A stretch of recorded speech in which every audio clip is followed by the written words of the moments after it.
General Counsel to the Fourth Annual Congresses, Marx highlighted the role played by mostly female workers who went on strike despite economic difficulties and police repression. Shortly after the Ricamari massacres, the dance of the economical revolts was opened at Lyons by the silk winders, most of them females.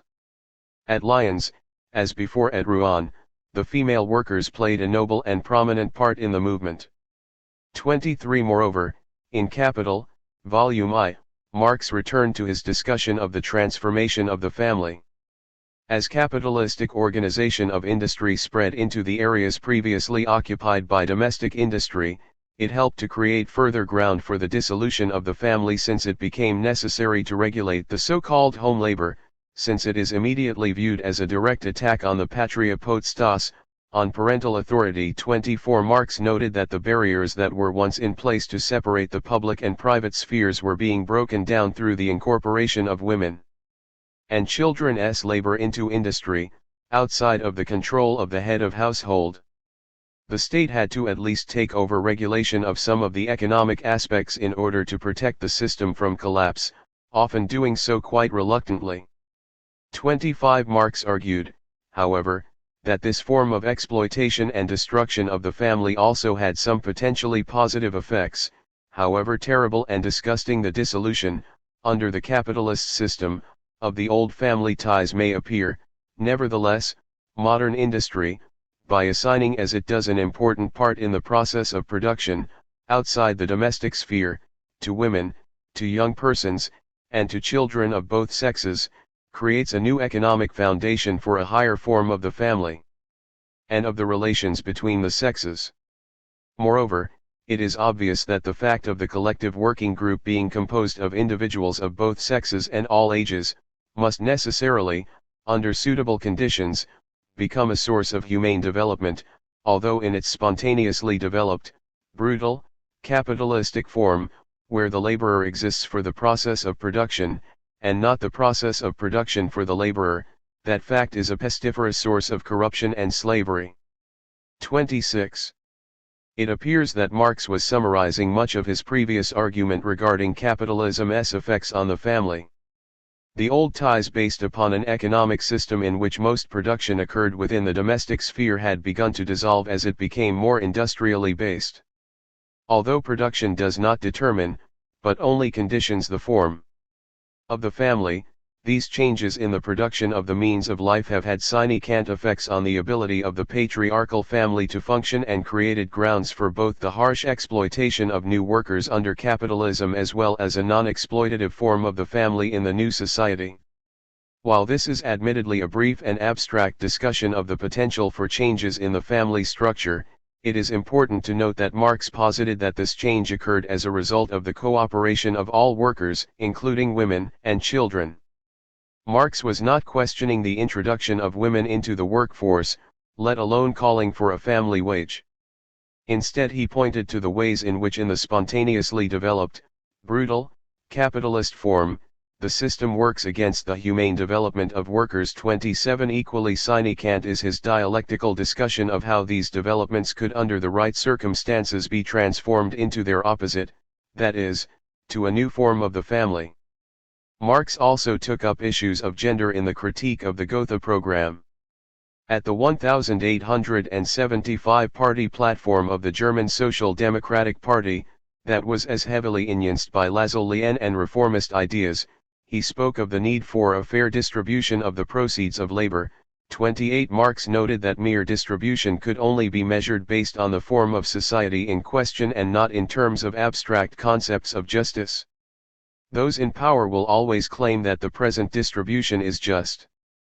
29. One of the examples that Marx used to discuss the problems with using the bourgeois concept of right in any new society involved the distribution of labor in the family and how this could lead to unequal distribution overall. Besides, one worker is married, another not, one has more children than another, etc., etc. Thus, given an equal amount of work done, and hence an equal share in the social consumption fund, one will in fact receive more than another, one will be richer than another, etc.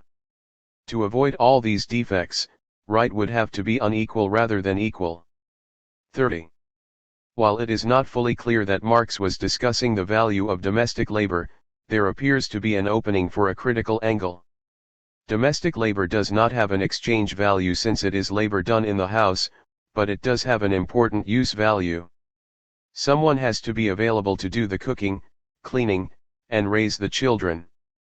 Those that live alone have to do these things in addition to their own labor in the public sphere. Thus, there would be a need to rethink the public/private distinction in a new society. 11.4 The Dialectics of the Pre-Capitalist Family. Marx's ethnological notebooks, written in the 1880s and not intended to be published, provide a wealth of interesting material in relation to gender and the family from late in his life. 31 Like Lewis Henry Morgan, 1818, 1881, Marx was quite critical of the many ethnologists of the day that held to the notion that the origin of the modern family was in the patriarchal family. Marx read and appropriated much of Morgan's understanding of the more egalitarian clan and the family life of early societies from his text Ancient Society, 1877. 32 Morgan argued that the Iroquois of his day represented one stage in the unilinear development of the human family.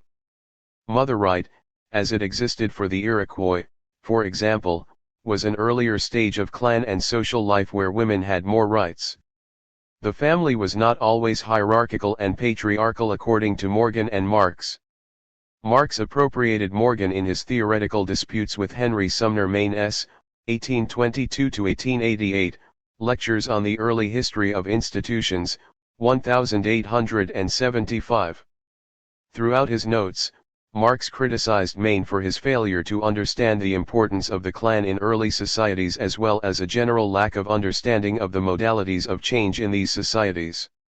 He rebuked Main's argument that the patriarchal joint family, which existed in certain parts of India at the time, was one of the earliest forms of the family, referring to him at one point as a block-headed Englishman. 33. The entirely false representation of Maine, that the private family, even in the form in which it exists in India, can be regarded as the basis upon which the sept and gens evolved, etc., is shown in the following passage, after he says that the power of distributing inheritances vested in the Celtic chiefs is the same institution reserved to the Hindu father in the Mitakshara. He continues, it is part of the prerogative. The idiot misses the relationship between the gens and the tribe, belonging to the representative of the purest blood in the joint family, but in proportion as the joint family, sept, or gens becomes more artificial, the power of distribution tends more and more to look like mere administrative authority. The matter is quite the reverse. For Maine, who after all is unable to forget the English private family, it appears that this entirely natural function of the chief of the gens, later of the tribe, natural just because he is chief, and theoretically always elected, is artificial and mere administrative authority, while in fact the arbitrary power of the modern paterfamilias is just as artificial, as is the private family itself, from the archaic standpoint. 34. Marx charged that Maine was generalizing the existence of the private family based on one form of the Indian family that occurred under unique circumstances. There is not enough evidence to make the assertion that the clan evolved from the private family. There is proof even within Main's work to the contrary in his discussion of inheritance rights in India. 35 Marx also criticized Maine for his assertion that the clan chief's distribution of property was based upon his power as the paterfamilias. Instead, Marx saw the beginning stages of connivity between the principle of the clan and the private family. 36 Initially, the power to dispose of land belonging to the clan was likely in the hands of a number of people. Later, as the chief became more powerful, he gained this power as an exclusive right. Moreover, Marx noted that this only appeared as administrative authority. 37 In the NAL stages of the transition to a patriarchal class society when the clan principle was already in an advanced state of decay. 38 As in a number of places, Marx pointed out that natural and artificial conditions could only be determined based upon the specific social relations of production and the development of society. Each economic mode of production contains within it a certain range of possible social relations. The modern family would be an artificial and untenable social structure in this early period, just as the clan appears to be an artificial institution in our own society. Marx argued that the current form of the family is not the only possible one. The family would have to change a great deal in any post-capitalist society. Marx frequently pointed the socially constructed nature of all historical forms of the family. Here in his notes on Morgan, each of the systems of consanguinity expresses the actual relationships existing in the family at the time of its establishment. The relations of mother and child, brother and sister, grandmother and grandchild, were always ascertainable, since the establishment of any form of family at all, but not those of father and child. Grandfather and grandchild, the latter only, at least of chally, ascertainable in monogamy. 39. Marx suggested that the family is not something ahistorical and natural. Instead, it is a social construction, based in part on the material conditions at a particular time, where paternity will, at least until recent times, necessarily be uncertain. More important than his critique of the monogamous family and its corollary of heterism and indelity is his parenthetical insert regarding the relations of mother and child. 40. There appears to be some room for non-biological determinations. While Morgan states that relationships between family members through the mother were always certain, Marx adds the phrase since the establishment of any form of family at all. 41. Thus, while there is a biological element to the family, even this is socially mediated through the structures of society in order to determine membership. Marx did not view the family and its gender relationships as static. Instead, these relationships were active and dynamic, defying simple categorization and thus allowing for more subjectivity for women regardless of the time period in question. Marx provided a subtle critique of Morgan's discussion of the egalitarian gender relations among the Iroquois. While he noted that Iroquois women had more power than women in his own time, Marx took from Morgan that their position was far from ideal and was in fact based on a double standard. The husband demanded chastity from the wife who could face severe punishments for indelity, while polygamy for the male was allowed. 42. Marx also took down a passage from Morgan documenting the low position of women in Greece, but instead of simply dwelling on their lack of power, Marx added his own comment on the potential for women's subjectivity, but the situation of the goddesses on Olympus demonstrates nostalgia for the former more free and influential position of the females. Power-hungry Juno, the goddess of wisdom, springs from the head of Zeus, etc. 43. The position of Greek goddesses pointed both to a past in which women were less oppressed and, at the same time, pointed to a possible future in which women would again have a higher status. However, as imbued as certain Greek myths were with patriarchal assumptions, Greek women would need to do more than simply emulate Juno, Hera, and Athena. Nostalgia for the past would not be enough to fundamentally change their position. Nevertheless, these girls did offer some starting points. To begin with, both of these goddesses lived among men rather than in exclusion and played a significant role in society, albeit not always a positive one. More importantly, both maintained a great deal of control over their sexuality despite the limits imposed both by the primitive state of contraception and by the social forces at the time. Hera was able to decide on her own that she would not raise her son Hephaestus, while Athena likely chose to remain a virgin given the difficulties of remaining in a position of authority while raising a family. Certainly, in both cases, these were choices based on imperfect options, but it could have provided a starting point for a critique of Greek patriarchy. 11.5 The importance of dialectical intersectionality. Marx showed considerable insight into the gender relations of his own time, pointing to the need for a total transformation of society that would necessarily involve new relations between men and women. Nonetheless, Marx's work is not without problems. He was not always able to overcome the Victorianism of his own era and at times reverted to a naturalistic understanding of gender. Regardless, Marx's innovative theory of gender was already quite evident in economic and philosophic manuscripts of 1844, where he provided an incipient philosophy of gender and society that has much potential for overcoming hierarchical dualisms that have impeded gender equality. Later, as he moved to political economy, this earlier philosophical grounding remained. Marx seemed to point in the direction of a fully dialectical understanding of the entry of women into the workforce as well as the contractions and opportunities that this provided. His sensitivity to the plight of all women illustrated the need to surpass the boundaries of liberalism. Marx's ethnological notebooks led to new and theoretically stimulating directions in his thinking on family relations and gender equality, pointing to these areas as not static categories that simply change with new economic circumstances, but as dynamic and dialectical factors that interact with economic forces. One of the most important factors for understanding the relationship between gender and class is Marxian dialectical interaction. In most cases, Marx's categories came from a dialectical analysis of the empirical world, whether that be the factory, the family, or the pre-capitalist clan. These categories are dynamic and are based on social relationships rather than static and ahistorical formulations. Moreover, they are subject to change as society changes. This could potentially be valuable to feminism today as a tool for analyzing gender relations in their various manifestations globally where both identity and difference are manifest. The issue of economic determinism in Marx requires more careful examination.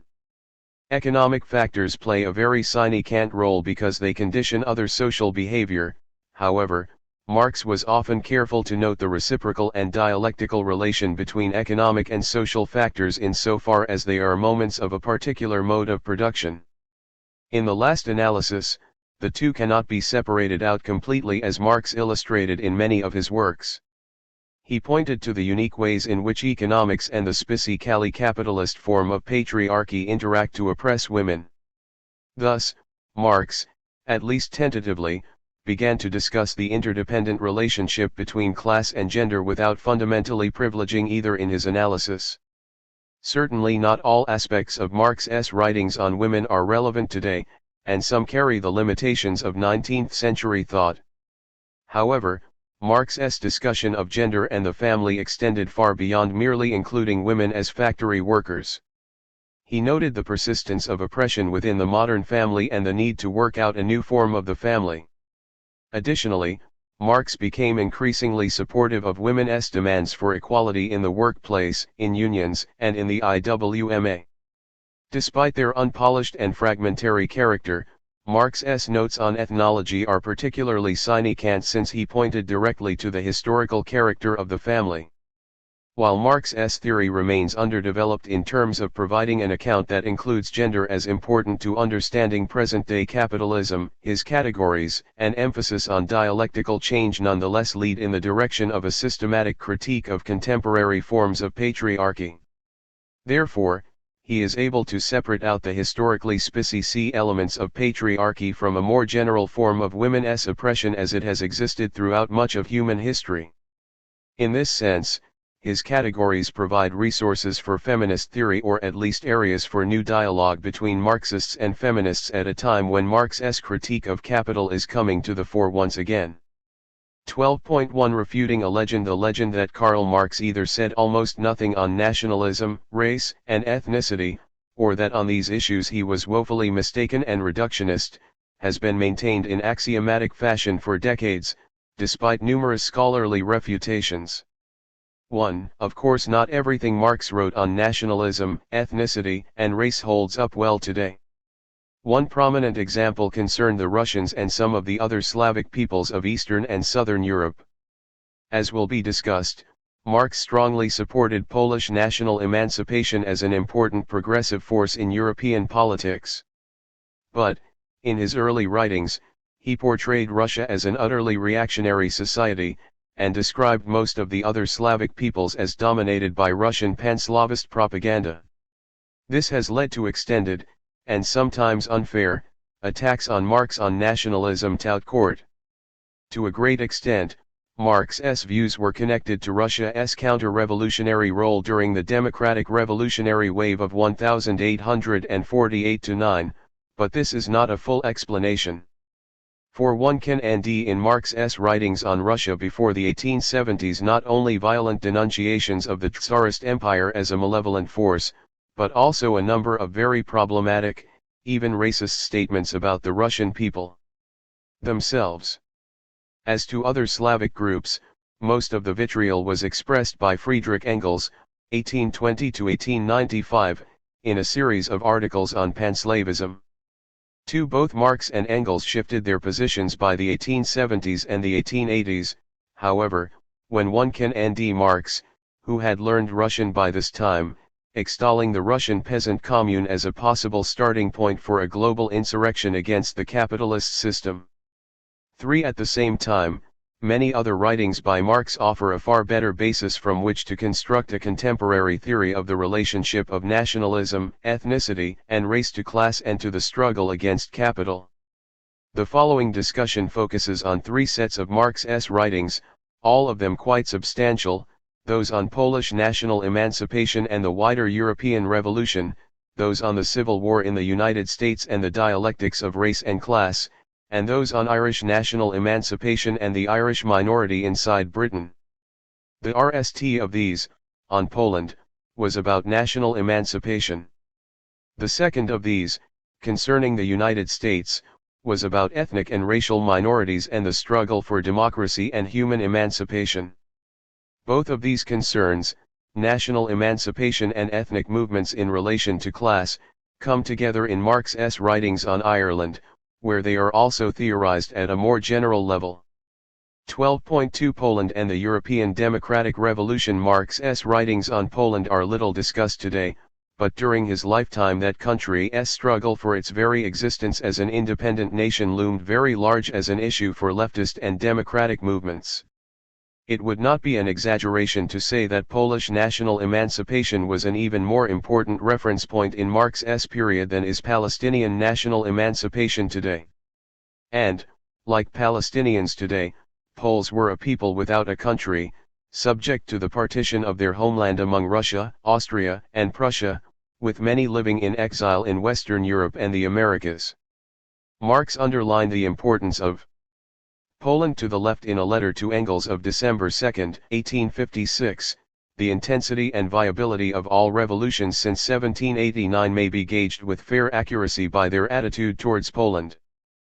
Poland is their external thermometer. For if Poland was a sort of litmus test for the left, and one that was not always full LED by the left, Polish revolutionaries had for their part been more consistent and principled, as Marx saw it. No people had made a more important contribution to the wider democratic and socialist revolutions of the 18th and 19th centuries, both through the Polish insurrections, of 1794, 1830, 1846, and 1863, and through the participation of Polish exiles in so many other revolutionary causes. For example, in an 1875 speech to an international gathering in support of Poland, Marx and Engels stressed the cosmopolitan character of Polish revolutionaries. Poland is the only European people that has fought and is acting as the cosmopolitan soldier of the revolution. Poland shed its blood during the American War of Independence, its legions fought under the banner of the RST French Republic. By its revolution of 1830 it prevented the invasion of France that had been decided by the partitioners of Poland. In 1846 in Krakow it was the RST in Europe to plant the banner of social revolution. In 1848 it played an outstanding part in the revolutionary struggle in Hungary, Germany, and Italy. In 1871 it supplied the Paris Commune with its best generals and most heroic soldiers. 6.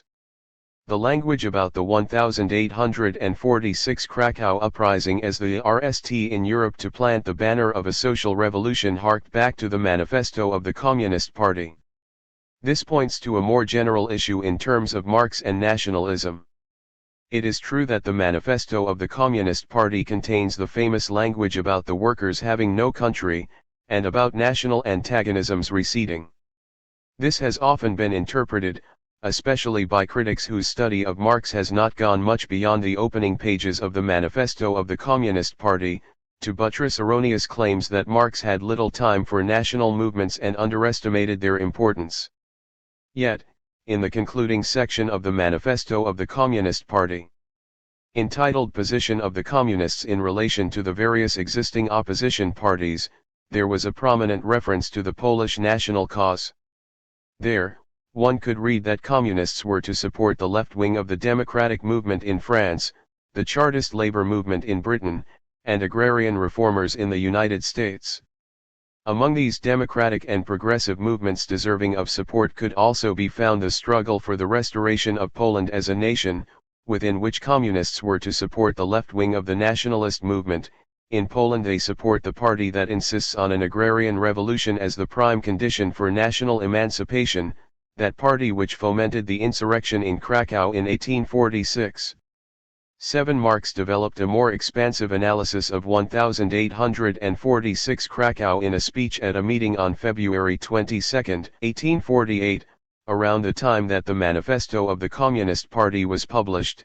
The men at the head of the revolutionary movement of Krakow shared the deep conviction that only a democratic Poland could be independent, and a democratic Poland was impossible without the abolition of feudal rights, without the agrarian revolution that would transform the dependent peasantry into free proprietors. Modern proprietors.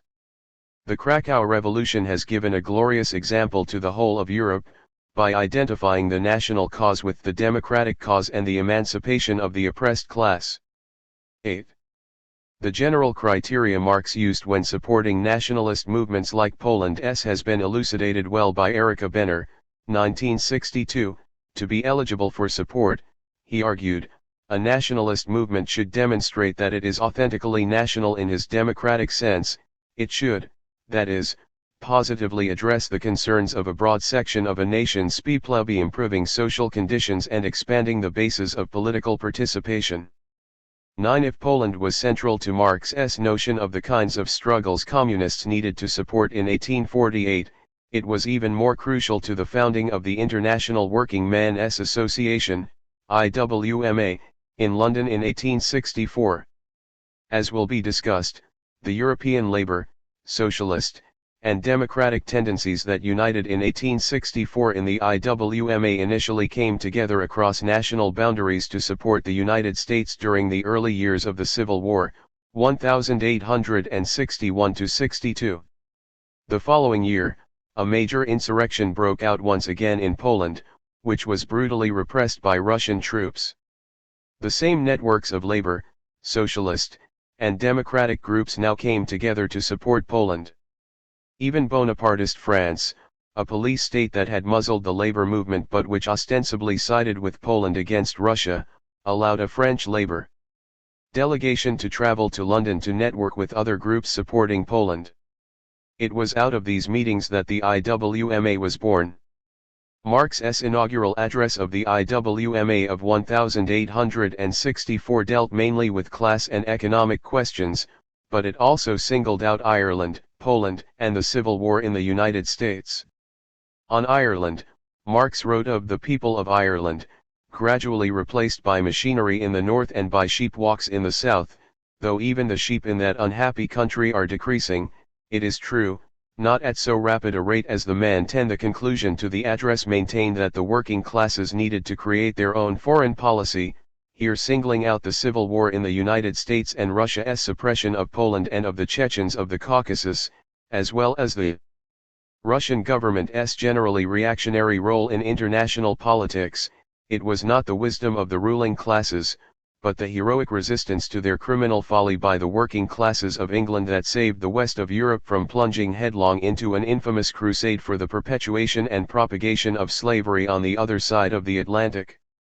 The shameless approval, mock sympathy, or idiotic indifference, with which the upper classes of Europe have witnessed the mountain fortress of the Caucasus falling a prey to, and heroic Poland being assassinated by, Russia, the immense and unresisted encroachments of that barbarous power, whose head is in St. Petersburg, and whose hands are in every cabinet of Europe, have taught the working classes the duty to master themselves the mysteries of international politics. The GHT for such a foreign policy forms part of the general struggle for the emancipation of the working classes. Proletarians of all countries, unite. 11. Not only were such formulations accepted readily by the newly constituted IWMA, these kinds of ideas had been crucial to its very formation, shared by a wide network of socialist and labor activists across Europe and North America. In debates within the IWMA in 1864–65, Marx held that, unless democratic and class struggles in Western Europe could link up with those of oppressed nationalities like the Poles, both would fail to realize fully their aims, if not go down in defeat. Thus, support for Poland was more than a moral issue, for, without a liberated Poland, Tsarist Russia would retain its stranglehold over Europe, dooming future revolutions to defeat, just as in 1848. At the same time, he suggested, revolutionary ferment emerging from Poland could, under the right circumstances, ignite a wider European democratic upheaval. He had written to Engels in a similar vein 2 years earlier concerning the outbreak of the recent Polish insurrection, this in a letter of February 13, 1863, "What do you think of the Polish business? This much is certain, the era of revolution has now fairly opened in Europe once more. This time, let us hope, the lava will out from east to west." 12 An acrimonious debate broke out within the IWMA in late 1865, during which a group of Proudhonists adopted a workerist position, characterizing involvement with the Polish cause as a political distraction that had nothing to do with the struggle of the working class. In reality, their disagreement ran deeper, since Pierre-Joseph Proudhon, 1809–1865, had been one of the few socialist leaders to sympathize with Russia rather than with Poland. In response to a request from Marx, Engels responded with a series of articles entitled "What Have the Working Classes to Do with Poland?", in which he connected the Polish cause to the history of the European working class movement. Whenever the working classes have taken a part of their own in political movements, from the very beginning, their foreign policy was expressed in the few words, "Restoration of Poland." This was the case with the Chartist movement so long as it existed, this was the case with the French working men long before 1848, as well as during that memorable year, when on the 15th of May they marched onto the National Assembly to the cry of "Vive la Poland! Poland forever!" This was the case in Germany, when, in 1848 and 49, the organs of the working class 13 demanded war with Russia and the restoration of Poland. It is the case even now. 14. These articles met with success in terms of staving off the Proudhonist challenge, but this was not hard given the wide sympathy for Poland among labor and socialist activists. Overall, Marx did not write at great length about Poland's internal social structure or class composition, although he consistently mentioned the progressive character of those forms of Polish nationalism that upheld not only the liberation of their country from foreign domination, but also a radical change in agrarian relations that would free the peasant from landlord oppression. Most often, he discussed Poland as a foreign policy issue for the democratic, labor, and socialist movements. As he saw it, Poland's importance lay in the fact that it was the prime victim of Russian oppression and that, with its long revolutionary tradition, which included leftist elements in favor of agrarian reform, the Poles could be counted upon to GHT alongside the Western European democratic and socialist movements. With most of its territory and people trapped inside the Russian Empire, Poland represented a deep contradiction within that empire, a nation that Russia had never succeeded in totally dominating.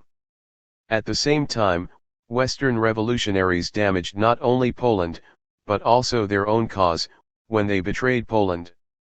12.3 Race, Class, and Slavery during the American Civil War. If Poland was the focus of some of Marx's most important writings on nationalism, the Civil War in the United States brought forth some of his most significant ones on race and class.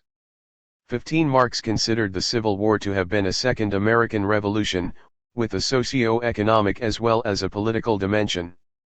He expressed these sentiments in the 1867 preface to Capital, Volume I, just as in the 18th century the American War of Independence sounded the tocsin for the European middle class, so in the 19th century the American Civil War did the same for the European working class.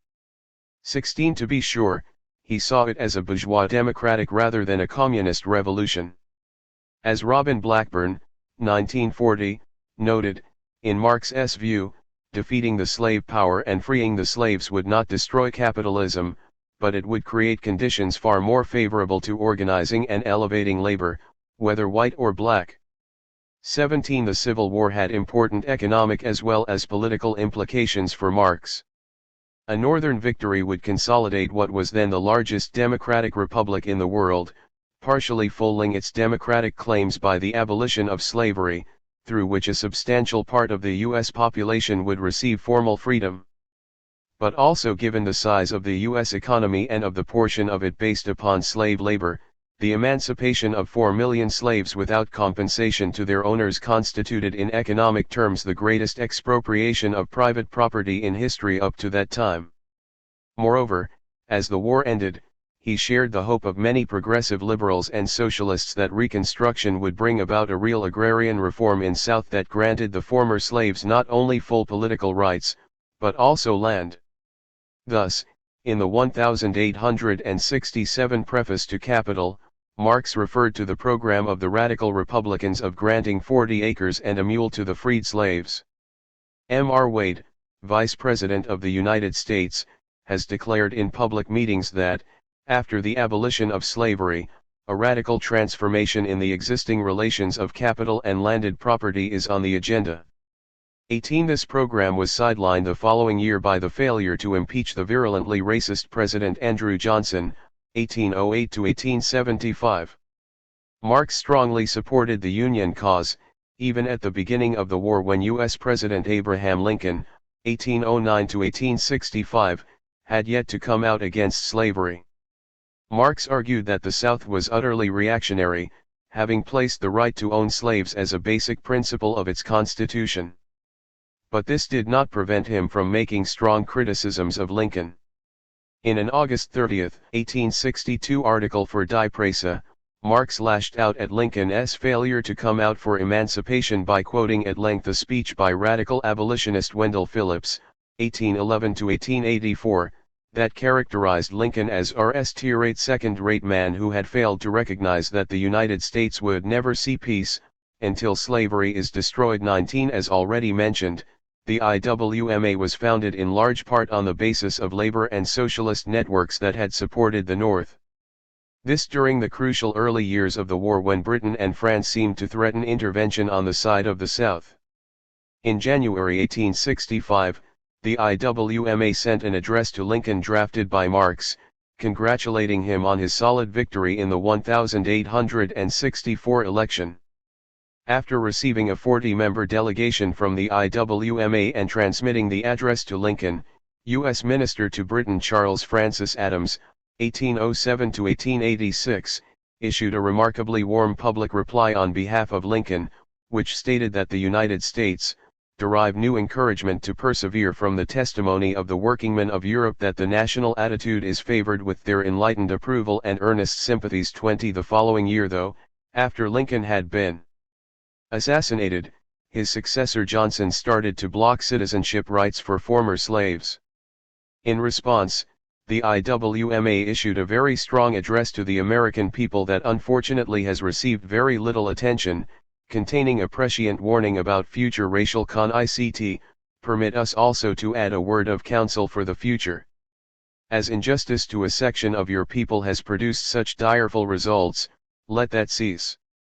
Let your citizens of today be declared free and equal, without reserve. If you fail to give them citizens' rights, while you demand citizens' duties, there will yet remain a struggle for the future which may again stain your country with your people's blood. The eyes of Europe and the world are fixed upon your efforts at reconstruction, and enemies are ever ready to sound the knell of the downfall of republican institutions when the slightest chance is given. We warn you then, as brothers in the common cause, to remove every shackle from freedom's limb, and your victory will be complete. 21. Although Marx did not author this address, there was no indication that he disagreed with the statement of the IWMA, in which his political ingenience was paramount. The theme of race and class in the United States emerged again and again in Marx's Civil War writings, as well as in a passage in Capital that has also been frequently overlooked, In the United States of America, every independent workers' movement was paralyzed as long as slavery discurred a part of the Republic. Labor in a white skin cannot emancipate itself where it is branded in a black skin. However, a new life immediately arose from the death of slavery. The RST fruit of the American Civil War was the 8 Hours agitation, which ran from the Atlantic to the Pacey Sea, from New England to California, with the 7 league boots of a locomotive.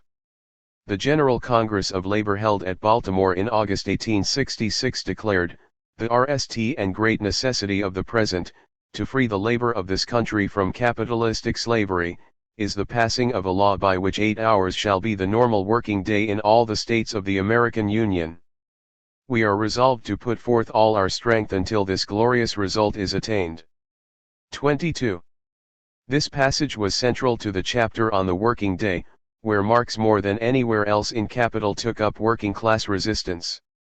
Moreover, as Raya Dunayevskaya, 1910–1987, has argued, Marx added this chapter in a rather late draft of Capital, under the impact of the Civil War in the United States and the massive and principled support movement for the North on the part of British labor.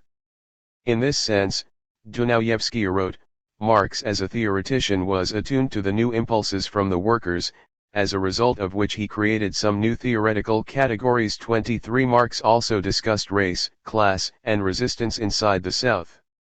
One example could be found in a letter to Engels of January 11, 1860, in the aftermath of the abolitionist John Brown's 1800–1859 attack on Harper's Ferry, Virginia. "In my view, the most momentous thing happening in the world today is, on the one hand, the movement among the slaves in America, started by the death of Brown, and the movement among the slaves in Russia, on the other. I have just seen in the Tribune that there was a new slave uprising in Missouri, naturally suppressed. But the signal has now been given." 24. Brown's forces, which included black as well as white abolitionists, had attempted to touch off a slave uprising in the area. Marx took up as well the consciousness of what he termed the poor whites of the South, noting that only 300,000 out of the million Southern whites actually owned slaves. In 1861, as the Southern states voted to secede and the Civil War began, he stressed how the votes at secession conventions showed that large numbers of poor whites did not initially support secession. In his October 25, 1861 article, The North American Civil War, Marx alluded to the South's drive for expansion into new territories where slave labor would predominate, here comparing the poor whites to the Roman plebeians, who had received land and slaves from conquered peoples. The number of actual slave holders in the South of the Union does not amount to more than 300,000, a narrow oligarchy that is confronted with many millions of so-called poor whites, whose numbers have been constantly growing through concentration of landed property and whose condition is only to be compared with that of the Roman plebeians in the period of Rome's extreme decline. Only by acquisition and the prospect of acquisition of new territories, as well as by libustering expeditions, is it possible to square the interests of these poor whites with those of the slave holders, to give their restless thirst for action a harmless direction and to tame them with the prospect of one day becoming slave holders themselves. 25. As August Nemeth suggested, the forcible incorporation of northern Mexico into the United States was clearly on Marx's mind. He sought to explain the material basis for what would later be called the false consciousness of poor antebellum Southern whites, thus offering insights into the establishment and maintenance of ideological hegemony. 26. This need to create new slave states was what drove the South to secession in 1861, Marx argued, even though at that point the Lincoln administration opposed only the creation of new slave states, not abolition of slavery as such. As Marx saw it, deep within the Southern social structure lay the possibility of an alliance between poor whites and enslaved blacks. The war itself could burst apart the old Southern society and allow these contradictions to come to the surface. The war held revolutionary possibilities for the North as well. Early on, Marx wrote presciently that the war's unfolding would eventually force the North to support not only abolition of slavery, but also black troops in its army, and full civil rights for the former slaves. Engels, for his part, seems to have shared to some extent the views of European socialists like Ferdinand Lassalle, 1825–1864, that the North was both insufficiently radical and that the South might well triumph in the war, due to the North's indecision as contrasted with the South's clear will to GHT. In his argument with Marx, Engels also pointed to the Southern officer corps' greater military experience, given the fact that most of the National officer corps had defected to the South.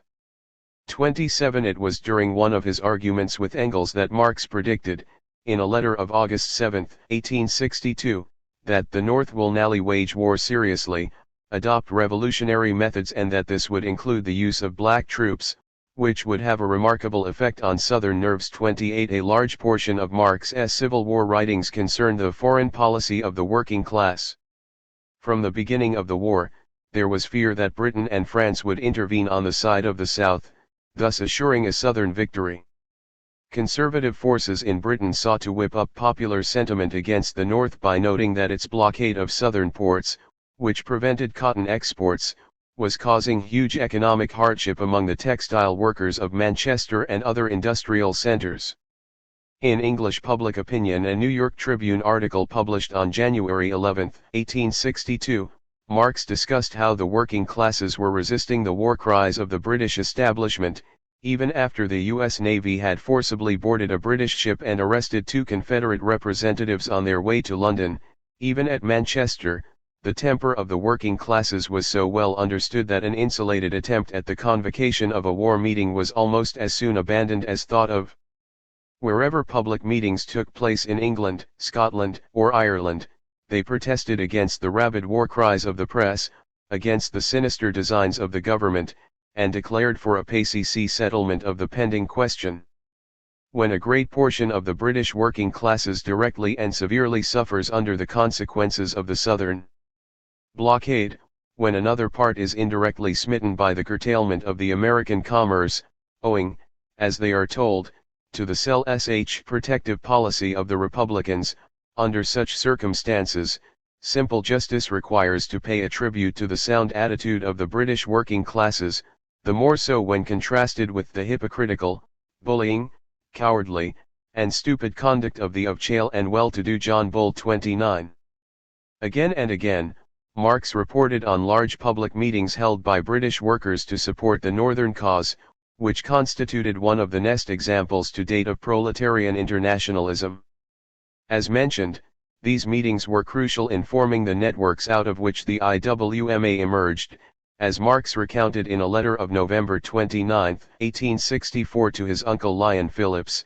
In September, the Parisian workers sent a delegation to the London workers to demonstrate support for Poland. On that occasion, an International Workers' Committee was formed. The matter is not without importance because, in London, the same people are at the head who, by their monster meeting with British Liberal leader John Bright in St. James's Hall, prevented war with the United States. 30. It was therefore quite natural that, aside from the inaugural address drafted by Marx outlining its general principles, the newly formed IWMA's RST public declaration was an open letter congratulating Lincoln on his re-election. That letter of January 1865, already mentioned, stressed the internationalist principles that had motivated British workers to support the North in the face of economic hardship. From the commencement of the titanic American strife, the workingmen of Europe felt instinctively that the Star-Spangled Banner carried the destiny of their class. Everywhere they bore therefore patiently the hardships imposed upon them by the cotton crisis, opposed enthusiastically the pro-slavery intervention of their betters, and, from most parts of Europe, contributed their quota of blood to the good cause. 31.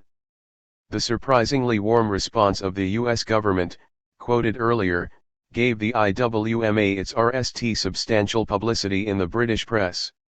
In Marx's discussions on Ireland, the national liberation themes of the writings on Poland came together with those on race and ethnicity in the analyses on the Civil War in the United States. This is related to the fact that Ireland was both a British colony fighting for its independence and the origin of an important ethnic minority within the working class of Britain. 12.4 Ireland, struggling against both national and ethnic oppression. Both Marx and Engels devoted themselves to Irish national emancipation from the 1840s onwards. They were also concerned from early on with the Irish as an ethnic group inside Britain.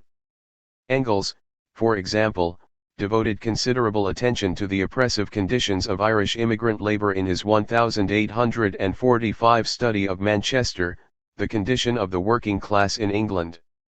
It was in 1867, however, the year he published Capital, Volume I, that Marx's writings on Ireland began to reach their full development. That same year, the socially progressive Fenian movement staged an abortive uprising inside Ireland that the British government quickly crushed. As against the more conservative forms of Irish nationalism that had predominated in the 1840s, the Fenians advocated an Irish republic based upon the peasantry that would free the country not only from British colonialism, but also from Catholic landlord and clerical domination. From 1867 to 1870, Marx made a number of sine-cant theoretical contributions on the national and ethnic oppression of the Irish in both Ireland and Britain, on the Irish struggle for freedom, and on that struggle's relationship to the revolutionary labor movement in Europe and North America. These years were those of the greatest success of the IWMA, which under Marxians offered some strong support to the Irish cause. One theme in Marx's writings was the persistence of the Irish freedom struggle inside Ireland itself, notwithstanding centuries of British oppression.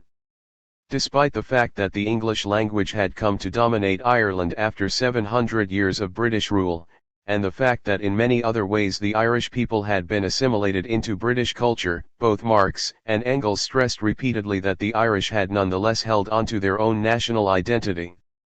Michael Lowy, 1938, has noted astutely that for Marx, in this case, the concept of the nation was not defined according to objective criteria, economy, language, territory, etc., but rather was founded on a subjective element, the will of the Irish to liberate themselves from British rule. 32 The birth of the Fenian movement, a new type of Irish political movement that expressed class as well as national aspirations, was conditioned on the one hand by the new ideas that had emerged from the 1848 revolutions in Europe, and, on the other, by the genocidal. 32 Lowy, Fatherland, or Mother Earth, p. 21. 224 Kevin B. Anderson. Irish famine of 1845–49, in which 1.5 million died and another million was forced to emigrate, this out of a population of only about 8 million people. As the Fenian movement reached the height of its influence during the late 1860s, some of its leaders faced execution by the British government. Inside the IWMA, Marx campaigned relentlessly, and with a remarkable degree of success, to get the British trade unionists who dominated its General Council to support the Irish cause, including participation in large demonstrations supporting Irish political prisoners. Given the intense ethnic hostility towards the Irish on the part of the dominant British culture, this was no mean achievement, and it constituted a sine-cant example of both proletarian internationalism and inter-ethnic solidarity. During this period, Marx also analyzed the transformations being undergone by the Irish colonial economy, most notably in Capital, where Ireland occupied a substantial part of the long chapter on the general law of capitalist accumulation. Marx wrote that the famine of the 1840s had led to a tremendous economic restructuring, which involved a radical centralization in which food production plummeted as large commercial agricultural holdings came to predominate. Marx portrayed a dependent economy that had been used up and nearly destroyed. Ireland is at present merely an agricultural district of England which happens to be divided by a wide stretch of water from the country for which it provides corn, wool, cattle, and industrial and military recruits.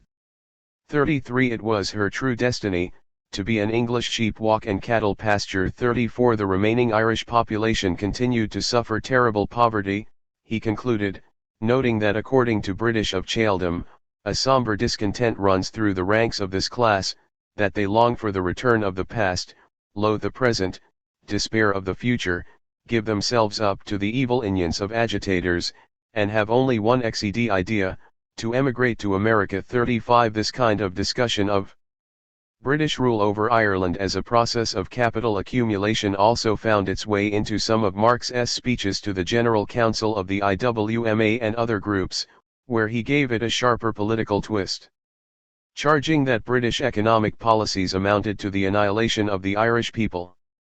In these years, Marx also made a detailed study of Irish history, from the earliest British incursions through the period of the French Revolution, and then the most recent one of capital accumulation through centralization of the agrarian economy.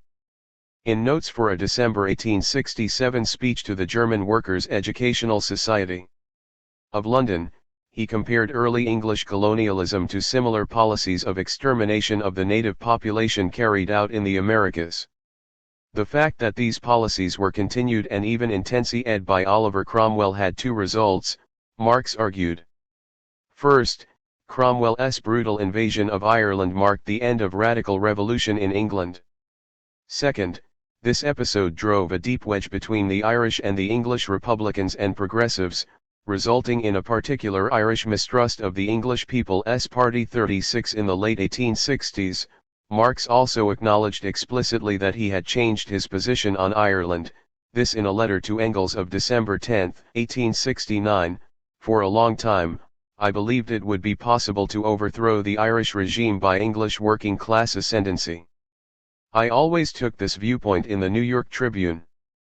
Deeper study has now convinced me of the opposite. The English working class will never accomplish anything before it has got rid of Ireland. The lever must be applied in Ireland. This is why the Irish question is so important for the social movement in general." 37. This evolution in his thinking foreshadowed other changes in Marx's last years, not always acknowledged, when he increasingly came to consider the possibility that revolutionary upheaval might begin outside the most industrially developed countries of Europe and North America. 38 But it was a dispute in early 1870 with the Russian anarchist Mikhail Bakunin, 1814–1876, by then a member of the IWMA, that caused Marx to theorize more comprehensively the connections among the peasant-based movement for Irish independence, the Irish minority within the British working class, the British working class as a whole, and the possibilities of a wider European socialist revolution. The dispute broke out when Bakunin attacked the IWMA's involvement in campaigns on behalf of Irish political prisoners. As with the Proudhonists 3 years earlier during the controversy over Poland, the Bakuninists wrote that they rejected any political action that does not have as its immediate and direct aim the triumph of the workers' cause against capital. 39 In response, Marx drafted a confidential communication on behalf of the General Council of the IWMA, part of which argued that an Irish revolution could touch off a British and European one. Although revolutionary initiative will probably come from France, England alone can serve as the lever for a serious economic revolution. It is the only country where there are no more peasants and where landed property is concentrated in a few hands. It is the only country where the capitalist form, that is to say, combined labor on a large scale under the authority of capitalists, has seized hold of almost the whole of production. It is the only country where the vast majority of the population consists of wage laborers. The English have all the material conditions for social revolution. What they lack is a sense of generalization and revolutionary passion. It is only the General Council that can provide them with this, that can thus accelerate the truly revolutionary movement in this country, and consequently everywhere. If England is the bulwark of landlordism and European capitalism, the only point where of shall England can be struck a great blow is Ireland. 40. Marx's second point concerned contradictions within the British working class, where the dominant ethnic group's ethnocentrism amounted to a form of false consciousness that he compared to that of the poor whites of the U.S. South towards African Americans. In the second place, the English bourgeoisie has divided the proletariat into two hostile camps. In all the big industrial centers in England there is profound antagonism between the Irish proletarian and the English proletarian. The common English worker hates the Irish worker as a competitor who lowers wages and the standard of life. He feels national and religious antipathies for him. He views him similarly to how the poor whites of the southern states of North America viewed black slaves. This antagonism among the proletarians of England is artificially nourished and kept up by the bourgeoisie. It knows that this split is the true secret of the preservation of its power. 41.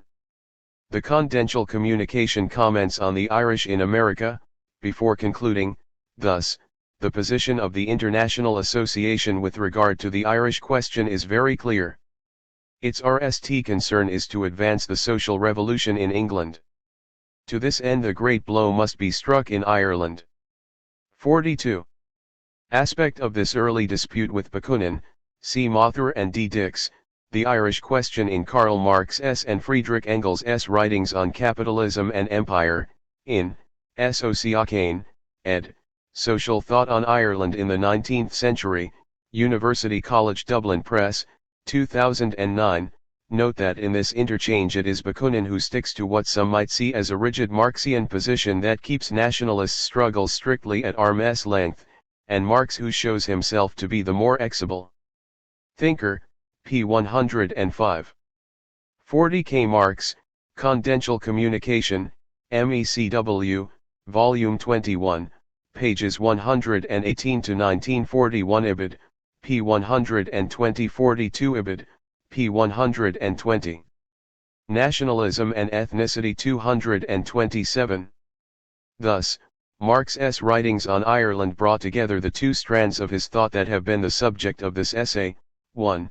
Race and ethnicity within the working classes of a large industrialized society, both as source of false consciousness and of new revolutionary subjectivity; 2. The dialectical interaction between struggles for national emancipation and the broader global GHT for democracy and ultimately, a socialist transformation. Not only does Marx show a deep intellectual involvement with these kinds of issues at the very time that he was completing Capital, Volume I, these writings also show a unique and original perspective on ethnicity, race, and nationalism, one that has been too often dismissed or ignored, even by Marx's intellectual heirs.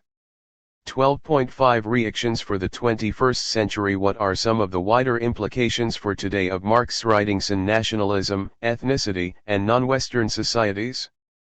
Over the past decade, a new interest in Marx has emerged in tandem with the rise of the global justice movement, sometimes characterized simplistically as one of anti-globalization. This new interest has centered on his critique of capital, and his notion of a globalizing world system that conquers, commodities, exploits, and homogenizes. New fields of academic inquiry like critical globalization studies have come to the fore, fields in which Marx's work occurs prominently. Especially in the English-speaking world, the new emphasis on globalization has existed in an uneasy relationship with somewhat older concerns with race, ethnicity, gender, and sexuality, which were sometimes couched in terms of a politics of difference rooted in post-structuralist thought. Some of these post-structuralist studies had explicitly criticized Marx as a Eurocentric, even ethnocentric thinker, most notably in the case of Edward Said S., 1935-2003, Orientalism, 1978. 43. Some more recent theoretical writings have attempted to bridge this gap, most notably Michael Hart, 1960, and Antonio Negri S., 1933, Empire, 2000, which relied upon difference philosophers like Michel Foucault, 1926-84, and Gilles Deleuze, 1925-1995, but also upon Marx's concept of capitalism, especially in the Grundrisse, as a globalized order that subsumed nearly everything under its sway. However, Hart and Negri's attempt, while ambitious and interesting, probably conceded too much to the politics of difference. They tended to regard global struggles against capital and other forms of domination as operating in something like a parallel fashion, but without really coming together. 44. Viewing the issues discussed in the present chapter in these terms, one could say that, for Marx, the rise of capitalism as a globalizing system was bringing about an internal contradiction, an increasingly international force of resistance to capital, the working class. This kind of thinking could be found in the ringing language of the manifesto of the Communist Party about barriers being broken down across the globe and within particular societies, whether East versus West, rural versus urban, and so on. But in the very same manifesto of the Communist Party, Marx and Engels sometimes went against the grain of this global narrative. For as discussed earlier, they also noted the importance of more local issues, particularly the national resistance of Poland to the large European empires that had emerged in the 18th century. In this sense, Marx's notion of the global was deeply dialectical, in that it took account of the totality of capitalism, while also leaving room for some consideration of what is today often couched in terms of the politics of difference. Marx's proletariat was never a totally uni-ed group when examined concretely. For example, as noted in the present chapter, he saw both the United States and the English working classes as riven with contradictions based upon ethnicity and race. On the one hand, these contradictions help to create a false consciousness based upon ethnocentric and racist ideologies that buttress the capitalist order. On the other hand, the interaction of class with racial and ethnic oppression created a new contradiction within the capitalist order, fostering the emergence of new revolutionary subjects read with a determination to uproot the entire system, the African American slave, the Irish peasant in Ireland, or the newly immigrated Irish worker in Britain. For Marx, issues like the Polish struggle for national emancipation, the intertwining of race and class in America, and the Irish national struggle as a lever that could pry open the British and European proletarian struggle were part of the core agenda of the working classes, not side or subordinate issues. This was demonstrated not only in his theoretical writings, but also in his practical activity during the prime years of the IWMA. 13. Migration. Pietro Basso. Translated by Patrick Camillo. 13.1 The forced emigration of rural producers. On the question of migration, and it was not the only one, Friedrich Engels got there before Karl Marx. In The Condition of the Working Class in England he dealt widely with the Irish immigration in Britain, over 1 million by 1845. He presented it there as an essential reserve of labour power for the take-off of British industry and the permanent existence of a surplus population of unemployed workers. Borrowing from Thomas Carlyle, 1795–1881, a frankly ethnicist characterization of Irish immigrants, but little above the savage one, Engels highlighted the downward moral and material spiral of competition into which they forced English workers. At the same time, however, as Eric Hobsbawm, 1917–2012, noted, he described the political radicalization that developed in the Irish immigration, as well as the ardour and generosity that the Irish brought to the cold, rational English workers through the mixing of temperaments and races too. Engels thus also anticipated the key theoretical issue of the Industrial Reserve Army, which Marx would later expound in Capital, and the key political issue of the relationship between Irish and English workers, or, more generally, between immigrant and indigenous workers, which would confront the International Working Men's Association, IWMA. Marx himself treated both these questions, frequently addressing many aspects of mass migration in the capitalist epoch. He did this in his journalistic pieces, in his polemic with supporters of the theory of population in Capital, and in his activity for the IWMA. It emerges that, for Marx, forced mass migrations are an integral part of the formative process of the capitalist mode of production and of its expanded reproduction on a world scale. They face the labor movement with the unavoidable task of combating attempts to drive a wedge between workers in the dominant countries and workers in the dominated countries, between indigenous workers and immigrant workers, since labor cannot emancipate itself in the white skin where in the black it is branded. 3. The RST aspect of the migratory phenomenon that Marx addressed was the mass expulsion of rural producers from the countryside, which he termed the basis of the capitalist mode of production, for he already spoke of this in January 1853, in the article The Duchess of Sutherland and Slavery that he wrote for the New York Daily Tribune. Between 1815 and 1820 the lady in question, seeking to transform her county into pasture land, had driven out its entire population, 3,000 families, through all manner of violence, up to and including extermination. Marx returned to the theme shortly afterwards, taking in an area from the Scottish Highlands to the whole of England and Ireland. In a piece entitled Forced Emigration, he contrasted the rural exodus of the capitalist epoch with the migration of barbarian peoples to pre-medieval Europe. Here it is not the want of productive power which creates a surplus population, it is the increase of productive power which demands a diminution of population, and drives away the surplus by famine or emigration. It is not population that presses on productive power, it is productive power that presses on population. 5. The new productive power brutally pressing on agricultural workers and small tenant farmers was the power of the capitalist agrarian revolution, although sometimes activated by the big landowners. With the concentration of land holdings, the introduction of modern farming methods, the systematic application of science to agricultural production, and the deployment of new labor-saving machinery, this revolution dealt a severe blow to numerous rural producers, who, in the words of Capital, were compelled to seek shelter in villages and towns.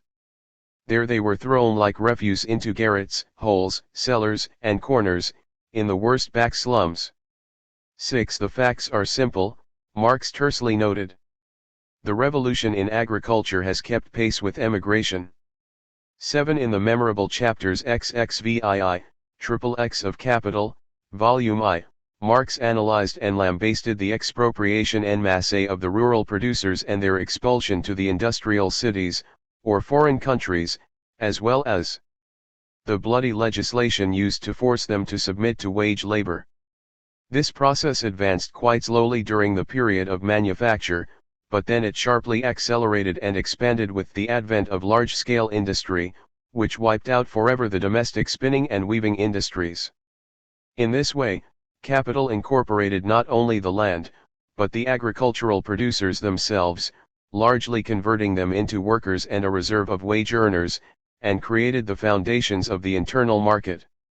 Marx mainly described the classic form of this phenomenon in England, but warned that, with different aspects, at different periods, and in different orders of succession it had a more general character. 8. Today this is completely evident. The birth and worldwide spread of capitalism is based on gigantic forced emigration from the countryside, a process that is anything but niche. 13.2 The slave trade and the super-exploitation of black slaves in the colonies. Another key factor in primitive accumulation, the birth of the world market and a global labor market, was, as Marx put it, the turning of Africa into a warren for the commercial hunting of Negroes. 9. The violent uprooting and enslavement of more than 100 million young Africans. 10. And the transplanting of those who survived to parts of the Americas far from their homelands. Whereas in Europe the birth of capitalism presupposed the overcoming of slavery and serfdom, in the colonies British and continental capital used slave labor for many centuries and on a large scale. In some countries, such as Mexico, it actually introduced it for the RST time. The slave trade, managed from Liverpool, contributed decisively to the rise and primacy of British industry and to the progress that derived from it. The lifeblood of this industry and progress came both from British and Irish wage laborers and from African slaves and their descendants in the Americas. In an article entitled The British Cotton Trade, which appeared in October 1861 in the New York Daily Tribune, Marx rashly asserted, English modern industry, in general, relied upon two pivots equally monstrous. The one was the potato as the only means of feeding Ireland and a great part of the English working class. The second was the slave-grown cotton of the United States. As long as the English cotton manufactures depended on slave-grown cotton, it could be truthfully asserted that they rested on a twofold slavery, the indirect slavery of the white man in England and the direct slavery of the black man on the other side of the Atlantic. 11. For centuries the infamous Trifcy, 12 which was still alive in the mid-19th century, supplied the agriculture of the West Indies with human chattel to be super-exploited, so that slaves were loaded with colossal burdens of surplus labor. This agriculture, which engulfed millions of the African race 13, as well as countless coolies from Asia 14, another gore of forced transnational migration, provided raw material for the industry of the metropolitan heartlands, it also functioned, and continues to function, as a source of surplus pro-TS, since capital invested in colonies, may yield higher rates of pro-T for the simple reason that the rate of pro-T is higher there due to backward development, and likewise the exploitation of labor, because of the use of slaves, coolies, etc. 15. It is well known that only some of the labor power employed by European capital in the colonies consisted of emigrants/immigrants. But after the Holocaust 16 of the indigenous peoples, which took place between 1493 and 1650 in the center and south, and between the second half of the 17th century and the second half of the 19th in the north, the repopulation of the Americas and their full integration into the international division of labor created by capital from European countries were possible entirely thanks to the forced migration of tens and tens of millions of Africans, Europeans, and Asians. The formation of the world market, as an uneven and combined system, is inexplicable if the role of colonialism is not taken into account.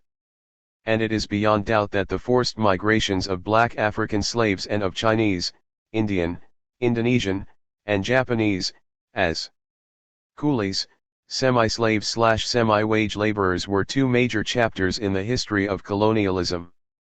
13.3 Migration in and from Europe. But the advent of capitalist social relations produced sizable migratory movements within Europe too, not only from country to city, but also between European nations and from Europe to the colonized continents. Marx studied the Irish question for decades, on the assumption that over the centuries England had reduced Ireland to a colony, 17 an agricultural district of England, imposing such a massive hemorrhage of population that, had England suffered it instead, it would have been condemned to death. But the British bourgeoisie knew how to extract great pro-TS from Irish labour power, while the Irish landowning class knew how to convert the emigration of its fellow countrymen, left penniless by the expropriation of their means of production, into one of the most lucrative branches of its export trade. 18 It was an export trade in human beings to neighbouring England, where the Irish were compelled to seek shelter in villages and towns that treated them like refuse, in degrading living conditions and in an exhausting search for the most precarious jobs as day laborers. 19, but also to faraway North America, where, quite astonishingly, the Irishman banished by sheep and ox, reappears on the other side of the ocean as a Fenian. 20 England itself by no means remained immune from the transoceanic emigration. But it had different characteristics from the Irish emigration, as well as from the migration within England caused by expropriation and impoverishment of the rural producers. For it was organized by British capitalists for colonial purposes. It might be said that not only capital, but also laborers, in the shape of emigrants, are annually exported from England. These emigrants are in great part not laborers. The sons of farmers make up a great part of them. The additional capital annually transported abroad to be put out at interest is in much greater proportion to the annual accumulation than the yearly emigration is to the yearly increase of population. 21. This mixed emigration of non-laborers, the great majority, and have-nothing laborers to North America, Australia, and South Africa contributed to the global primacy of English capital, both strengthening and extending the British Empire. And, in doing this, it contributed to the formation of the global labor market, a discrete and crucial section of the world market. 13.4 Global labor market and industrial reserve army. The formation of a global labor market went hand in hand with the formation of the world market. For a long time, it was therefore dominated by commercial capital and the colonial powers. During this historical period, which stretched into the mid-19th century, the main factor in the utilization of the labor of colored people was physical compulsion, as distinct from economic pressure. The enslavement of the American Indians and their subjection to forced labor, the traffic in African slaves, the international trade in tens of millions of coolies, the various forms of compulsory labor imposed in the colonies, all this developed under the aegis of the organized violence of governments and private property owners. Physical violence also played a fundamental role in the migration from country to city within Europe. This means that, For a long historical period, the process of capital accumulation, especially in the colonies, involved wage labor only as an exceptional form of labor relation. The most prevalent forms, controlled by the highly civilized capital of the home countries, were slave labor, forced labor, and various hybrids of semi-servile, semi-free labor often performed by immigrants. In Europe, on the other hand, although these forms of labor continued to be present for centuries, the situation changed with the coming of the Industrial Revolution. What now took root, amid the veritable multitudes of paupers and vagabonds, was the modern form of slavery, wage slavery, which nevertheless stood on the pedestal of slavery pure and simple in the New World. 22 However, as the expropriation of the direct, rural and urban, producers acquired gigantic proportions in Europe and other continents, producing a dizzying decline in the value of available labor power as well as an exponential increase in its quantity, wage labor became for capital, especially industrial capital, the cheapest and most convenient form of labor. It wore away the space for other kinds of labor relation used by capital on a large scale, even though it never caused them to vanish completely. The great migrations within Europe, and above all the great international migrations already mentioned, played a decisive role in the formation of the global labor market and in the constitution/reconstitution of the Industrial Reserve Army.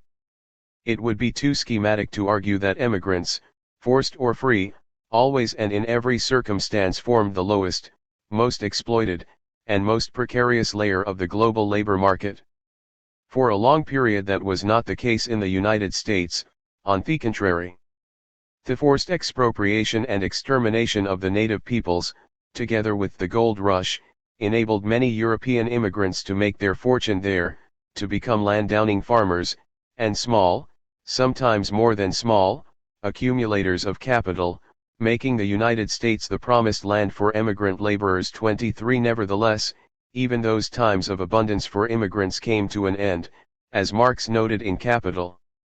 On the one hand, the enormous and ceaseless stream of men, year after year driven upon America, leaves behind a stationary sediment in the east of the United States, the wave of immigration from Europe throwing men on the labor market there more rapidly than the wave of emigration westwards can wash them away. On the other hand, the American Civil War brought in its train a colossal national debt, and, with it, pressure of taxes, the rise of the vilest national aristocracy, the squandering of a huge part of the public land on speculative companies for the exploitation of railways, mines, and in brief, the most rapid centralization of capital. The Great Republic has, therefore, ceased to be the promised land for emigrant laborers.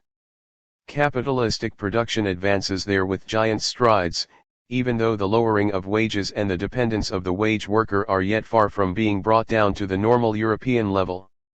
24. This is the fundamental reason why, as a general rule, 25 capital pushes for increased emigration of workers to the most dynamic growth economies and sectors. It does so in order to be sure of having the labor power for direct use, as well as the surplus necessary to contain and push down the wages of the employed workforce, and to increase the dependence on capital of the employed, unemployed, and semi-employed workforce. Marx demonstrated this masterfully in the chapter entitled The General Law of Capitalist Accumulation. Capital is not satisfied with natural population growth, it needs an industrial reserve army independent of these natural limits. It has neither the capacity nor the interest to employ the entire workforce that it makes available. Its way of proceeding, by antithesis, is to condemn one part of the workforce to forced inactivity through the overwork of the other part. And, far from there being any possibility of self-correction, this proletarian reserve army grows ever larger with the advance of social accumulation. 26. Today we have an extraordinary confirmation of this thesis before our eyes. In the past, and even more in our own day, emigrants/immigrants have as a rule been a major part of this reserve army, of this mass of human material always ready for exploitation. 27. Of this last circle of the inferno of wage labor. Yet capital claims that this quota increases and decreases purely in accordance with the different phases of the business cycle. 13.5 A process that is not natural but social historical. For Marx, then, both the great forced migrations of the pre-industrial epoch and the great free migrations of the industrial age, both the migrations of dispossessed colored people and those of expropriated European whites, were social historical, not natural phenomena. All were inseparably bound up with the rise of capitalist social relations of production on a world scale, and with the violence and coercion that despotic capital has exercised over all forms of living labor since its mode of production came into being. At this level too, Marx polemicized against the viewpoint of political economy, which tended to naturalize every aspect of capitalist society and market functions, including population movements and migratory ours. Adam Smith, 1723–1790, David Ricardo, 1772–1823, and the other classical economists generally ignored the fundamental role of colonialism and forced migration, and above all of the African slave trade, in the birth of large-scale industry in England and Europe, and they also ignored the pauperization, expropriation, and forced migration of the Highlanders in Britain. Ricardo, for example, fell into the monumental error of considering the colonies as independent countries, and on this basis proceeded to naturalize the effects of colonial oppression along with the spread of capitalist mercantile relations. 28 Another major influence on Ricardo was Thomas Robert Malthus' 1766–1834, axiomatic thesis that population increases geometrically in a simple natural process, whereas the production of foodstuffs increases only arithmetically. For Marx, on the contrary, there is no natural eternal law of population and overpopulation. There are only different laws governing their increase that correspond to different modes of production. Population levels ultimately re-ECT and give concentrated expression to the development of the productive forces of society. In the Grundriss, he showed that the production of a surplus of workers is a phenomenon specific to the capitalist era. It depends on the extraordinary growth of the productive power of labor that occurred under the spur of unlimited accumulation of value and surplus value. This same factor accounts for the impoverishment of the mass of workers, the spread of pauperism and the migrations from country to city. 29 Once again Marx's vision was not shaped by national boundaries. He did not consider individual nations in isolation from one another. Nor did he analyze the capitalist heartlands without the colonies, or treat the latter as if they were independent of the former. In his eyes, the history of capitalism opened in the 16th century, precisely with a world-embracing commerce and a world-embracing market. 30 And the tendency to create the world market is inherent directly in the concept of capital itself. 31 His approach to migrations was similar. He saw them as forced, even in the case of the formally free migrations of the era of industrial capitalism, since the force of economic coercion, expropriation of the means of production, poverty, etc., was no less potent than extra economic compulsion. But we would be making a serious mistake if the only distinction we drew between Marx and the leading exponents of political economy was that he provided a scientific analysis of internal and international migrations from the 16th to the 19th century. For his scientific labors were inseparable from his political position, from his existence as a revolutionary communist and internationalist. This is fully apparent also in his writings on migration, where he was always, unfailingly, on the side of the expropriated farmers driven to mutate into workers in the industrial cities at the four corners of the world market, on the side of the black slaves and coolies brutally set to work on the plantations, in the mines and in railway construction, on the side of the Irish workers, oppressed twice over as proletarians and Irish, on the side of Chinese insurgents, Indian sepoys, Javanese, and colored workers weighed down by the system of colonial super-exploitation and incorporated from birth into the International Reserve Army of Capital, and on the side of their resistance, their struggles, rebellions, and insurrections against colonialism and European capital.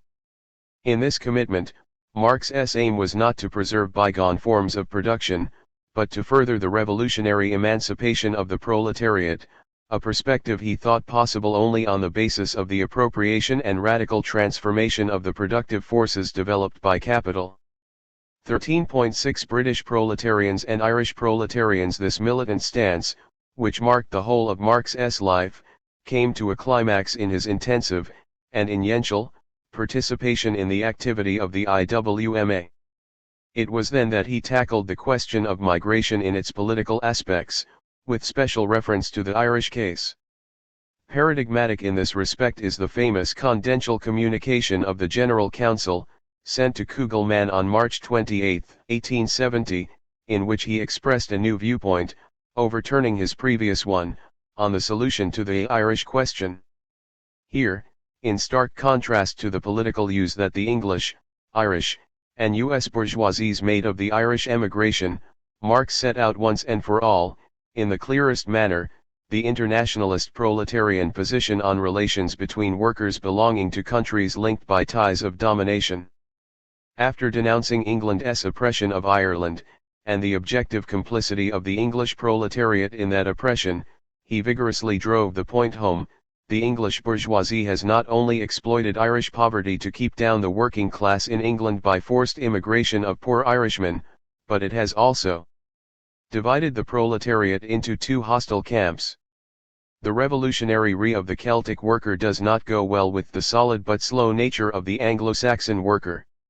On the contrary, in all the big industrial centres in England there is profound antagonism between the Irish proletarian and the English proletarian. The average English worker hates the Irish worker as a competitor who lowers wages and the standard of life. He feels national and religious antipathies for him. He regards him somewhat like the poor whites of the southern states of North America regarded black slaves. This antagonism among the proletarians of England is artificially nourished and kept up by the bourgeoisie. It knows that this scission is the true secret of maintaining its power. Moreover, this antagonism is reproduced on the other side of the Atlantic. The Irish, chased from their native soil by the bulls and the sheep, reassemble in the United States where they constitute a huge, ever-growing section of the population. Their only thought, their only passion, is hatred for England.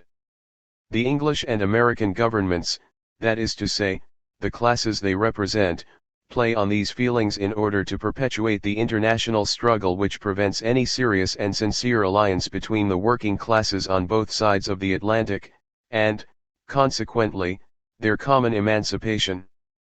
Ireland is the only pretext the English government has for retaining a big standing army, which, if need be, as has happened before, can be used against the English workers after having done its military training in Ireland.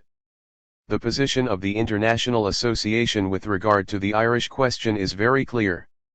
Its RST concern is to advance the social revolution in England. To this end a great blow must be struck in Ireland. The General Council's resolutions on the Irish amnesty serve only as an introduction to other resolutions which will affirm that, quite apart from international justice, it is a precondition to the emancipation of the English working class to transform the present forced union, i.e., the enslavement of Ireland, into equal and free confederation if possible, into complete separation if need be. 32. This passage outlines the internationalist position on the relationship between the English nation, the metropolis of capital, and the Irish nation, and between Irish and English proletarians. The latter are called upon to work for an end to the enslavement of Ireland and an amnesty for actors in the Irish cause, to break their unnatural alliance with the English bourgeoisie and landlords, and to forge, on a free and equal basis, a sincere and serious alliance between the working classes of Ireland and England and between the two sides of the Atlantic. The profound antagonism between these working classes can be overcome only if the English workers take up the struggle against Ireland's enslavement as their own cause, because only such an alliance can make English proletarians appear in the eyes of Irish proletarians as their allies, instead of allies of their own enemy as deserving of hatred as their bourgeois rulers. And only the victory of Ireland in this struggle and the end of the antagonism between English and Irish proletarians can truly dig the grave of the English bourgeoisie and pave the way for the common emancipation of the proletarians of both countries. 33. This militant position on the relationship between proletarians of the dominant countries and proletarians of the dominated countries, and between indigenous proletarians and immigrants, was restated in various forms over the subsequent decades, implicitly in the report of the General Council to the Fifth Annual Congress of the International Working Men's Association, 1872, where Marx denied the goal of the association as the emancipation of labor and the extinction of national feuds. 13.7 Yesterday, today, tomorrow. The challenge issued a century and a half ago by Marx and the IWMA is reasserting itself today on a global scale. Never before, in the history of capitalism, has migration had such amplitude and depth. The international migratory movements now taking place involve the entire planet, with no exceptions, and they look set to nearly double over the coming decades to a level above 400 million persons. The most powerful cause of this epochal population movement is the uneven development of continents and countries that today's neocolonialism has inherited and reproduced from historical colonialism. Once again, but in extreme forms that are without precedent, the late capitalist agricultural revolution underway in the Asian, African, and South American countryside is each year throwing tens of millions of expropriated peasants onto the world market. And, if that were not enough, an uninterrupted series of wars that are local only in appearance, involving the Arab Islamic world in particular, as well as the new scourge of ecological disasters, are giving another huge spur to migratory movements. The machinery of global capitalism churns out, and will continue to churn out in the coming decades, huge numbers of emigrants who are compelled by these coercive factors to sell themselves for the lowest price. Along with super-exploitation of their labor, they will face every kind of discrimination and harassment, and often their dream of a life worthy of human beings will end with death at sea, in the desert, or on one of the 40 walls that are being built around the world.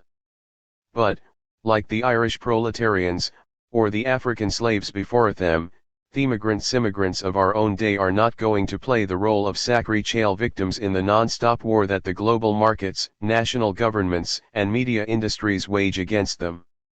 After all, the free migrations of the age of industrial and natural capitalism produced a long history of collective social and political action on the part of emigrant workers, ranging from the decisive role of German, Polish, and Italian proletarians in the United States in the international struggle for the 8-hour day, through the vanguard position of emigrants in the cycle of workers' struggles that shook Europe between 1968 and 1973, to the great revolt of the children of immigrants in the Parisian banlieues in 2005, the magnificent nationwide strike of millions of Chicanos on May 1, 2006 in the USA, and the resistance of immigrant communities in Europe to racist and discriminatory government policies.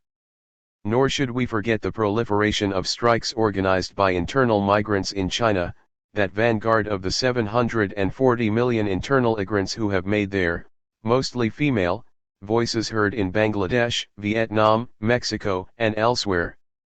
38. The self-organization of immigrant workers remains the RST and most essential force opposing market and government oppression. But it is crucially important that the proletarians of the destination countries should support their resistance unconditionally, and that they should campaign for the fully equal treatment of immigrant workers and the abolition of all mechanisms liable to produce and reproduce inequality between workers of different nationalities. Only this will cut the ground from under capitalist policies designed to divide workers by nationality and to set them at each other's throats. And, in all this, the position taken by Marx and the IWMA on the Irish case retains all its topicality in today's world. Sandro Mesadra and Ranabir Samatar. 14.1 Capitalism as a World Force and Colonialism. Gerhard Hauck, 1939, wrote that Karl Marx never devoted to the topic of colonialism a theoretical systematic treatment, and he always dealt with colonialism aphoristically and in marginal notes. One such an assessment of Marx's engagement with colonialism re-ex more the scant interest and substantial marginalization of the topic in Western Marxism than the reality of the diverse sites of Marx's deliberations of colonialism, and the diverse occasions when Marx had to engage with colonialism in the course of his theoretical, political, and historical writings. It is well known that Capital Volume I, ends with a chapter on the modern theory of colonization and colonialism plays an important role in Marx's investigation of the so-called primitive accumulation in Part 8 of the book. In his journalistic writings, in particular in the articles he wrote in the 1850s in the New York Tribune, the question of colonialism in India and China occurred prominently. In the following decade, a species manifestation of modern colonialism, Atlantic slavery, and an important instance of internal colonization in Europe, British rule in Ireland, became for Marx important terrains of political intervention. Moreover, in his late years, Marx became increasingly interested in the study of non-European societies, and particularly forms of property prevailing before the colonial encounter. In the last decades, Marx's writings on colonialism became an issue of debates and controversies outside Marx scholarship.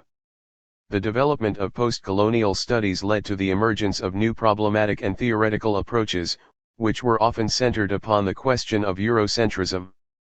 In particular, Marx's article British Rule in India of 1853 was taken as emblematic of his Eurocentric vision of history and capitalism by scholars like Edward Said, 1935 to 2003, in his book Orientalism.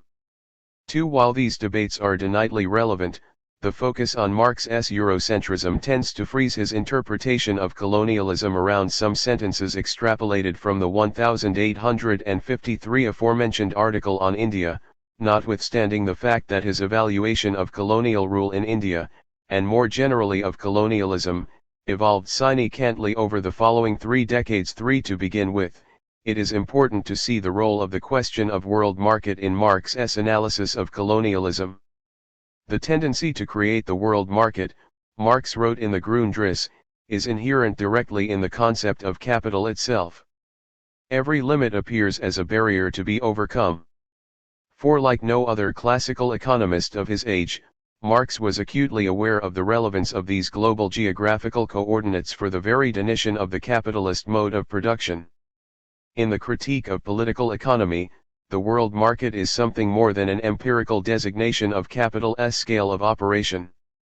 It is a full-edged concept, which allows grasping the general relations of bourgeois society, the concentration of capital, division of labor, wage labor, etc. in their most developed form, since it is on the world market that production is posited as a totality and all its moments also, but in which simultaneously all contradictions are set in motion. 5. Characterized by an increasing autonomy, the world market is distinguished by Marx in the Grundrisse from the international relationship of production, and it is presented as both the presupposition of the totality and its bearers. 6. State frontiers disappear in the world market, he wrote in his discussion of theories of standards of money. 7. The concept of world market was already present in Marx's early writings, foreshadowing a thrilling combination of a geographical and historical materialism and laying the basis for proletarian internationalism. 8. It was also a crucial entry point into the analysis of colonialism. While in Capital, Volume I, Marx stressed the importance of the great discoveries of the end of the 15th century for the creation of the world market.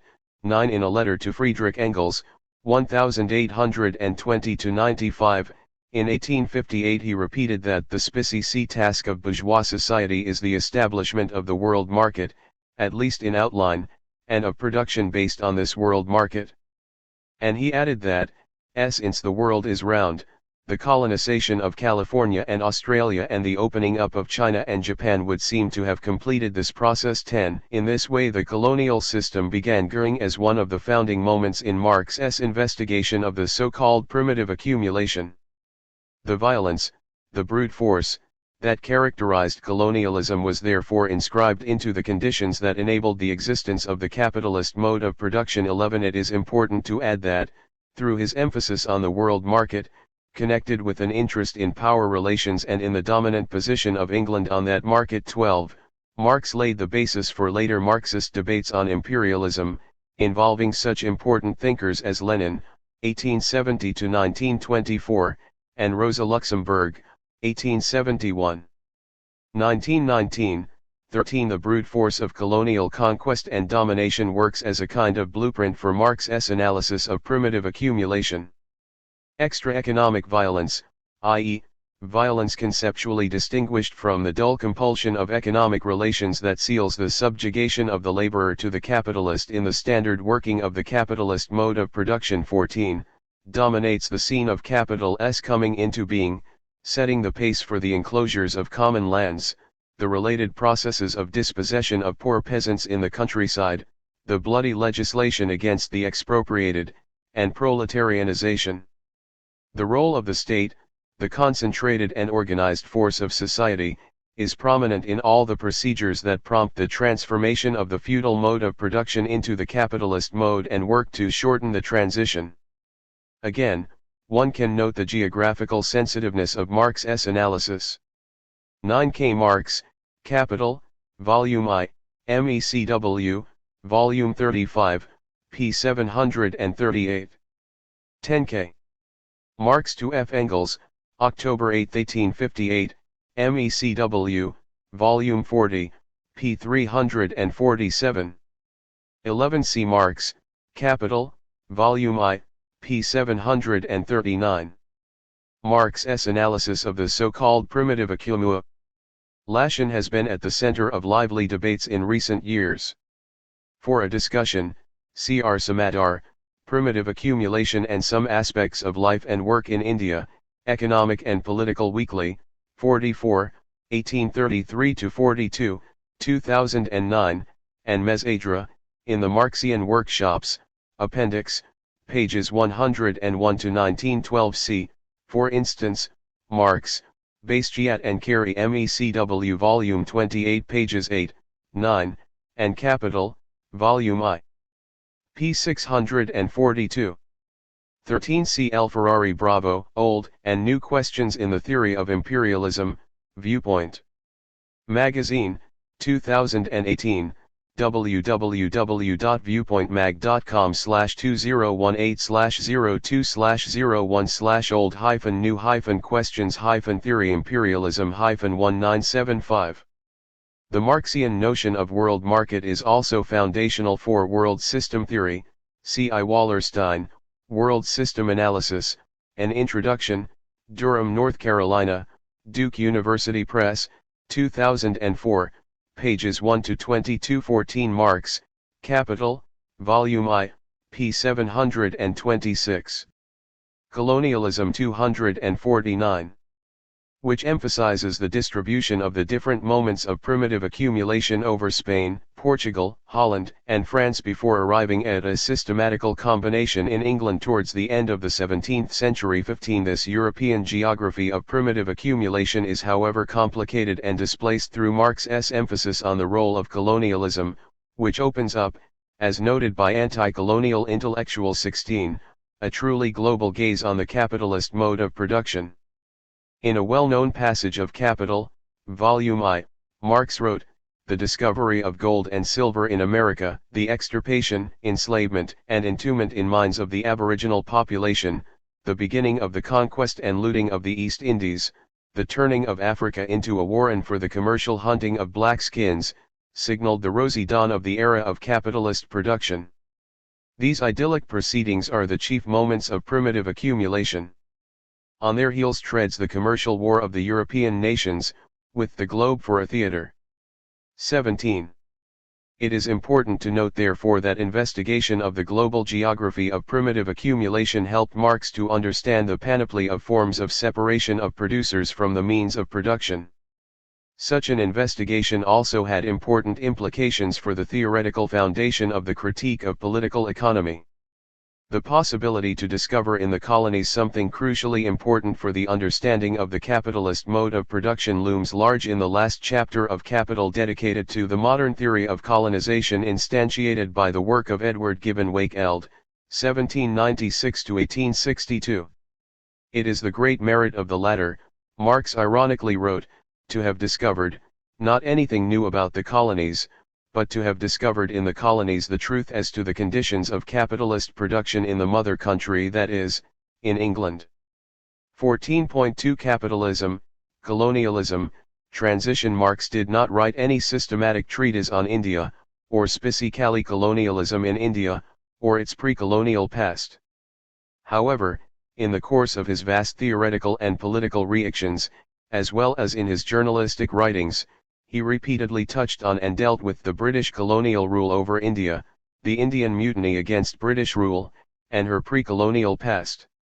These analyses, also in form of comments, notes, or letters to Engels, were interrelated, and taken together they may be considered as constituting a body of thought, and as a body of thought it had all the traces of evolving. But, as to the question if by the pre-colonial he always meant the pre-capitalist or Asiatic or feudal, different answers are possible. Marx increasingly espoused a heterogeneous view of the pre-capitalist past and the origin of capitalism, and also his views on the relation between capitalism and colonialism also developed over time. The question of transition from pre-capitalism to capitalism therefore involved enormously nuanced discussions in Marx's writings. The possibility of transition to capitalism through colonialism was only one such route of transition. In this context, we have to keep in mind that Marx paid attention to colonial aggrandizement on China also. But China was never fully colonized. It was semi-colonial. So the discussion took a slightly different tenor.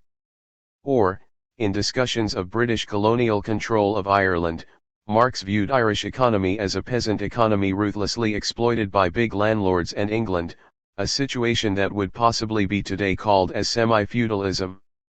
Yet the more significant point is that Marx's attention to British rule in India, including in his dispatches to the New York Tribune, was mostly a kind of site where interrelations were being explored. India was, as if the alternative scenario, the foil, which served the purpose of clarifying what was happening in Europe, or, more fundamentally, which would make a revolutionary think of the varying prospects of revolutions in Europe and elsewhere, for instance the relation between a revolution in the occupied or annexed or colonized country and revolution in the occupying country. In short, reactions on colonialism were part of his reactions on revolution and socialism. In this lay the insights and paradoxes in his analyses of colonialism. The analysis of colonialism was made in the perspective of analysis of capitalism, its global domination, and its ever-expanding conquest of territories, economies, and societies. Marx was almost saying, without colonialism there was no capitalism. 19. Resonances between different colonial settings abound in Marx's writings and have shaped their reception, as was for instance the case with his discussion of the Irish famine in the 19th century, which provided an analytic framework for the persistence of famines until the end of British colonial rule in India. Marx's observations in Capital, Volume I, on the transformation of Ireland into an impoverished agricultural dependency of British capitalism belong to the legacy of socialist anti-colonial thought. Speculating on the prospect of an Irish revolution, an agrarian revolution, and its telling effect on European capitalism was a matter of his relentless speculation and perhaps optimism.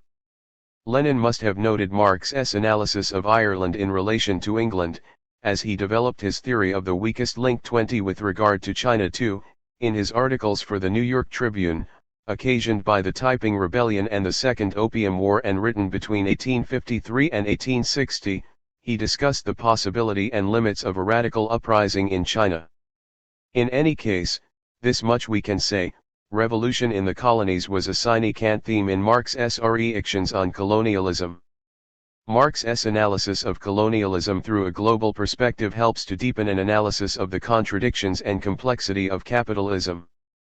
14.3 Colonial Relations, Class Question, and the Peasantry. Two famous articles by Marx in 1853 on India, British rule in India and the future results of British rule in India presented the problem of analyzing colonial rule in the perspective of the need for social transformation and a political revolution in the colony.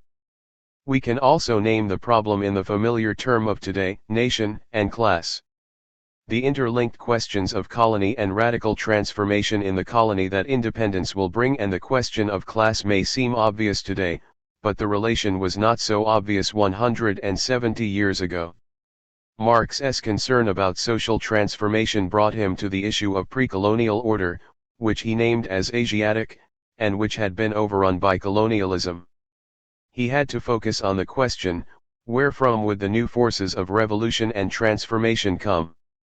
Expounding his ideas of an Asiatic mode of production based on the political framework of Oriental despotism, Marx wrote in British Rule in India that the Asiatic government in the form of despotic rule was needed to perform colonialism to an indigenous future, grew prominently in Marxist debates on Marx's writings on India.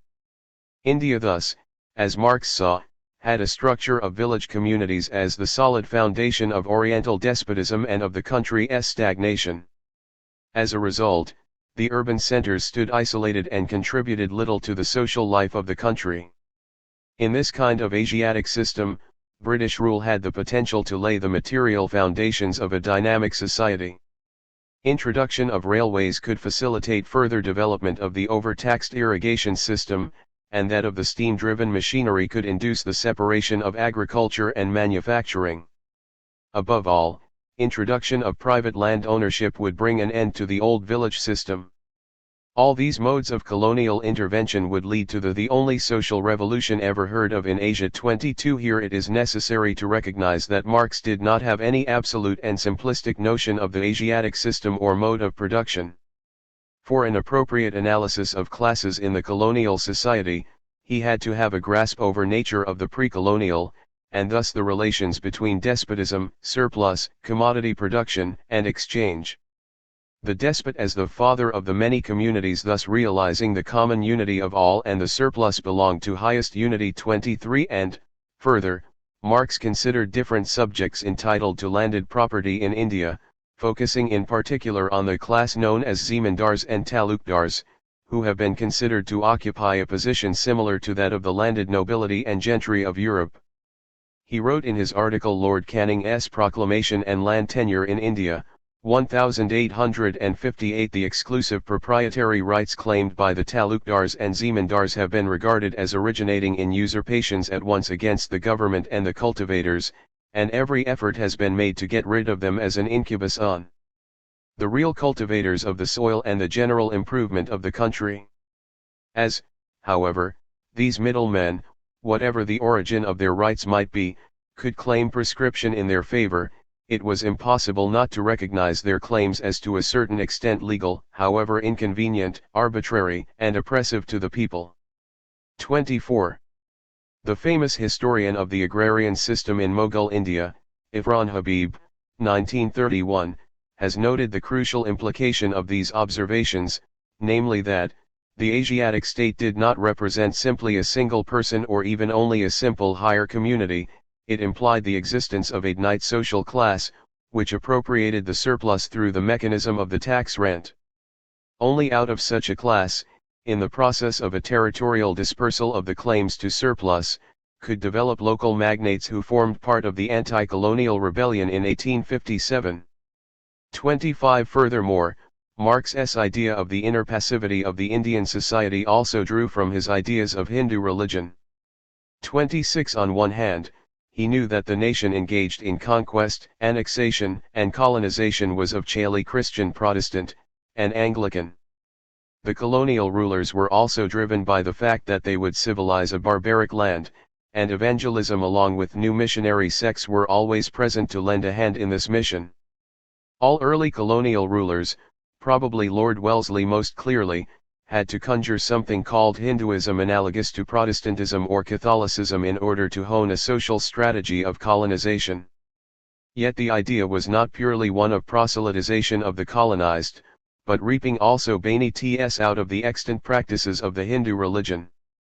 Thus, Marx noted how the colonial authority protected the priests of the Jagannath temple in Puri who extracted immense profit from mass pilgrimage, and at the same time encouraged temple prostitution and fabulous festivities that would be accompanied by suicide and self-torture of fanatic believers. Hindu religion was thus unable to provide resistance to colonial rule, and Marx argued that, as the village communities crumbled in face of the colonial rule, the potent force of religion in reinvigorating the colonial society was lost forever. 27 Once again, his insights into the negotiation of the religious question by the emerging nation were valuable. Not only did religious reform movements begin from the RST part of the 19th century, but popular sects at times with millenarian ideas also had a say in giving birth to the contradictory nation form, in which Dalits in particular would claim justice and their place in the nation, not as part of the Hindu society and under Hindu religious umbrella, but as a distinct society deserving just recognition. Of course, passages like the one cited carry traces of Hegelian world history, yet and at the same time they present to us the RST symptoms of the problem of analyzing colonialism in the matrix of social transformation. And, as we shall see, Marx, having set the agenda of social transformation, now had to face the question of class analysis in social transformation. So even in 1853 he did not fail to notice the rapacious nature of colonial rule.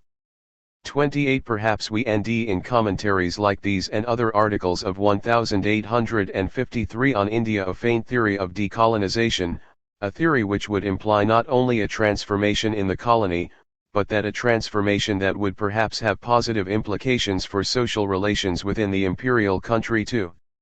29 On one hand, he would say, as Victor Kiernan, 1913–2009, pointed out in his discussion on Marx on India, that to be free at home, John Bull must enslave abroad. 30 On the other hand, his theory of capitalism would also change gradually with issues of race, brutality, violence, and oppression being now incorporated in the history of capitalism. If a ruling class often recapitulated in its colonies its own history of bloody suppressions of peasant revolts, as the mass executions after the mutiny had reminded him of the Cromwellian reprisals after the Irish Rebellion, then independence of the colony must be achieved to effect social transformation in the oppressor nation. But, while we end decolonization in this formulation still anchored to the fate of bourgeois rule in Europe, the concern soon shifts to the future of the colony itself as Marx had to increasingly discuss the pre-capitalist past of the colony and its transformation. This is not to suggest that there was an exclusively logical link between what he wrote in 1853 and 1857. Indeed, the steps were unsure, and even then he declared that by and large there will ooze out other facts able to convince even John Bull himself that what he of the people. C.K. Marx, The Indian Question, July 28, 1857, MECW, Volume 15, p. 311-28c. For instance, K. Marx, The War Question, Doings of Parliament, India. July 19, 1853, MECW, Volume 12, pages 209-16.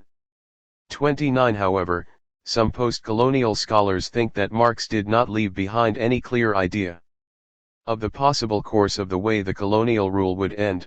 See, for instance, A. Kumar, Marx and Engels on India, The Indian Journal of Political Science, 53, 4501, 1992, 30 V. G. Kiernan, Marx and India, Socialist Register, 4, 179, 1967. Considers a military mutiny is in truth a national revolt. 31 But clearly his views on capitalism developed, and he became increasingly scathing in his critique of capitalism, discarding the regenerative role of capitalism that he and Engels had granted in 1848 in the Manifesto of the Communist Party or in his writings in 1853 on India. In order to describe the 1857 mutiny as a national revolt, Marx had to note various factors in the colony, such as discontent of the talukdars, impoverishment of the peasantry, mutiny in the army, religious discontent, destructive tax burdens, and rapacious nature of colonial administration. To see the colony through the prism of social relations, class terms, which is to say bourgeois power in the imperial country, and the power of proletarians, semi-proletarians, peasants, nascent bourgeoisie, in the colony, was a difficult exercise, not only because the analytical tools were still not fully developed by Marx and Engels, but because the social relations also were unclear at that time with unclarified lines of production relations. 32 Ultimately, Marx found by 1857 with the anti-colonial uprising in India, rebellions in China, and the Fenian Revolt in Ireland that the question of transition in the colonial country and its social transformation could not be delinked from the issue of independence, irrespective of the fact as to whether there would be native bourgeois rule after independence or rule of the people. Marx was fully aware of the possible different trajectories of such transition in Ireland, China, India, and even Russia. But to recognize transition in the colony as the subject of history required long and arduous labor, and, to a greater extent imagination, to visualize the colony emerging in its own right as a political actor on the global stage, producing sovereignties, territories, economies, and forms of rule. Indeed, conjuring that future irreducible to given European history and yet a future that would be informed by class analysis and class angle was an immensely difficult exercise. Marx's writings on colonialism in India therefore not only served the purpose of clarifying his ideas of capitalism or say colonialism in China or Ireland, or the economic system in Russia. As Kevin Anderson, 1948, has averred, 33 these writings also grounded Nally his views on capitalism as a world force with manifold varieties, possibilities, and contradictions. His own perspective on capitalism also evolved with his writings on India and other colonies.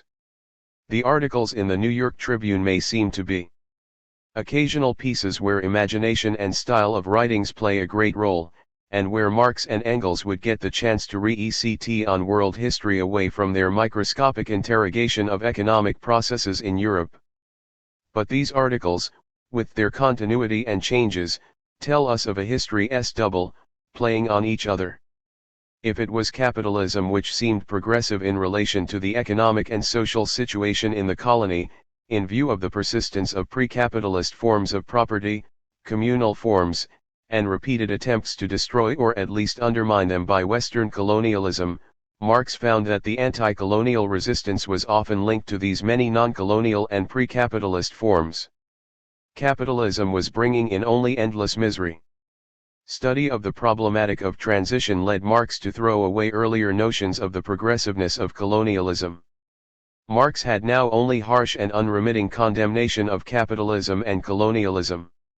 Capitalism and colonialism, workers and the colonial peasantry, expropriation of property by the process of accumulation and the persistence of small property, rule of law and colonial plunder, the political economy of the Old World and colonial economy in the New World, these continuously shifting sites of global capitalist order, and the range of displacements they cause occupied Marx's attention.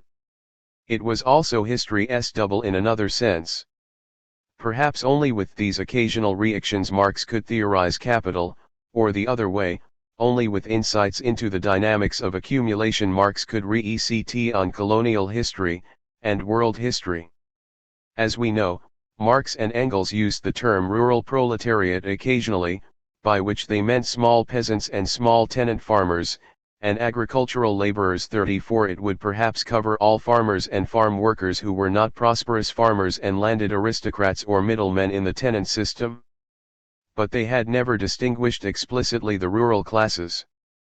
Only towards the end of their respective lives with socialist movements making progress in France and Germany did Marx and Engels start thinking concretely of the peasants, of their relationship with the proletariat and proletarian politics, and the stand a proletarian state should take towards them. How would one think of the villages in colonial India with its own species history and relationship of the mass of rural population to the means of production, land, and other instruments of production, precisely at a time when colonial destruction was proceeding at a furious pace and a new type of land ownership had been recently introduced? Will the peasant class be identified more with poverty, working for wages, experiencing distance from the state, and famines, and death, and less with a particular mode of production? Marx's focus on the Indian land systems is noticeable, for nowhere Marx refers to the lowest tier of peasantry as rural proletarians. So was there a difference between the Eastern peasant and the Western rural proletarian in the outlook of Marx and Engels through much of their life? Yet it is also true that by the 1860s Marx became more attentive to the general issue of class differentiation within the peasantry. Ireland was important in the evolution of their views, because it was from the 1840s that Marx and Engels began paying attention to the great clearances and the birth of the Irish proletarians, often through migration.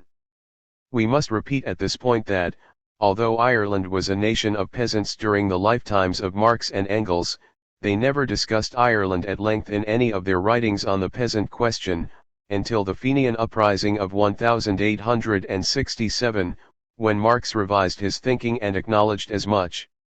Marx wrote to Engels in December 1869, "For a long time I believed that it would be possible to overthrow the English regime by English working class ascendancy. Deeper study has now convinced me of the opposite. The lever must be applied in Ireland. That is why the Irish question is so important for the social movement in general." 35 As John Rodden, 1956, has noted, elevating Ireland to the status of the crucial nation inciting the revolution was consistent with Marx's conclusion concerning historical materialism in Chapter 25 of Capital, Volume I, which is titled The General Law of Capitalist Accumulation. In this light, the case of agrarian Ireland might be referred to as the special law of capitalist accumulation.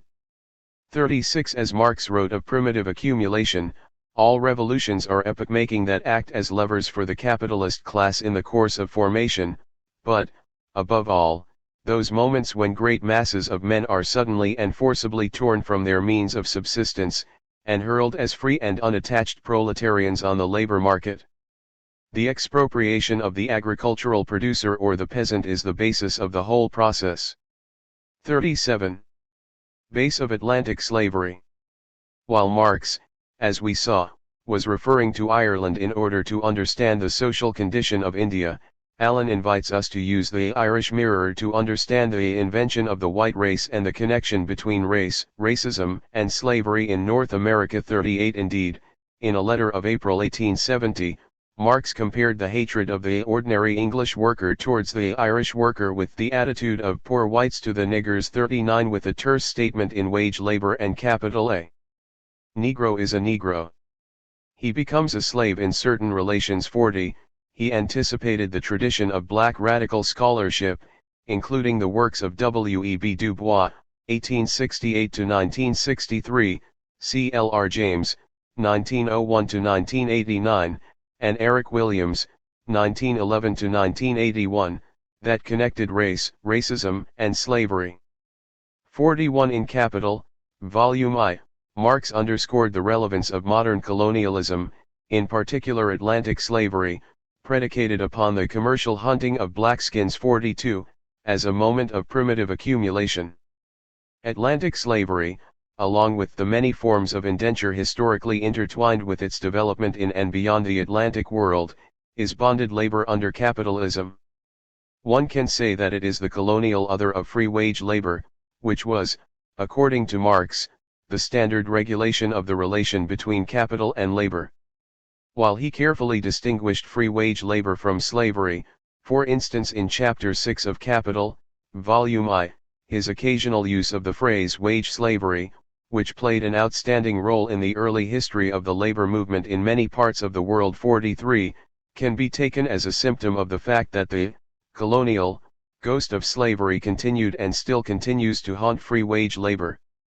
It is well known that Marx had a pronounced interest in the United States and that he had passionately committed himself and the International Working Men's Association to the support of the Union during the Civil War. 44 Although Marx has been criticized for his portrayal of the United States as the country where abstract labor in general, had become a reality in the 1857 introduction to the Grundrisse, he was acutely aware of the relevance of the race divide in foreclosing the very possibility of working-class politics in North America. 45 As he wrote in Capital, Volume I, labor cannot emancipate itself in the white skin where in the black it is branded. 46 Marx's analysis of slavery in the South of the United States is indeed acute and original, both in the journalistic articles he wrote during the war and in scattered references in the Grundrisse and in Capital. He never doubted the capitalist character of the plantation system and he correctly grasped the expansionist tendency of slavery.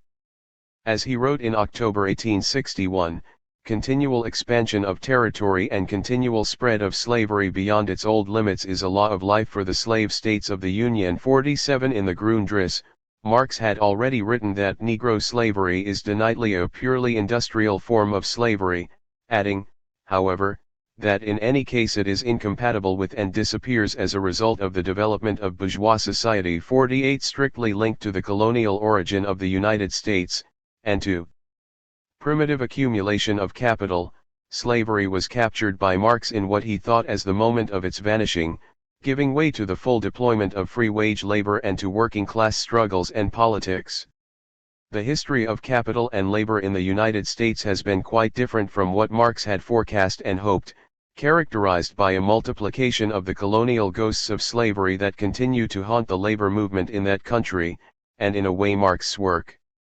49 Marx's belief that the industrial slavery would disappear with the development of bourgeois society reminds of his similar hope in his early articles on India in 1853, namely that colonialism would usher in social revolution.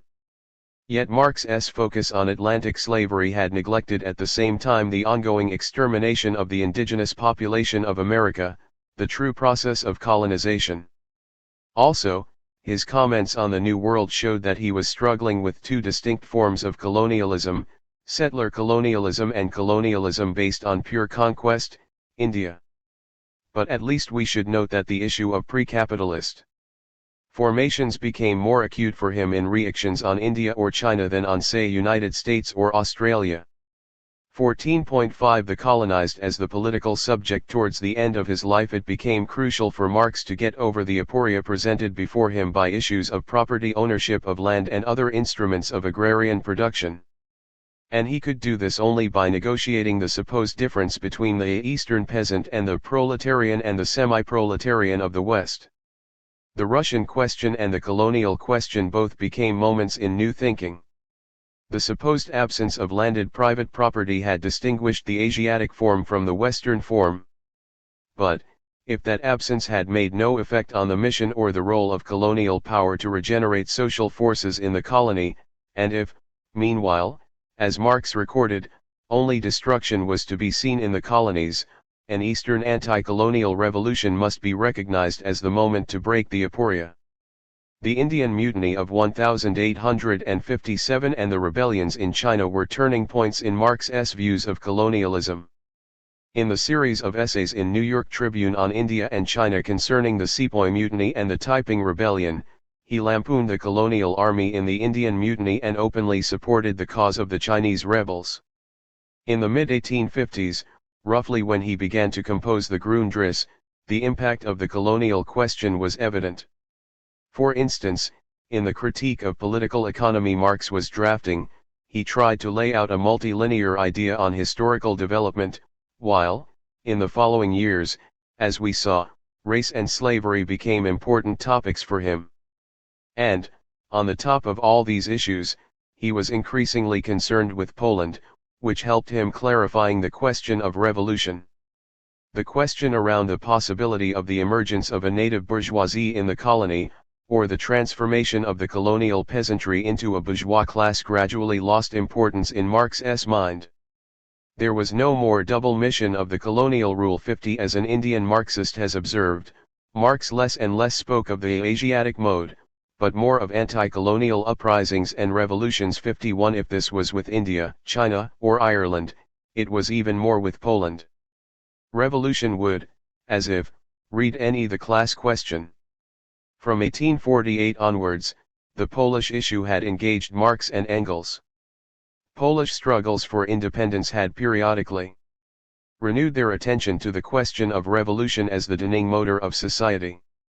52 If revolution was a clarifying event of history, so was the case with anti-colonial uprisings and revolutions. We may say then the following things: a. Marx's RST examination of the colonial question was from the angle of world trade and world history. B. However, the question of world trade led him to look deeper into the colonial society. And the examination of the impact of world trade on colonial economy and the colonized people led him to the recognition that the colonial rule, far from playing a revolutionary role, had thrown the people of the colony into backwardness and ruin. The colonial economy therefore became an appendage to the economy of the colonial power. c. Third, an anti-colonial revolution was a prerequisite for the destruction of the colonial order. The regeneration of the society could be possible by internal forces, the rebellious people in the colony, who must smash the colonial rule to achieve social transformation and social regeneration. D. Nally, Marx's engagements with precisely world history had deniedly led him to some erroneous views. But they also led him to analyze events in China, India, Ireland, Poland, the United States, and, to lesser extent, Algeria and elsewhere. Through these analyses, he came to view colonialism as a mode of capitalism and not an accidental adjunct, which an enlightened liberal bourgeois civilization could discard in course of time. We cannot say that capitalism's course is over in the one-time colonies of the world, now called the post-colonial world. Many of Marx's hesitations over predicting any mandatory future course of countries through capitalism are being resolved by history, as increasingly more nations and regions are entangled in capitalist trade and global capitalist relations. We may have still something to learn from Marx's engagement with colonialism in our present, when the history of anti-colonialism has boiled down to purely one of nationalism and the post-colonial order now exhibits itself in a stark right-wing nationalist frame. Opening up the nation form to discover within it the persistence of the class question in revolutionary terms is the enduring lesson we can draw from Marx's engagement with colonialism and capitalism. Strangely then, or perhaps not, in precisely the numerous and often scattered reactions on colonialism, Marx appears as a strategic thinker. While studying these reactions, we may ND this or that formulation wrong, but the strategic thinking was unmistakable and is instructive for us. The way in which the colony features in Marx's thoughts as an object of knowledge also makes the colony a part of the global history of capital, and goes beyond the usual binary of colonialism/nationalism or colony/nation, compelling us to think of associated questions of primitive accumulation, borders, universalism, concrete, and so on. Colonies were founded not merely by nations, they emerged in the time of empires in whose history the given history of the nation form was scripted. Marx repeatedly raised the problem of capitalist expansion in the time of colonialism and in that context raised the issue of colonial governance. In this way his writings on colonialism, for instance those on British colonialism in India, suggest the need to study the history of modern governance that combines coercion and management of conditions of accumulation. In the telos of globalization, we have not only world trade and free trade, but also a time when, besides the fact of nation-states reigning supreme, there is a present characterized by fuzzy, permeable, and shifting borders, and footloose capitalism. This is the milieu, when empire as a concept is once again returning as a historico-theoretical concept as the other of the nation that had emerged from the colony. Marx's writings on colonialism furthermore anticipate a theory of the colonized as the political subject. In his writings, he was not only going beyond the colonial state, but was also reacting on the representation of the political subject in the modern colonial age.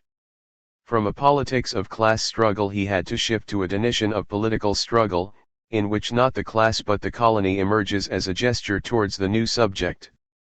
53. This was the point at which he started thinking about religion in the colony, the problem of passivity, faith in the celestial state or the Mybapsarkar, mother-father government, the hard consideration as to which class would lead national revolt, and a harder realization that as yet no class was ready, the nation was not ready, and yet the war for independence must begin sooner or later. There was no place of imminence in the search for an answer.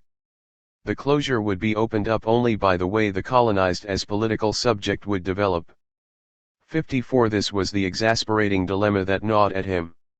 It was the dilemma of class and the nation that. 15.1 Are there essential, permanent, stable elements? An often remarked absence in Karl Marx's legacy is the failure to write a comprehensive critique of the state as a medium of class domination. A book on the state was part of his six-book plan for capital, which guided his work between 1857 and 1863. 1. According to this plan, a text on the state would have followed books on capital, wage labor, and landed property. This corresponds to the method of political economy, namely, a movement from the simple concepts, such as labor, division of labor, need, exchange value, to the state, international exchange, and world market. To the state is a concrete complex relational ensemble that can be comprehended theoretically only through prior, more abstract simple conceptual analysis.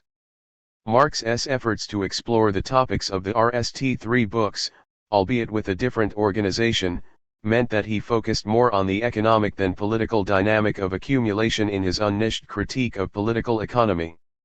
Moreover, given the virtual absence of the proposed book on labor, 3. He focused more on capital, neglecting the working class as an active economic, let alone, political subject. 4. Relatedly, although their project was as much political as theoretical, neither he nor Friedrich Engels provided coherent analyses of political parties, nations, nationalism, and nation-states, the strategy and tactics of revolution, especially whether it must be violent or could take a parliamentary form, and the transitional form of the dictatorship of the proletariat that would supersede the capitalist type of state and abolish the separation between the state and the community. These are major omissions. This does not mean that Marx and his lifelong collaborator, Engels, ignored such issues. Individually and together, they penned a rich body of published and unpublished reactions on the state and state power. Marx offered critiques of political theory analogous to his critique of economic categories in classical and vulgar political economy. He analyzed the capitalist type of state, albeit mainly from the viewpoint of its formal adequacy to, or with, the distinctive logic of capital accumulation. He and Engels presented historical analyses of the state, or analogous forms of domination, in pre-capitalist but class-based modus of production and/or contemporary societies outside Europe and the United States. They also studied the development, changing architecture, and class nature of specie states.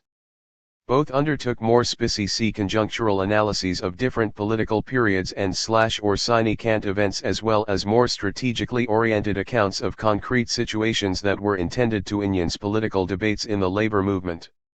Their studies also extended to interstate relations, colonialism, the international balance of forces, the politics of war and peace, and, in addition, the genealogy of some key categories of political analysis. The diversity of approaches partly reflects a need to simplify the complexities of state power by choosing different entry points for specie purposes, at the risk that Marx's work on the state and politics remained fragmented, incomplete, ambiguous, and inconsistent.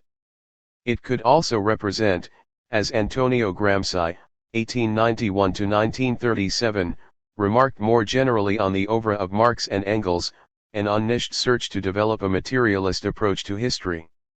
This process involved selecting elements which were to become stable and permanent but had not yet been integrated into a considered theoretical position. These elements must be distinguished from various thought experiments that were later dropped. These comprise partial doctrines and theories for which the thinker here Marx may have had a certain sympathy, at certain times, even to the extent of having accepted them provisionally and of having availed himself of them for his work of criticism and of historical and scientific creation. 5. Gramsci's remarks invite the question, what aspects of this heterogeneous set of analyses on the state and state power are essential, which contingent, accidental, discards? This said, one cannot distill a single essential, general theory of the state or state power from Marx's reactions on at least two grounds. First, textually, they are heterogeneous, fragmented, ambiguous, and inconsistent. Hence, as long as Marx's writings remain a key reference for the development of state theory, it will be necessary to recognize that a range of positions is defensible from within the intellectual canon and that the canon itself provides no basis for arbitrating among the competing theories. 6. Second, more importantly, there is no state in general 7 that could provide the object of a trans-historical general theory. At most, there would be some general class theoretical principles that hold for all class-dominated societies, regardless of their dominant mode of production or the more general articulation of diverse modes of production and forms of social and private labor. In this regard, Marx often remarked that the state is a system of political domination that advances the interests of the ruling classes. However, these remarks were primarily descriptive, that is, pre-theoretical, and focused on the class content of state power rather than specific forms of state considered as a social relation. Marx's theoretical contributions concern the latter topic. 15.23 Essential theories of the state and state power. In broad terms, three essential accounts of the state can be identified in Marx's work. Each had a specific place in Marx's political, historical, and theoretical analyses. They overlapped in some respects and would be re-articulated in his eventual account of the present-day state. Some descriptive accounts saw the state as an instrument of class rule wielded with varying success by the economically dominant class or class fraction to maintain its economic exploitation and political control. This theme was advanced in Marx's articles for the new Rheinische newspaper Neue Rheinische Zeitung in 1842-43, which presented a moral critique of the use of legal and administrative power to advance propertied interests or to defend the state itself.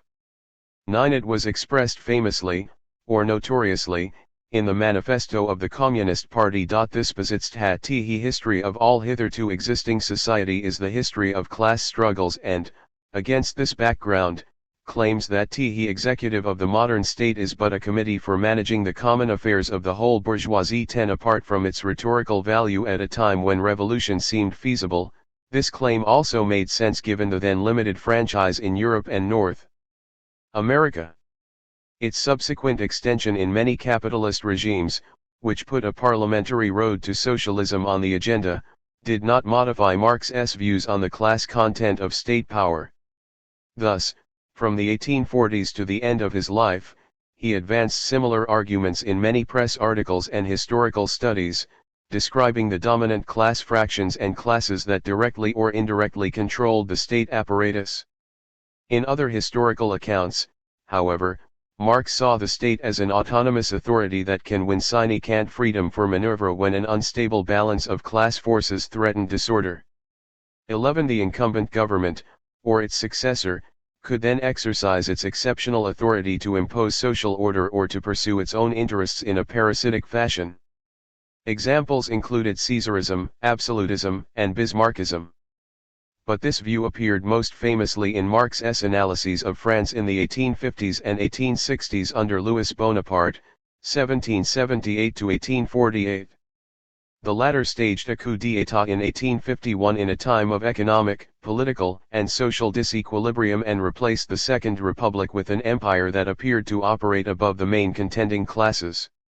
Nonetheless, Marx argued, it had a secure class basis in the conservative small-holding peasantry.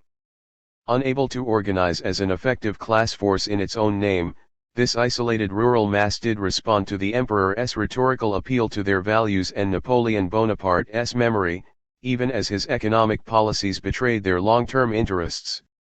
12. Marx even suggested on one occasion that Louis Bonaparte, recognizing the general aversion to his rule, 13 was trying to establish a Praetorian state, in which the army, led by the emperor himself, had begun to represent itself against the entire society. 14 Both approaches have been developed one-sidedly by Marxist theorists. Some treat the state as a passive instrument that can be used to advance the interests of whichever class or class fraction happens to control it. 15 Others highlight the necessary relative autonomy of the state and its officials, who need autonomy in order to better serve the economic and political interests of the dominant class. 16 Yet others suggest the RST account holds for more normal periods of class struggle, the latter for exceptional periods when class struggle is stalemated or threatens a social catastrophe. 17 A third account of the state offers a useful framework to locate and relativize the other two. This was RST developed in Marx's Critique of Hegel's Philosophy of Right and Introduction to the Critique of Hegel's Philosophy of Right. This essential, permanent, and stable account regarded the state as an alienated form of political organization that it is based on the separation of rulers and ruled. 18. This separation takes different forms in different class-based modes of production. Marx reworked this account throughout his life, discarding some arguments, developing others, and presenting it in ever more materialist rather than philosophical terms. It is most clearly restated in his remarks on the 1871 Paris Commune as a radically new form of political organization that sought to overcome this separation of rulers and ruled.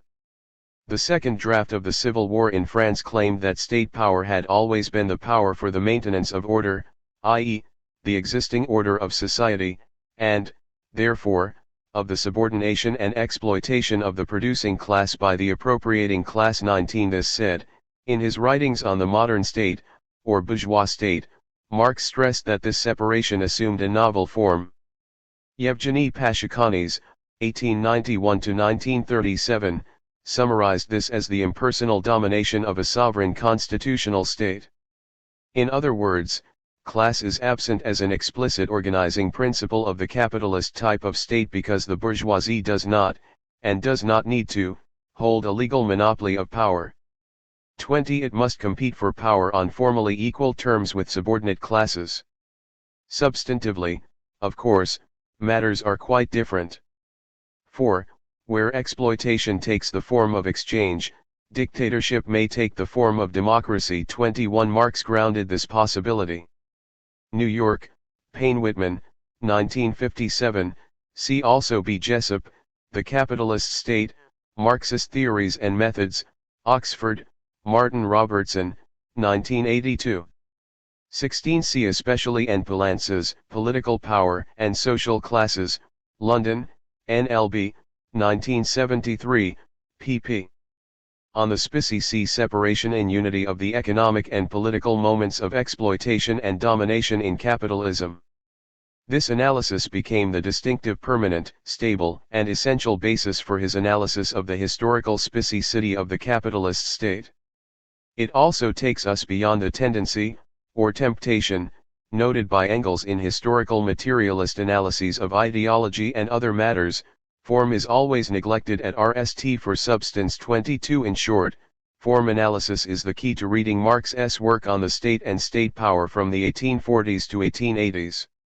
In 1843, after leaving the New Rhenish newspaper, Marx studied the history of states and their relation to societal development in France, Italy, Poland, England, Germany, Sweden, and the United States, the English and French revolutions, and related texts on political and constitutional theory. 23. These intensive studies informed his critique of G.W.F. Hegel's, 1770–1831, doctrine of the state and his further work on state, formation and state power. Against Hegel, Marx argued that the emerging bourgeois social formation was characterized by the institutional separation of a.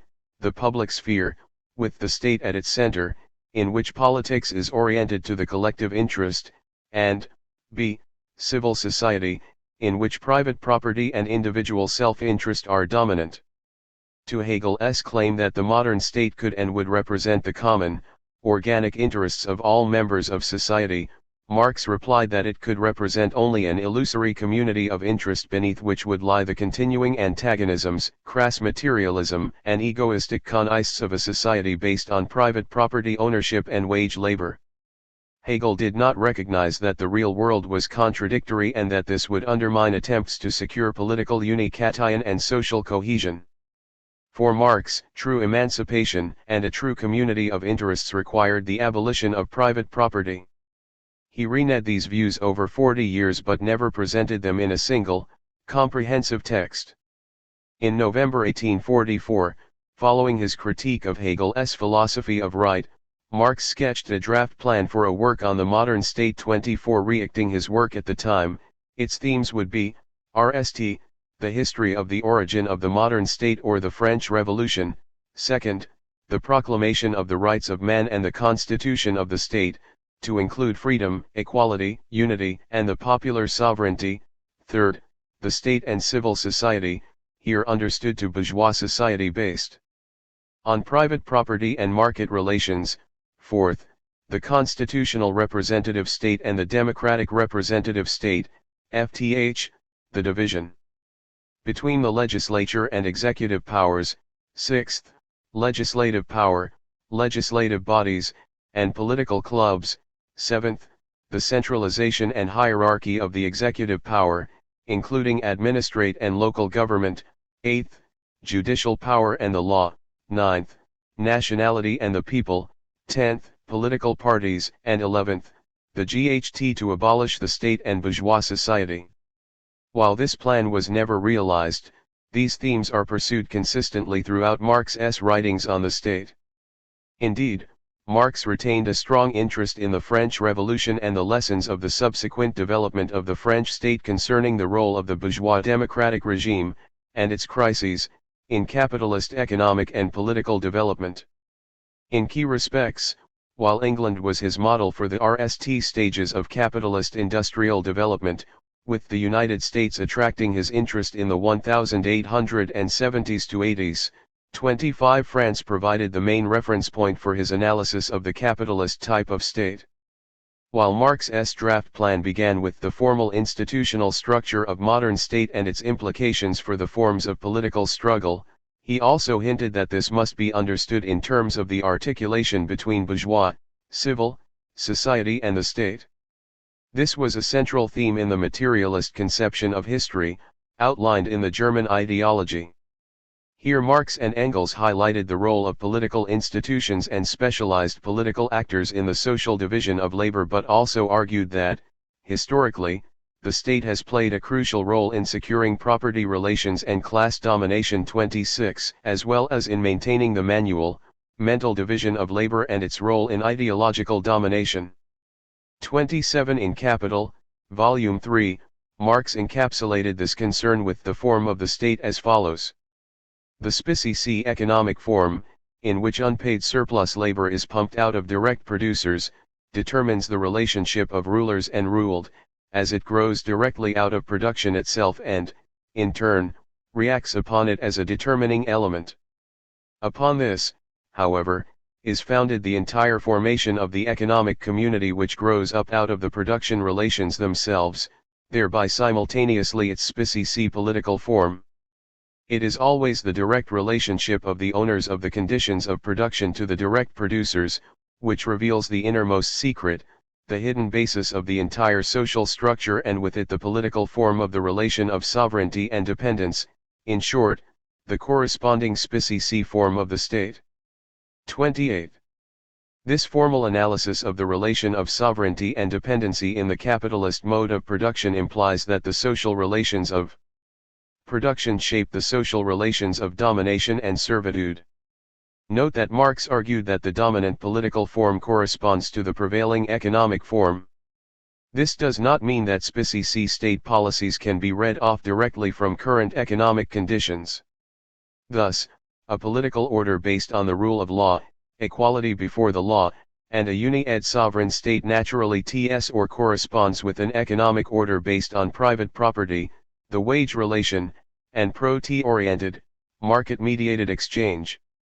This highlights the formal adequacy of bourgeois democracy to a consolidated, pro-oriented, market-mediated mode of production.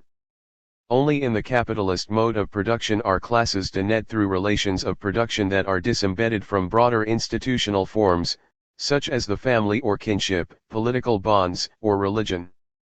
Market forces can then dominate. Capital can then insist on its right to manage the labor process, to appropriate surplus labor, and to enforce contracts with other capitals. There is a dual relation at work here. In the labor market we endy a very Eden of the innate rights of man. There alone rule freedom, equality, property, and bentham. 29 In the labor process, however, we endy economic exploitation and the despotism of capital. A similar duality occurs in the constitutional state based on the rule of law. Marx had indicated this in the draft plan for a work on the modern state, writing that all elements exist in duplicate form, as civic elements and those of the state. 30 Thus, on the one hand, the constitutional state guarantees the innate rights of men, whatever their class position, based on ending feudal and guild privileges. On the other hand, it defends the interests of capital in general when these are threatened, even as it claims to maintain order in the national interest. In this sense, class coneists may be transposed from the economic into the political sphere, but, reacting the institutional separation of the two spheres, they normally take different forms in each. This point is elaborated upon in the next section. It took many centuries of political class struggle before the bourgeoisie, with the establishment of modern large-scale industry and of the world market, nally conquered for itself, in the modern representative state, exclusive political sway. 31 Political alienation will only disappear when the separation between civil society and the state is abolished through the self-organization of society. Marx was unclear how this would occur until 1871, the year of the Paris Commune. He then discovered that one could not use existing forms of state, especially one as concentrated, centralized, authoritarian as the Bonapartist state, which were organs of domination, for the purposes of emancipation. Thus, in the second draft of the Civil War in France, he wrote that the Commune showed that the working class cannot simply lay hold of the ready-made state machinery and wield it for its own purposes. The political instrument of their enslavement cannot serve as the political instrument of their emancipation. 32 Thus enlightened, he declared that he had at last discovered the form of the dictatorship of the proletariat, of the exceptional, transitional form of state towards a classless society and form of self-rule that would defend the interests of the entire community Gemeinwesen. However, the bloody repression of the Commune after just 2 months ended this experiment before any political conclusions could be drawn. These remarks indicate that a formal analysis is not merely formal or superficial, it focuses on social forms and their material effects. Form makes a difference. While political society may be the official expression of civil society, 33 it is a mediated, refracted expression. The fundamental, and fundamentally contradictory, separation and unity of the economic and political moments of class domination means that the political sphere does not directly re-ect the antagonisms in civil society. Thus, as well as referring to changing economic circumstances, coneists, contradictions, and crises, Marx considered how policies, politics, and political regimes were shaped by the motley diversity of state forms, political regimes, political discourses, the changing balance of political forces, and so on. 15.3 The state as a social relation. Writing in Capital, Volume I, Marx observed that capital is not a thing but a social relation between persons, established by the instrumentality of things. 34 This implies that capital accumulation depended on struggles to secure this relation as well as struggles that occur within its limits. 35 Marx might also have claimed that the state is a social relation. 36 A relation between class forces mediated through the material instrumentality of juridico-political institutions and powers. This is implicit in his approach to the state. In both cases, Marx noted the tendency to fetishize social relations, whether in the form of commodity fetishism and eternalization of capital's contingent laws of motion or in the form of statolatry and the treatment of the bourgeois constitution and rule of law as permanent features of modern societies. He subjected both tendencies to scathing criticism, emphasizing the historical contingencies of the economic and political categories of capitalist social formations, their grounding in transient social relations of production, and the scope for class struggle to undermine and overturn these seemingly enduring features of contemporary society. It is always possible for class struggles and other social coneists to overawe and escape the conness of fetishized institutional frameworks. 37 Thus, even if the modern representative state is formally adequate, its inherently contradictory nature makes it vulnerable to destabilization or crisis if an institutionalized class compromise cannot be secured via normal political means. 4. As Marx wrote in The Class Struggles in France, 1848 to 1850, there is a fundamental contradiction at the heart of a democratic constitution. Whereas it gives political power through universal suffrage to the proletariat, peasantry, and petty bourgeoisie, whose social slavery the constitution is to perpetuate, it sustains the social power of the bourgeoisie by guaranteeing private property rights. From the subordinate classes it demands that they should not go forward from political to social emancipation, from the others that they should not go back from social to political restoration. 38. This raises the important question of how the antagonisms and contests between capital, landlords, and workers, and other classes, such as peasants, are held within the political unity formed by the state. A possible answer, given these features, is that the impersonal form of domination in capitalist social formations depends on the separation of the economic and political in terms both of institutional dynamics and the modalities of class struggle. For class domination can be maintained on two conditions. First, economic class struggles must be connected within logic of the market, i.e., over wages, hours, working conditions, prices, and moderated or suspended if this threatens capital accumulation. And, second, political class struggles must be connected within the logic of a struggle for electoral. Expressed within the state in a necessarily specie form, state, power, Socialism London, NLB, 1978, pages 128-9, italics removed. 37. John Holloway critiques the fetishistic reproduction of the capital relation and state power. Open refusal to work within these fetishistic forms can break capitalist domination. Majorities to unions policies legitimate to the illusory, general or national interest of the state's citizens. However, when workers use their economic power to challenge political authority, example through a general strike, or workers use political power to challenge market relations, example through expropriation of property rights without compensation, bourgeois class domination is fundamentally threatened. This may trigger an open war of class struggle through which the dominant classes seek to suspend the democratic constitution or concentrate power in an executive that escapes democratic control. Marx discussed this in various cases but especially in relation to France. The 18th Brumaire of Louis Bonaparte is the most famous such analysis. It studied the specificity of political struggles on the terrain of the modern state. There is no class that is directly and unambiguously represented as such on the political scene, and Marx took great pains to decipher the class bases and/or class relevance of different political forces, for example, political factions, political parties, the army, paramilitary forces, political mobs, intellectuals, journalists, and so on. Marx did not regard these linkages as transparent or straightforward, but as deeply problematic and highly mediated. Different regimes had different effects on class struggle, privileging different interests and making it easier, or harder, to build economic stability, political order, and social cohesion. Louis Bonaparte's coup occurred when the fundamental contradiction was no longer containable and decisive action was needed to block a potential majoritarian coalition of proletariat, peasants, and petty bourgeoisie.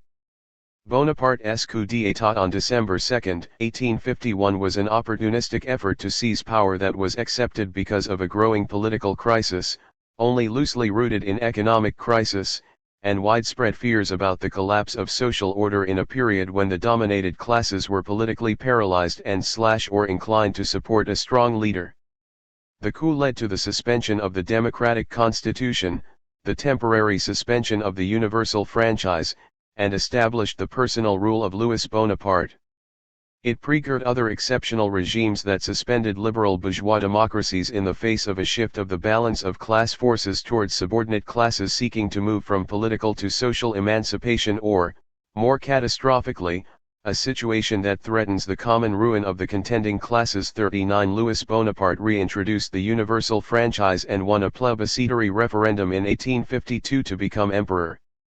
As his regime faced losing its legitimacy, Bonaparte attempted to reinforce his power by strengthening the military. Yet this threatened the economic interests of the dominant classes and, within a short period, state power was once more tied to capitalist interests through the growth of state debt, and the Bonapartist state performed a key role in promoting economic expansion, expropriating the peasantry, and engaging in overseas economic adventures.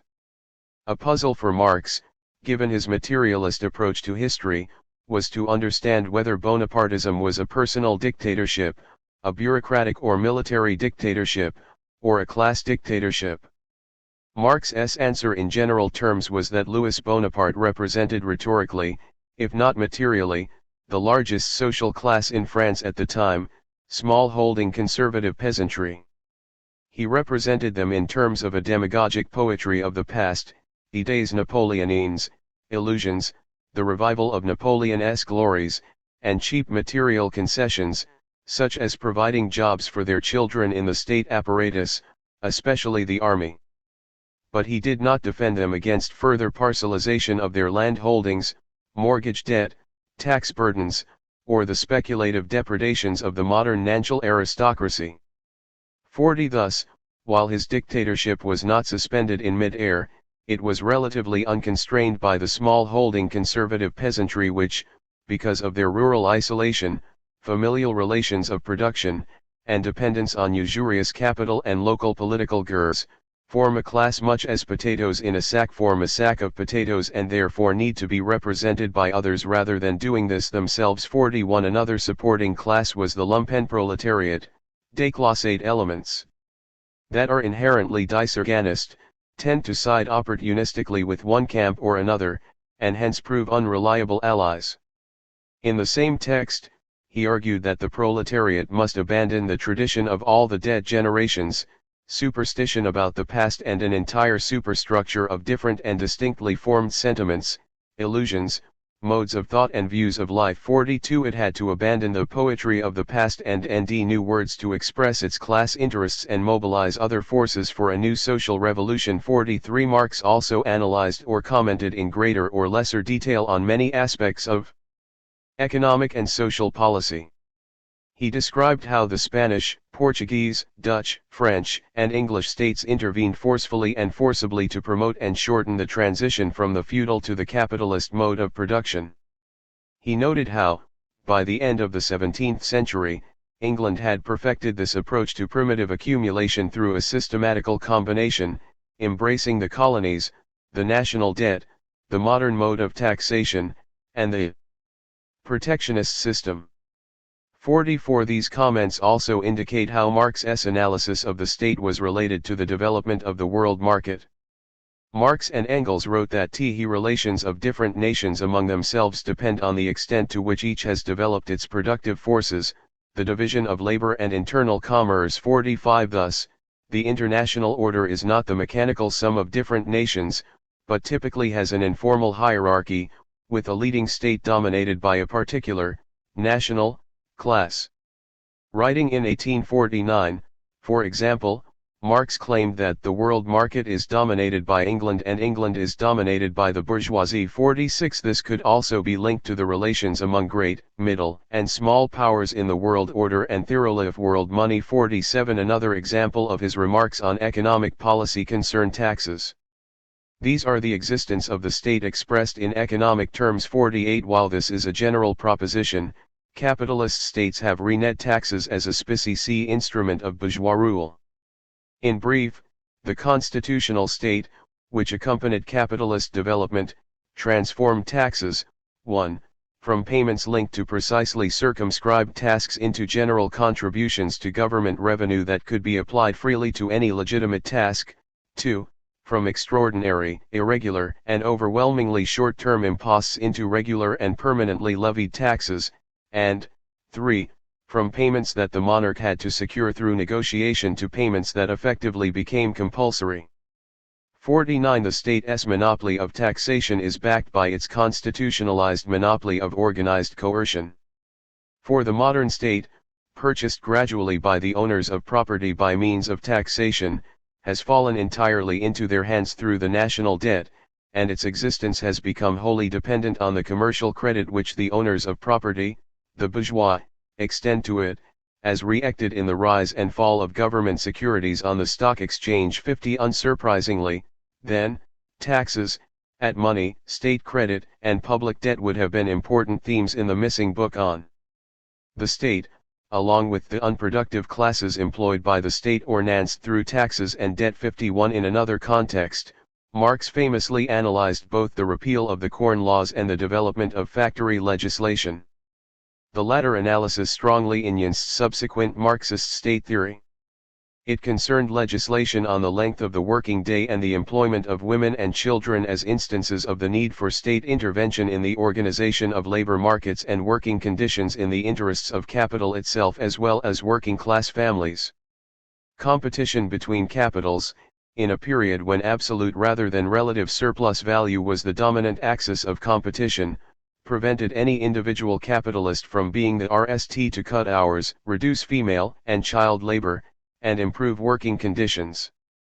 Yet, cutthroat competition produced growing infant and adult mortality, demographic decline, and declining productivity, all of this reported by factory inspectors and other state officials.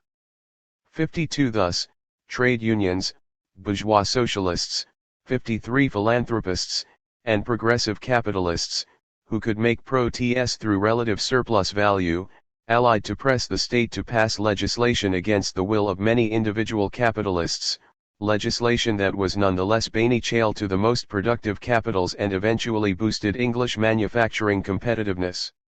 This illustrated what Engels would later call the role of the state as the ideal total capitalist. 54.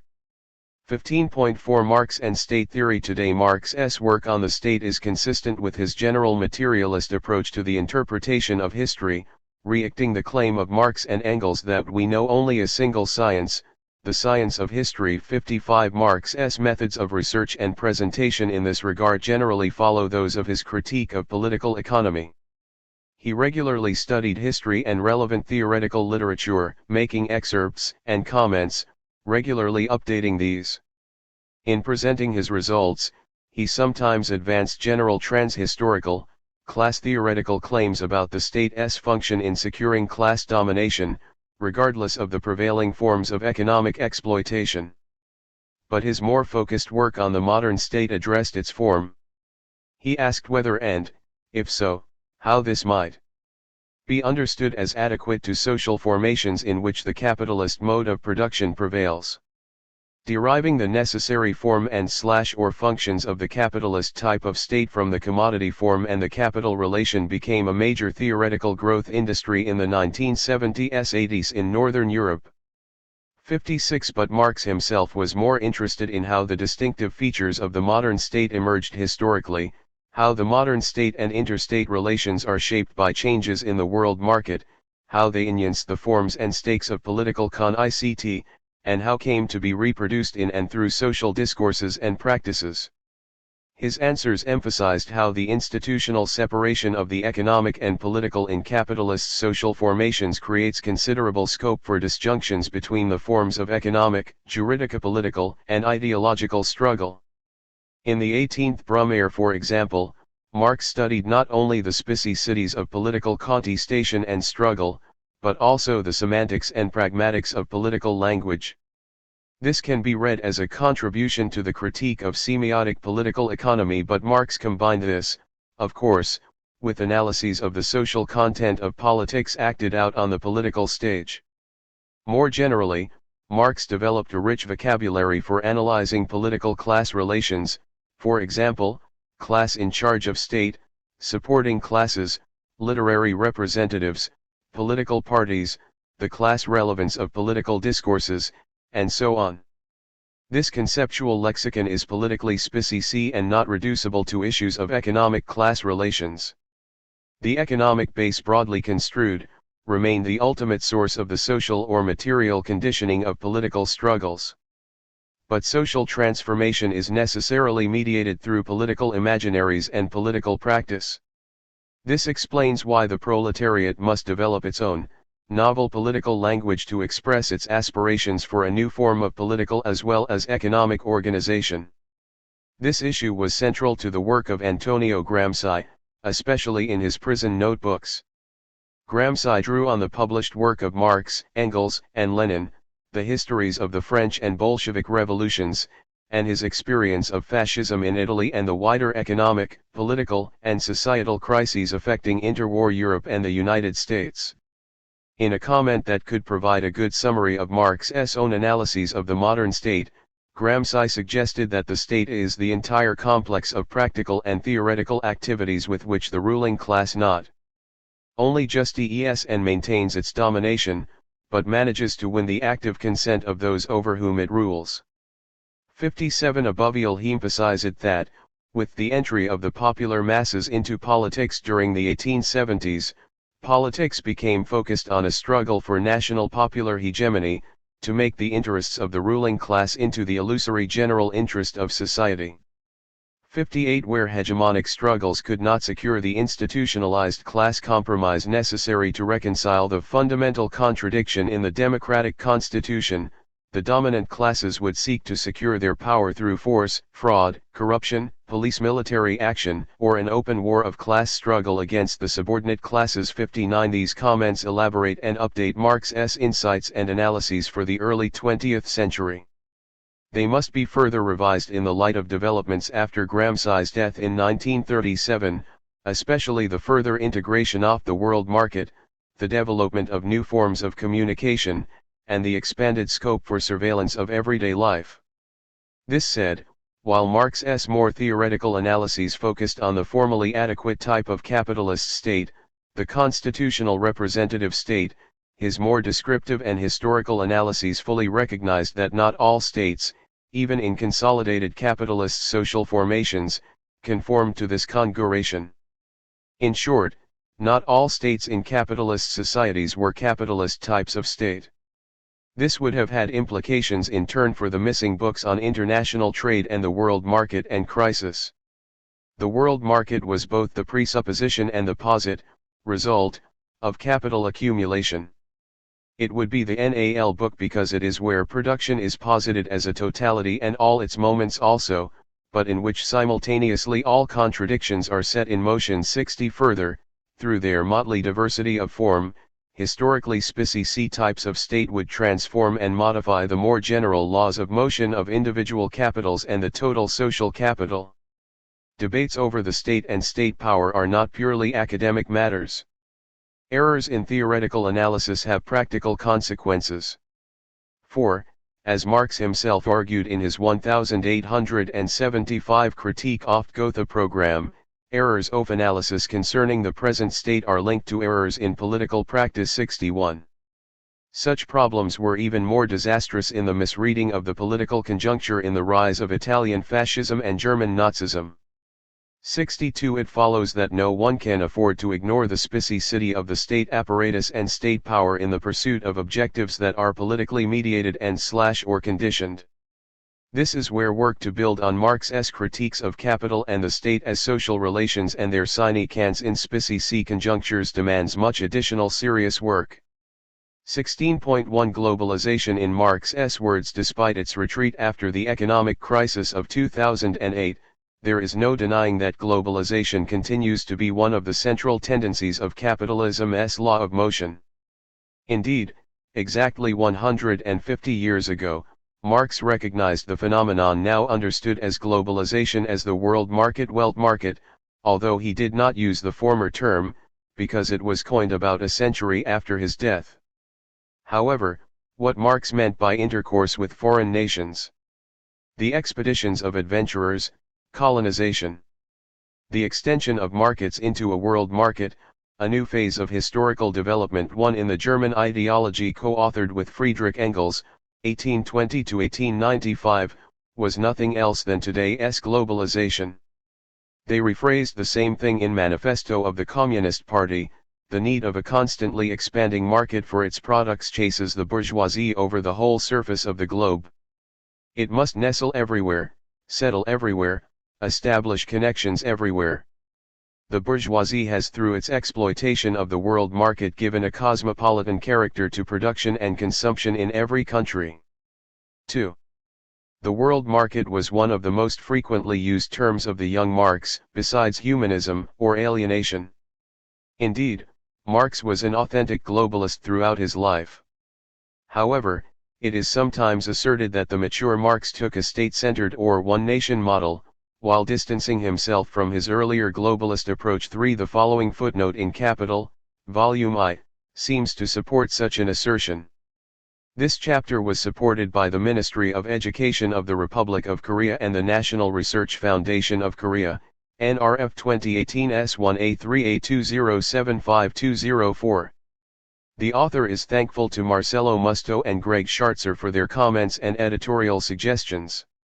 1K Marx and F. Engels, The German Ideology, MECW, Volume 5, pages 67, 69. 2K Marx and F. Engels, Manifesto of the Communist Party, MECW, Volume 6, pages 487-8. 3. Anois used to regard Marx's Capital as a theory of a purely capitalist society, abstract. Ing from the state as well as foreign trade and world market. In order to examine the object of our investigation in its integrity, free from all disturbing subsidiary circumstances, we must treat the whole world of trade as one nation, and assume that capitalist production is established everywhere and has taken possession of every branch of industry. 4. However, a text-based reading of Marx's key writings attempted in this chapter shows that he sustained and developed the globalist perspective of his early days, epitomized in the thesis of world market crisis, world revolution throughout his lifetime. With the acceleration of globalization since the late 20th century, Marx's thought on the world market has become more relevant today than during his time. Even some mainstream publications like The Economist appreciate him anticipating today's globalization.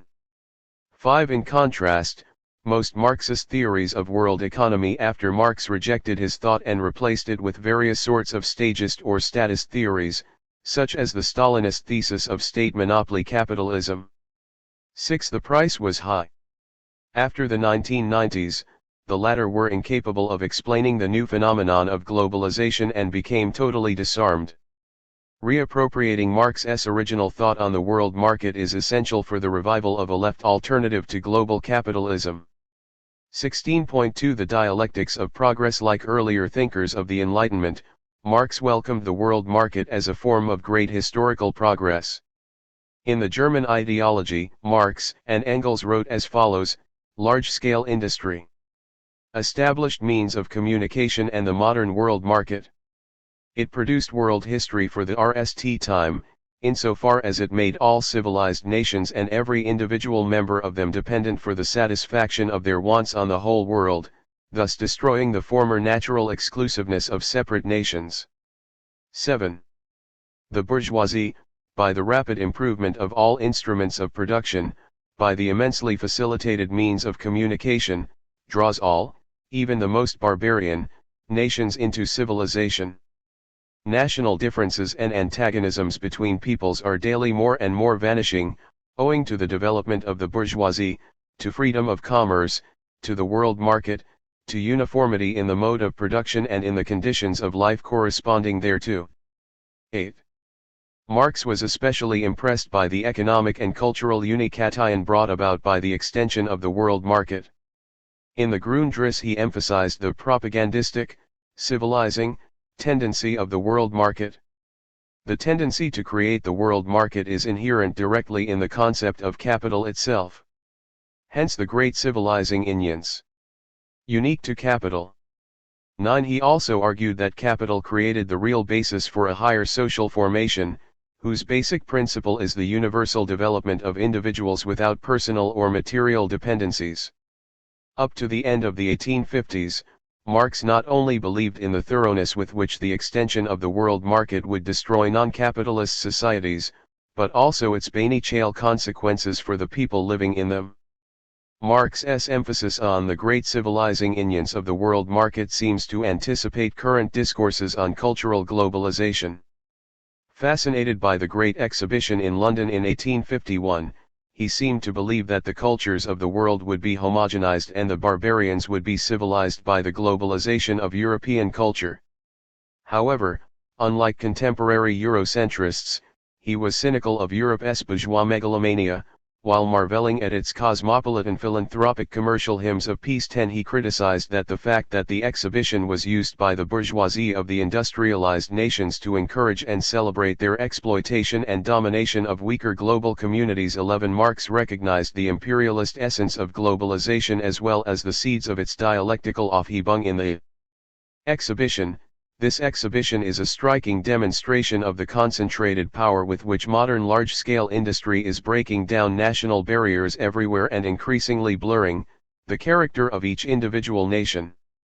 The bourgeoisie is celebrating this, its greatest festival, at a moment when the collapse of all its glory is at hand, a collapse which will demonstrate more conclusively than ever to it that the powers it has brought into being have grown beyond its control. 12. Marx recognized the insights of Adam Smith, 1723–1790, and David Ricardo, 1772–1823, into the world market when he said that they know more about the future than about the present. 13. Exactly the same words can be applied to Marx himself.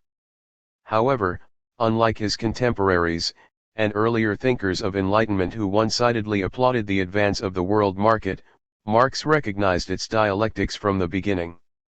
He was never a prisoner of the progressiveness of the world market.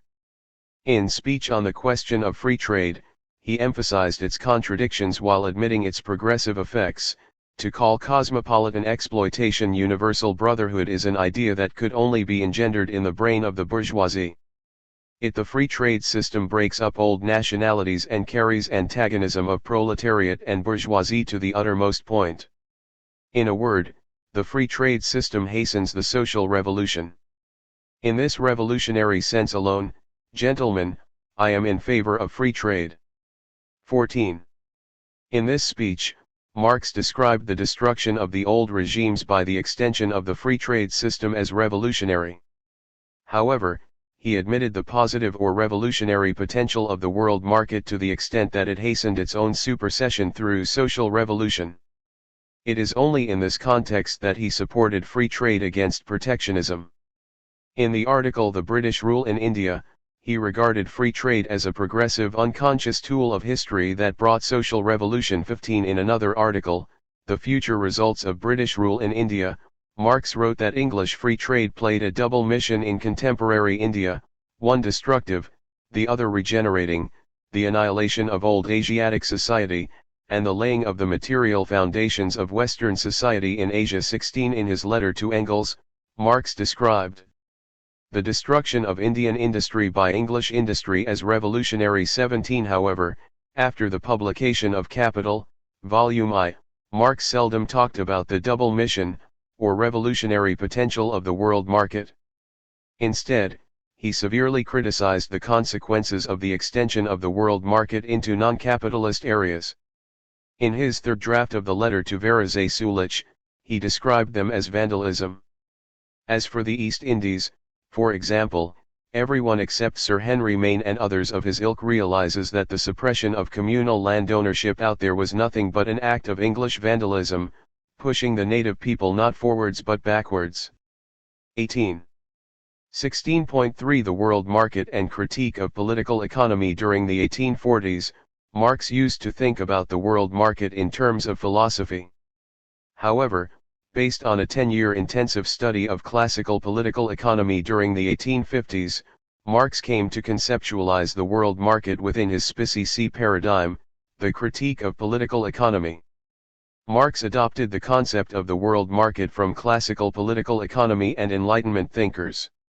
For them, the world market was already a noble but familiar phenomenon. Indeed, in their works they mentioned increased trade and capital outs, frequent crossing of borders, and navigational and communications technologies that drew the world closer together. For example, Smith's account of global commerce in Wealth of Nations could be read very much like a theory of globalization. However, contrary to neoliberal myth, Smith was keen to highlight the gross imbalances of power, destructive economic inefficiencies, and hoary cruelties of global commerce. 19. Compared with Smith, Ricardo was closer to a 20th century globalone. Indeed, he one-sidedly emphasized the positive aspects of foreign trade and tried to justify it with the thesis of competitive advantage. After critically appropriating classical political economics, Marx could compose his six-book plan of critique of political economy, in which the last or culminating book was reserved for the topic of the world market. In the Grundriss, he wrote, the arrangement has evidently to be made as follows. Capital, wage labor, landed property. 3. Concentration of bourgeois society in the form of the state, viewed in relation to itself. 4. The international relation of production. International division of labor. International exchange. Export and import. Rate of exchange. 5. The world market and crises, the world market the conclusion, but in which simultaneously all contradictions are set in motion. Hence the world market is likewise both the presupposition of the totality and its bearer. Crises are then the general pointer to beyond the presupposition, and the urge to adopt a new historic form. Finally the world market. Encroachment of bourgeois society on the state. Crises. Dissolution of the mode of production and form of society based on exchange value. 20. In a contribution to the critique of political economy Harapides' plan, I examine the system of bourgeois economy in the following order: capital, landed property, wage labor, the state, foreign trade, world market. 21. For Marx, the world market is not equivalent to a foreign one, because the world market is not only the domestic market in relation to all the foreign markets existing outside it, but at the same time the domestic market of all foreign markets as, in turn, components of the home market. 22. Marx conceived the world market as a separate and higher-level totality, subsuming national economies within it, rather than as an aggregate of distinct national economies, bound together by external relations of trade and investment. In Capital, Volume I, Marx wrote, "It is otherwise on the world market, whose integral parts are the individual countries, the entanglement of all people in the net of the world market, and with this, the growth of the international character of the capitalist regime." 23. Conceiving capitalism as a single global system was central to Marx's thought. He assumed that the logic of capital operated on a world scale since its inception. For him, the world market is the result as well as the living atmosphere of capitalism. In other words, the world market is not only the basis of the capitalist production in its infancy, but also the specie product of the capitalist mode of production. In short, the world market is the very basis and living atmosphere of the capitalist mode of production. 24. Marx wrote that the establishment of the world market is one of the three cardinal facts about capitalist production. 25. 16.4 The world market and the state. Although a global perspective is paramount in Marx's thoughts from the start, he never conceived of the world market abstracted from the nation-state. In this respect, Marx's approach is critically different from some of the recent discourses on globalization, like Michael Hart, 1960, and Antonio Negri, 1933, S. Empire. 26. The state is always crucial for Marx. 27. For example, even in the manifesto of the Communist Party, which is regarded as the representative globalist text of Marx and Engels, they emphasized very much the role of the state in the formation of the world market and the sine qua non of the national struggle against global capitalism. The struggle of the proletariat with the bourgeoisie is at rst a national struggle. The proletariat of each country must, of course, rst of all settle matters with its own bourgeoisie. Centralize all instruments of production in the hands of the state. 28. Imagining the emergence of the world market as a byproduct of a self-regulating free market was alien to Marx. Instead, Marx conceived the world market as the arena of zero-sum struggle between nations, rather than as a positive-sum game or a homogeneous con-ICT-free world, as was often argued by contemporary free traders. He never accepted the Ricardian cosmopolitan view of the world market. If the free traders cannot understand how one nation can grow rich at the expense of another, we need not wonder, these same gentlemen also refuse to understand how within one country one class can enrich itself at the expense of another. 29. According to Marx's critique of political economy, the topics of foreign trade and the world market are to be presented after the state as a synthesis of many determinations or a rich totality of many definitions and relations by advancing from the abstract to the concrete. 30. Among the many determinations or relations, the state is crucial, for it mediates the former three more abstract categories of capital, landed property, and wage labor, using the latter two more concrete categories of foreign trade and the world market. He viewed the nation-state and the interstate system as essential conditions for the existence of the world market. The formation and extension of the world market are inconceivable without extra economic preconditions and events such as law, ideologies, war, and diplomacy, and so on. 31. The nation-state played the key role in securing the conditions for the primitive accumulation of capital through the conquest and plunder of colonies, the development of foreign trade, the creation of world money and the global division of labor, and so on. In Critique of the Gotha Program, Marx noted that the framework of the present-day national state is politically within the framework of the system of states which took motley diversity of form, while emphasizing that it is itself in its turn economically within the framework of the world market. 32. Unlike some of the recent discourses on globalization which project a global village, 33. The contradictory coexistence of the one world market with connectual many states is central to Marx's conception of global capitalism. 34. 28. Marx and Engels, Manifesto of the Communist Party, pages 495, 504.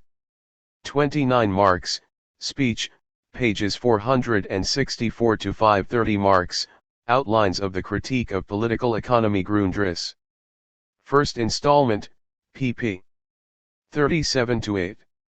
31. B. Jessup, World Market, World State, World Society, Marxian Insights and Scientific Realist Interrogations, in, J. Joseph and C. White, eds, Scientific Realism and International Relations, New York, Palgrave, 2010, p. 191. 32. K. Marx, Critique of the Gotha Program, MECW, Volume 24, pages 90, 95. 33. T. Friedman, The World is Flat, A Brief History of the 20th Century, New York. Farrar, Strauss, and Giroux, 2005. 34. C. F. A. Kallinicus, Imperialism and Global Political Economy, Cambridge, Polity, 2009. Pages 73 to 92. Globalization 291. 16.5 Uneven and Combined Development on a World Scale. Marx's critical appropriation of classical political economy in the 1850s was re-acted in his view of the world market. Above all, he reconceptualized the world market as the arena of uneven and combined development, a concept later coined by Leon Trotsky. 35, rather than a world composed of the universal civilizing movement of capital. Witnessing the effects of British capital on Ireland was critical in changing his views on the world market. In Outline of a Report on the Irish Question delivered to the German Workers' Educational Society, 1867, he emphasized that the oppression since 1846, though less barbarian in form, has been in effect destructive, leaving no alternative but Ireland's voluntary emancipation by England or life and death struggle. He based this conclusion on the observation that every time Ireland was about to develop industrially, she was crushed and reconverted into a purely agricultural land. 36. Previously, he regarded the destruction of the native industry of India by British capital as revolutionary. But now he saw the destruction of Ireland's native industry by the same British capital as reactionary. He explicitly disavowed his original premise of capitalist globalization's double mission. Previously, he imagined that British free trade would destroy the framework of the old society, like India, and generate the development that would lay the basis for a new society. But now he broke with this view and recognized that the destruction of an old society would not necessarily give rise to the material conditions for a new one.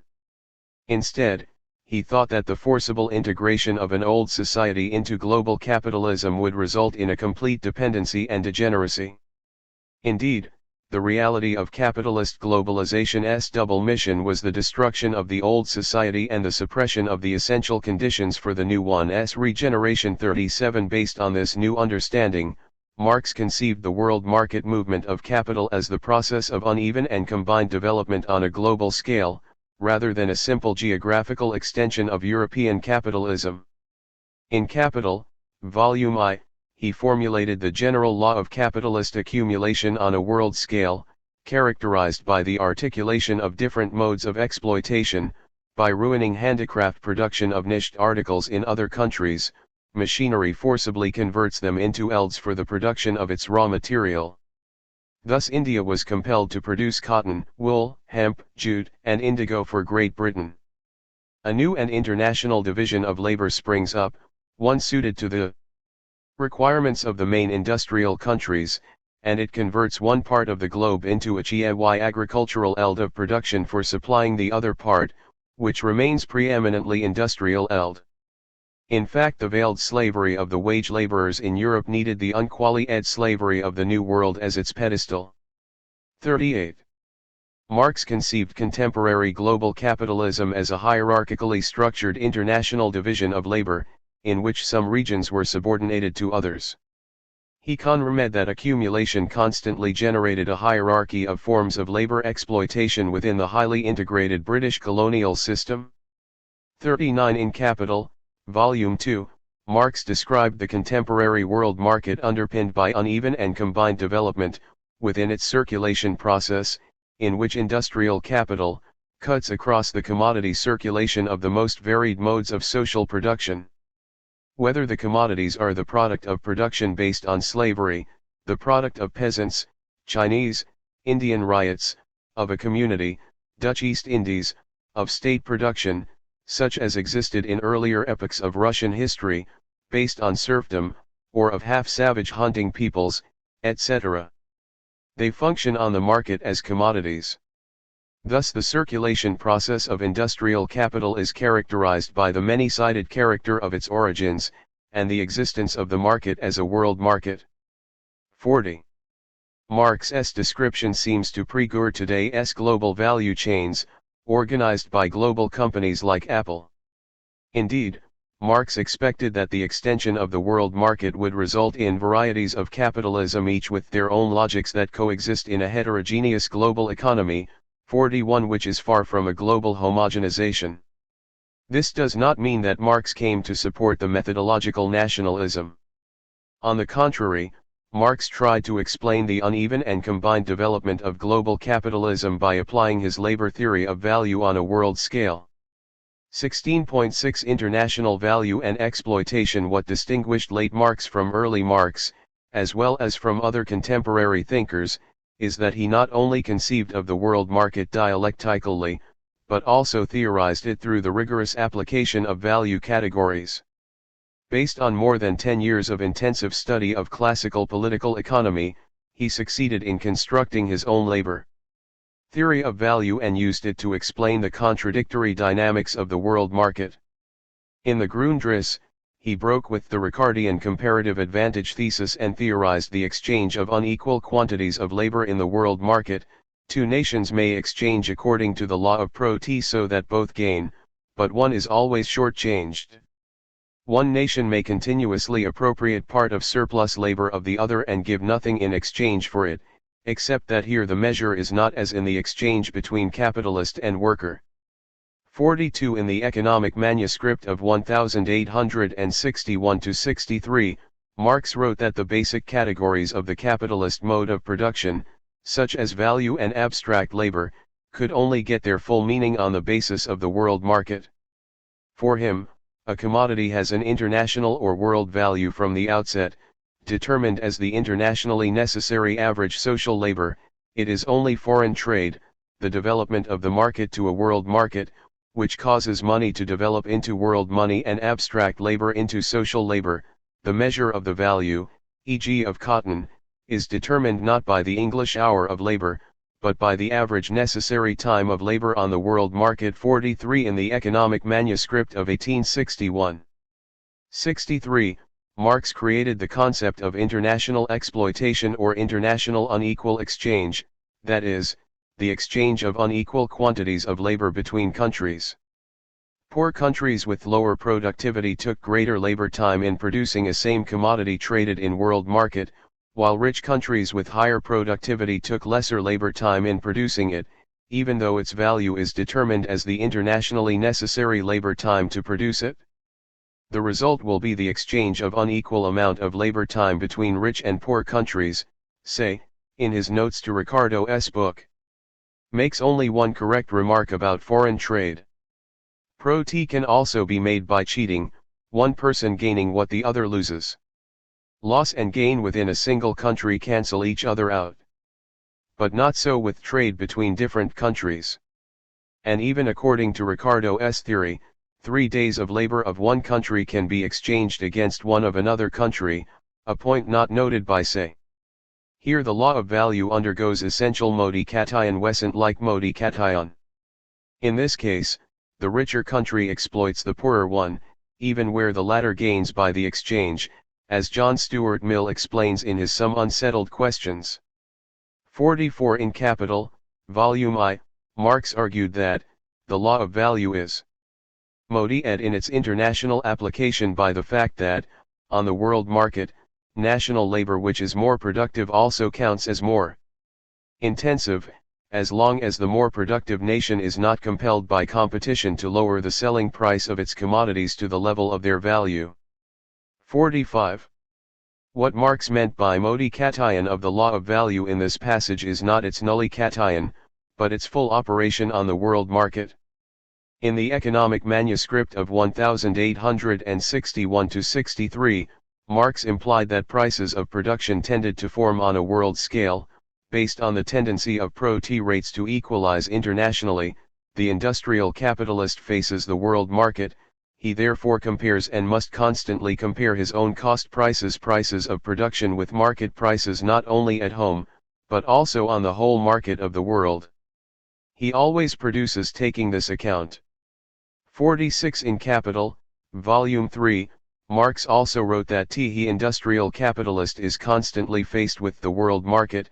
He compares and must compare his own cost prices of production not only with domestic market prices, but with those of the whole world. 47 Marx thought that differences in national pro-T rates would necessitate the international movement of national capitals from states with low rates of pro-T to those with higher rates of pro-T, resulting in the tendency of international pro-T rate equalization and the related formation of international production prices.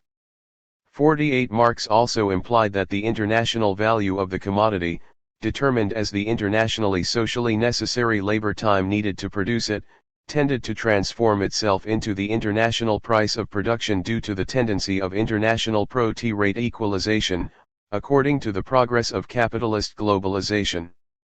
49 Marx also made it clear that the formation of international value and price of production are accompanied by the transfer of surplus value from capitals with low productivity and low organic composition, mostly located in poor countries, to capitals with high productivity of labor and high organic composition, which are mostly located in rich countries. This results in the exacerbation of global inequality between rich and poor countries. 50 The reason why Marx treated the capitalist mode of production as one nation in the footnote to Capital, Volume I is now clear. It is because he is an integrated capitalist global unity, rather than a set of national capitalisms, as his unit of analysis, and formulated his labor theory of value on this basis. 16.7 World Market Crisis Marx always conceived of the globalization of capitalism as a process full of contradictions that would eventually explode in a global crisis. In the manifesto of the Communist Party, Marx and Engels clearly noted that the result of the globalization of capitalism is nothing else than global crisis. The commercial crises by their periodical return put on its trial, each time more threateningly, the existence of the entire bourgeois society. Bourgeoisie get over these crises, on the one hand by enforced destruction of a mass of productive forces, on the other, by the conquest of new markets, and by the more thorough exploitation of the old ones. 51. In the Grundriss, the perspective of world market crisis was paramount from the start. Indeed, in its introductory notes on Bastiat and Carey, Marx noted that world market disharmonies are nothing else than the culmination of the disharmonies of all local and abstract relations. He emphasized that the disharmonious relations of bourgeois society appeared in their most developed form on the world market, because that was the arena where the contradictions of capitalism operated on their fullest scale. All the relations which appear harmonious to him carry within particular national boundaries, appear to him as disharmonious where they show themselves in their most developed form, in their world market form. These world market disharmonies are only the ultimate adequate expression of the disharmonies which have become XED in the economic categories as abstract relations or have a local existence on the smallest scale. 52. In a passage inserted in the French edition of Capital, Volume I, published in 1872-75, Marx highlighted the intimate relations between the world market, industrial cycle, and crisis, only after foreign trade began to predominate over internal trade, thanks to mechanical industry, only after the world market had successively annexed extensive areas of the New World, Asia and Australia, and nally, only after a sufficient number of industrial nations had entered the arena, only after all this had happened can one date the repeated self-perpetuating cycles, whose successive phases embrace years, and always culminate in a general crisis, which is the end of one cycle and the starting point of another. 53. In Capital, Volume I, Marx emphasized that the characteristic elasticity of the capitalist machinery factory system was behind the cyclical world market crisis. As soon as the technical basis peculiar to it, machinery, is itself produced by machinery, this mode of production acquires an elasticity, a capacity for sudden extension by leaps and bounds, which come up against no barrier but those presented by the availability of raw materials and the extent of sales outlets. The factory system's tremendous capacity for expanding with sudden immense leaps, and its dependence on the world market, necessarily give rise to the following cycle: moderate activity, prosperity, overproduction, crisis and stagnation. 54. In the economic manuscript of 1861-63, Marx argued that, in the crises of the world market, the contradictions and antagonisms of bourgeois production are strikingly revealed. The most complicated phenomenon of capitalist production, the world market crisis. The world trade crises must be regarded as the real concentration and forcible adjustment of all the contradictions of bourgeois economy. 55. In Capital, Volume 3, Marx presented the 1857 crisis as a world market crisis par excellence, anticipating the main aspects of the global economic crisis of 2008. In 1857 the crisis broke out in the United States. This led to a drain of gold from England to America. But as soon as the American bubble burst, the crisis reached England, with a drain of gold from America to England. In times of general crisis the balance of payments is against every country, at least against every commercially developed country, but always against each of these in succession, like volley ring, as soon as the sequence of payments reaches it, and once the crisis has broken out in England, for example, this sequence of dates is condensed into a fairly short period. It is then evident that all these countries have simultaneously overexported, i.e. overproduced, and overimported, i.e. overtraded, and that in all of them prices were inaided and credit overstretched. 56. However, for Marx, the world market was not only the condition of the crisis, but its X as well.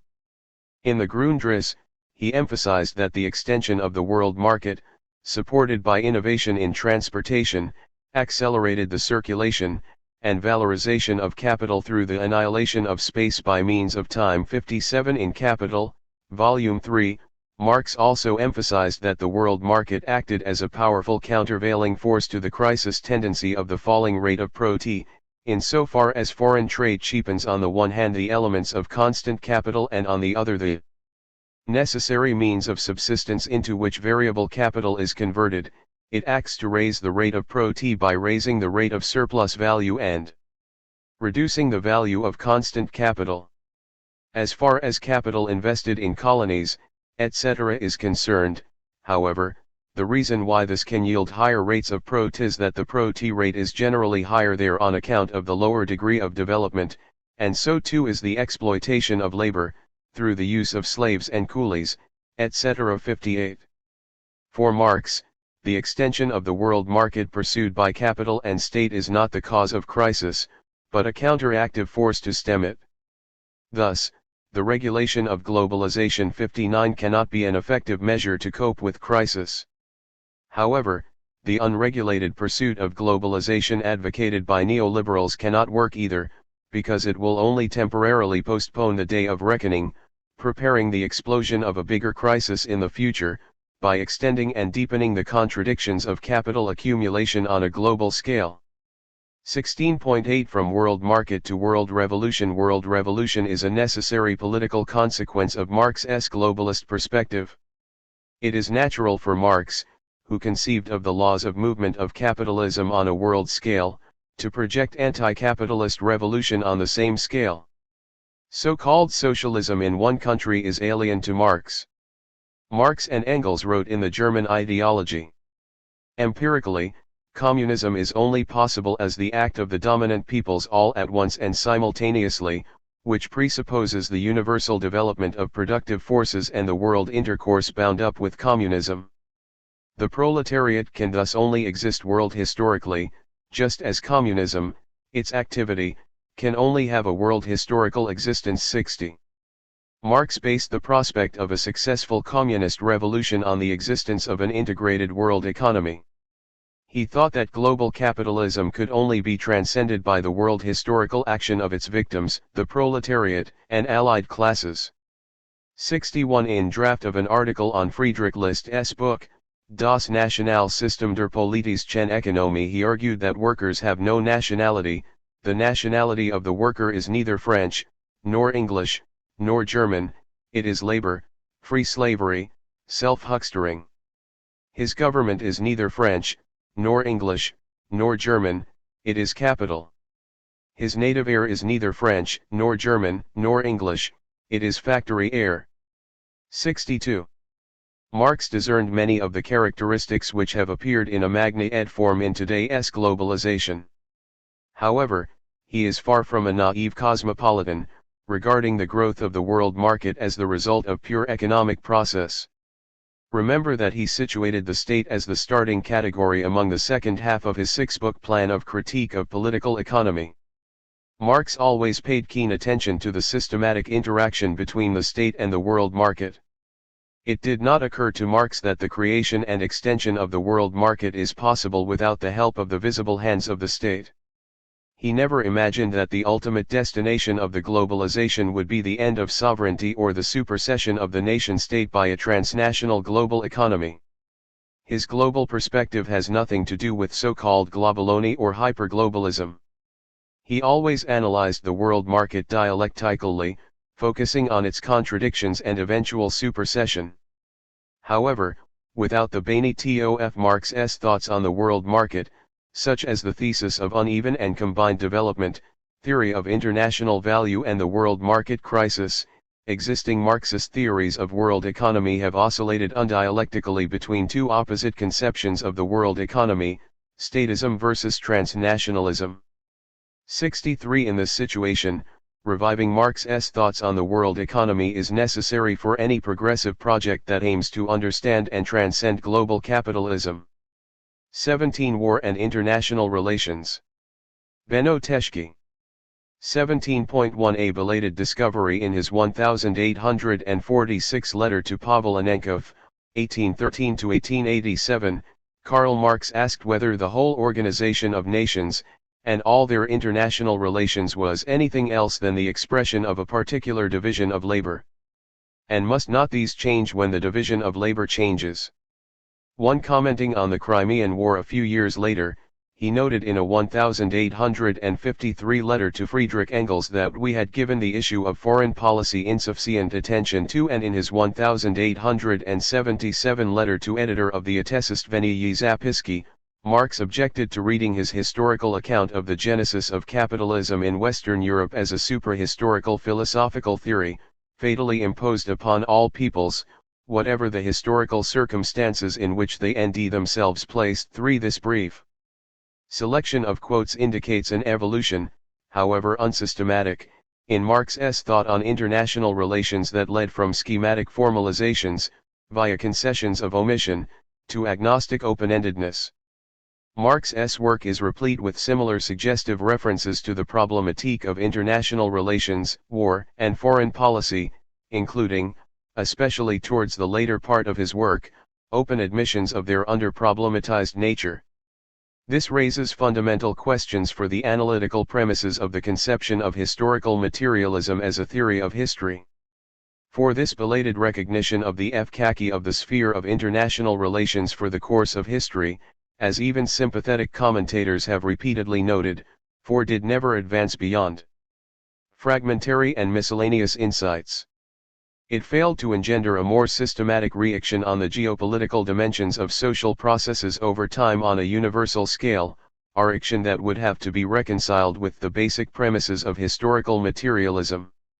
This absence of an explicit historicization and theorization of relations between spatio-temporally, differentially developing political communities exposes a deficiency that pervades Marx's conceptions of history in general and his theory of capitalism in particular. This deficiency underwent several permutations in his intellectual trajectory without ever receiving a definitive resolution. This problem has generated three broad responses in the literature. Most commentators have concluded that the magnitude of the challenge of an internationally expanded historical materialism may constitute an insuperable obstacle, which pushes the whole exercise beyond recovery for the tradition. 5 others suggest that this absence requires a substantial reformulation of the entire conception of Marx's theory of history. 6 Marxological studies, in turn, argue that Marx and Engels' writings provide rich and sufficient resources, including underappreciated anti-Eurocentric insights, for an exegetic reconstruction of the role of international relations in history that may not require substantial further revision. 7. This chapter shows how Marx's thought on international relations developed over time and argues that attempts within the fields of international relations, IR, and international political economy, IPE, to reconstruct a Marxist theory of international relations, by drawing either from the wider Marxist tradition or from the body of his writings, have remained unsatisfactory. They remain problematic because they tend to subscribe to a conception of theory, with the partial exception of Robert Koch's 1926, historicism, that privileges abstract theory building, whether for world history in general or capitalist history in particular. Consequently, history is demoted to a secondary instance that merely validates a preconceived set of general theoretical axioms. General theory building, especially when construed under the rubric of general abstraction, objects the course of history, rendering agents as passive personae cations of pre-established laws and categories. Marxological reconstructions, even when showcasing Marx's impressive grasp of contemporaneous international politics, remain tied to his 19th-century evidentiary context. In contrast, a turn to a radical historicism, which reincorporates foreign policy, diplomacy, and international politics in line with Marx's early philosophy of praxis, can escape the reicatory tendencies of structuralist and nomological Marxist retheorizations of international relations. 8. 17.2 The general problem of international relations in Marx's thought. Marx's geopolitical deceit can be traced back to biographical, programmatic, and theory-immanent causes. His engagement with the phenomena of international relations and war falls into the middle and later parts of his intellectual preoccupations after the conception of history and the core categories of the critique of political economy were already articulated in advanced form. Programmatically, the 1857 introduction to the Grundrisse projects the coverage of international relations and war, even if only implicitly, for the never completed volumes on the state, colonies, international exchange, and the world market. 9. International politics, as opposed to the international relations of production, does not appear as a research desideratum. Analytically, the more direct incorporation of international relations into his research agenda was precluded by the axiomatic research organizing presupposition to accord explanatory primacy to the vertical social contests within political communities, which generated periodic crises, civil wars, and revolutions, as the central dynamic of historical development. This vertical and endogenous social antagonism was never sufficiently related to the horizontal and exogenous contexts between political communities. Interpolity forms of con-ICT and cooperation, which can neither be derived in toto from social contradictions, nor comprehended immediately as secondary or epiphenomenal, are consigned to the margins of analysis. This omission of interpolity relations, and the wider issue of changing political geographies, is compounded, in striking contrast to Vladimir Lenin's 1870–1924 concept of imperialism, by the absence of a concept of war as a category of the critique of political economy. Notwithstanding a utopian understanding of the abolition of war consequent upon the abolition of states in a universal classless society, Marx co-founded an understanding of history removed from the requirements of a social interpretation of war and peace in their consequences for historical development. Both phenomena were primarily conceptualized instrumentally from the perspective of their significance for the, sometimes rapidly changing, strategic calculations of national and international working-class movements, rather than as historically efficacious objects of inquiry that permanently transgress and intervene into the bounds of singular political communities.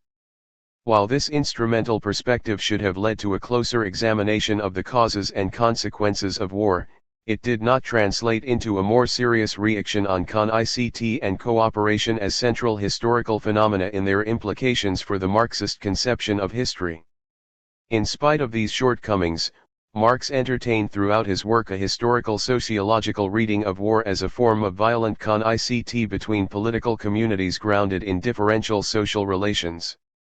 This axiomatic premise, the socialization of war and international relations, distinguishes his approach a priori from conventional diplomatic history or the abstractions of power political theories of realist provenance. In this species sense, it has proven productive for a historical, if static, typology of forms of war, medieval feuds, peasant wars, colonial mercantilist trade wars, dynastic absolutist wars of succession, revolutionary wars, anti-colonial wars of liberation, and guerrilla wars, and for aspects of military sociology and military strategy, especially in Engels' work. 10 Still, the absence of interpolity relations as a dimension of world history presents a more acute challenge to Marxism's most ambitious project, the historical materialist theory of history, since it collides sharply with the unreconstructed theoretical presuppositions of Marx's early works. For the orthodox model of a sequence of modes of production posits national trajectories of development in which singular political communities function as units of analysis in abstraction from their wider geopolitical contexts. This position leads directly to the aporias of comparative history, which elides the incorporation of interstate con-ICT and cooperation into the analyses of the spatio-temporal variations of regional developmental trajectories, and vice versa. Comparative history, premised on the idea of a methodological nationalism, restricts historical sociology to the diachronous, but essentially national and unilinear analyses of long-term and large-scale developments within discrete, self-contained, and self-referential units of analysis, states. This optic generates either a historical sociology of singular societies or a comparative, but non-international, historical sociology, which contrasts the dissimilar trajectories of distinct state/society complexes without developing a methodological perspective on their relationality, especially in terms of the causes and consequences of multiple foreign policy encounters. Next to this aspatial stadial model, Marx also envisaged in the German ideology, 1845–46, and, in the Manifesto of the Communist Party, 1848, the idea of a universalizing bourgeois society, which would progressively innate itself towards a world society Weltgesellschaft geographically commensurate with the establishment of the capitalist world market. But this extrapolation repressed the question why capitalist world society should exist within the territorial framework of a system of sovereign states and how states actively construct and resist diverse political geographies of capital accumulation.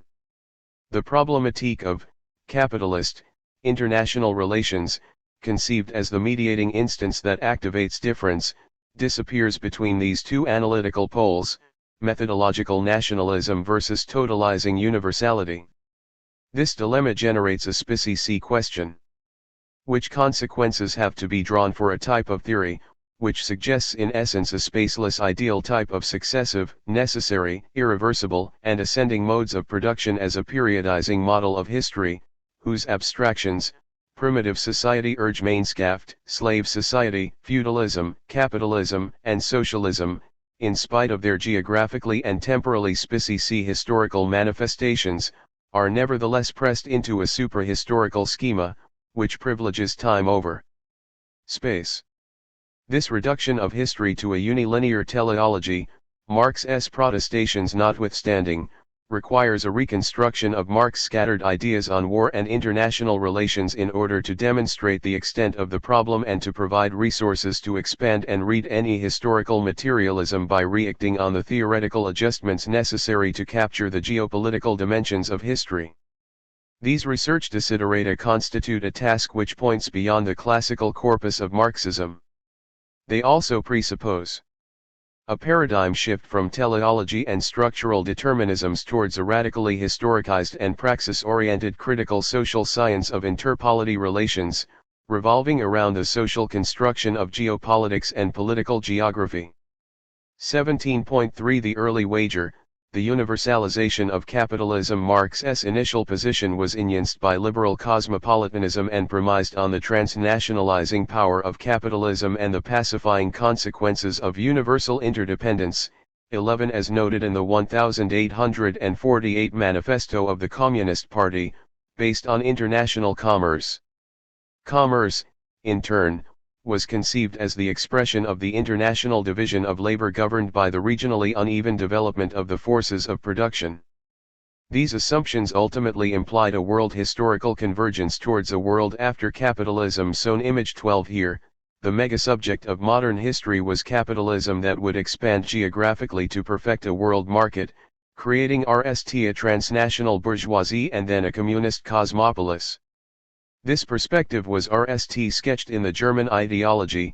The relations of different nations among themselves depend upon the extent to which each has developed its productive forces, the division of labor and internal intercourse. 13 It received its canonical denition in the Manifesto of the Communist Party.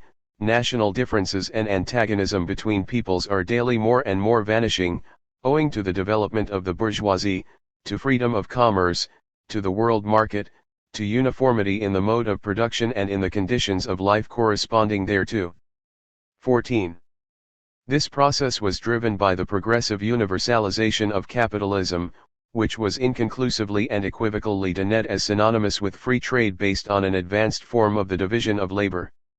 The commercial opportunities offered by long-distance trade gave production and consumption over time a cosmopolitan character whose cumulative result was the creation of the capitalist world market.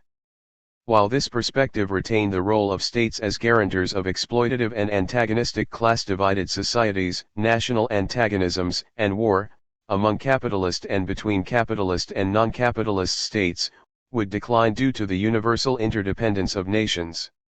Militarized interstate contests were gradually replaced by the consolidation and polarization of classes, leading to the intensification of class struggle on a global scale.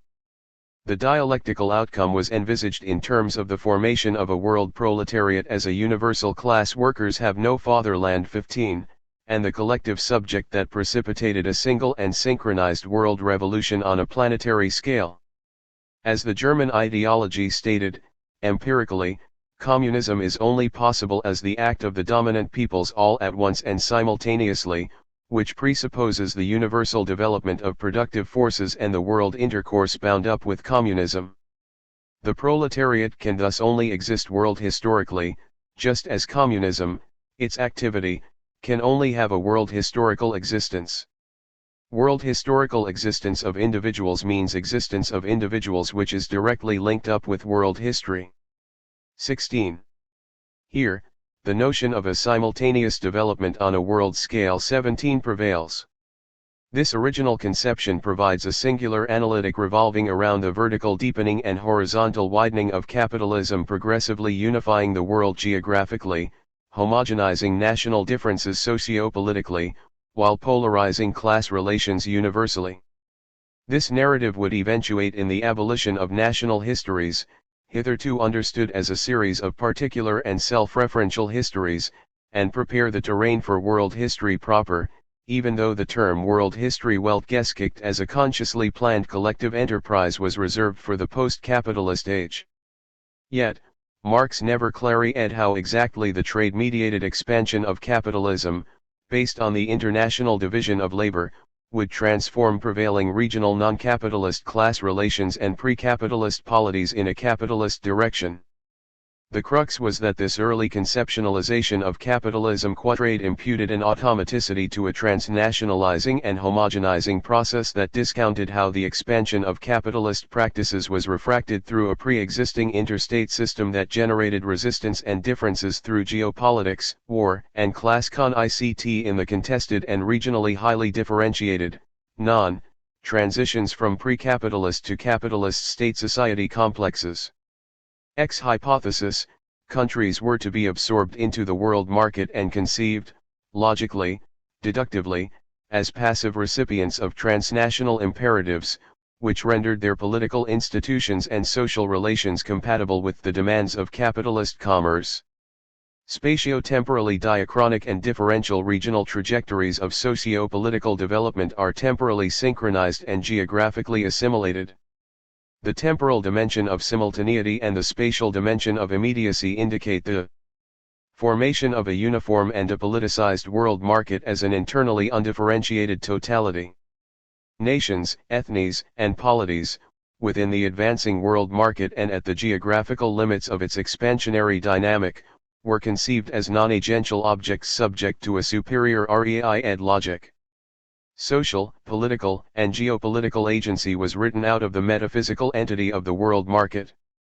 The integration of the mediating impact of the interstate system on the expansion and reproduction of capitalism appeared not only as a non-problem for Marx, but could not even be captured by these early economistic, cosmopolitan, and universalizing assumptions, since the territorial fragmentation of the interstate system could not be derived from the formation of a transnationalizing capitalist bourgeoisie.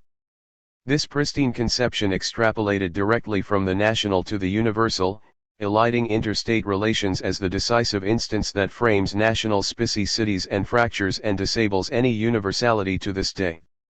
Here, the unit of analysis appeared as a self-universalizing capitalist world market freed of all international politics or, alternatively, as a bourgeois world society. In this version of historical materialism, methodological nationalism was dissolved into a teleological methodological universalism. Capitalist geopolitics appeared as a non-problem. 17.4 From Logic to History, the impact of 1848 and the Crimean War. These early suprahistorical abstractions, based on logical deductions unchecked against the historical record, received several qualifications after the failed 1848 revolutions and, in particular, in reaction to the Crimean War, 1853–56, which transformed Marx's perspective on the nexus between capitalist development, foreign policy, revolutions, and war. In fact, foreign policy became for the RST time an object of dedicated interest. 18. Prior to 1848, Marx expected progress from a successful German bourgeois revolution, which would position a democratic and united German republic against late absolutist states, Denmark, Russia, and Austria. The German Revolution would end the Holy Alliance and shift the European balance of power towards the progressive Western countries. This would lead to a division of Europe into a revolutionary and counter-revolutionary camp. The new constellation was depicted as a struggle between freedom and despotism carried out by world war between two ideological blocs. After the failed 1848 revolution, the expectation of the internationalization of revolutions by means of interstate wars, which can be formalized as domestic revolution plus war equals international progress, was now reformulated as war plus revolution equals domestic progress. The world historical march towards communism came now to be derived less from the radicalization of domestic class dynamics, spilling over into the international sphere, as from defeat in interstate wars.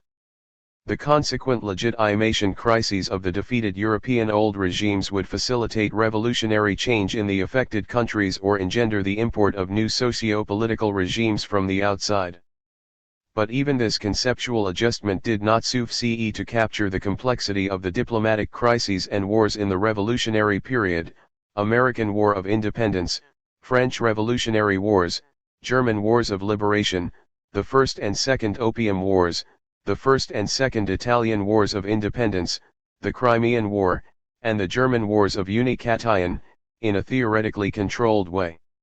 While pre-1848 Congress Europe and the Holy Alliance had already focused the problem of the international dimension of a pan-European counter-revolutionary conservatism that arrested even liberal national movements, Marx turned his attention post-1848 to the foreign policies of the Western powers. 19 In this respect, the advances and limits in Marx's thought on international relations can be exemplified in relation to the complicated problem of the Eastern question, sharply illuminated by the Crimean War, which he could not resolve in line with his own theoretical premise of world historical progress driven by the most advanced capitalist nations. For it proved impossible to derive from the objective interests of the British and French bourgeoisie a definitive and unambiguously liberal progressive foreign policy, either in intentions or outcomes.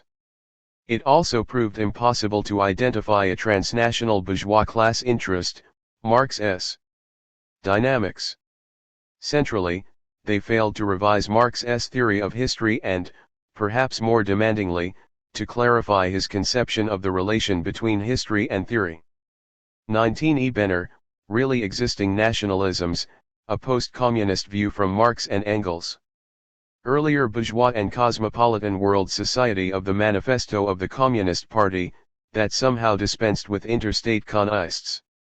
During the Crimean War, the alliance between the liberal Western powers and reactionary Austria, with the backward Ottoman Empire against Tsarist Russia, revised the European concert of powers, the Pentarchy, that was orchestrated by Britain and institutionalized at the 1815 Vienna Congress.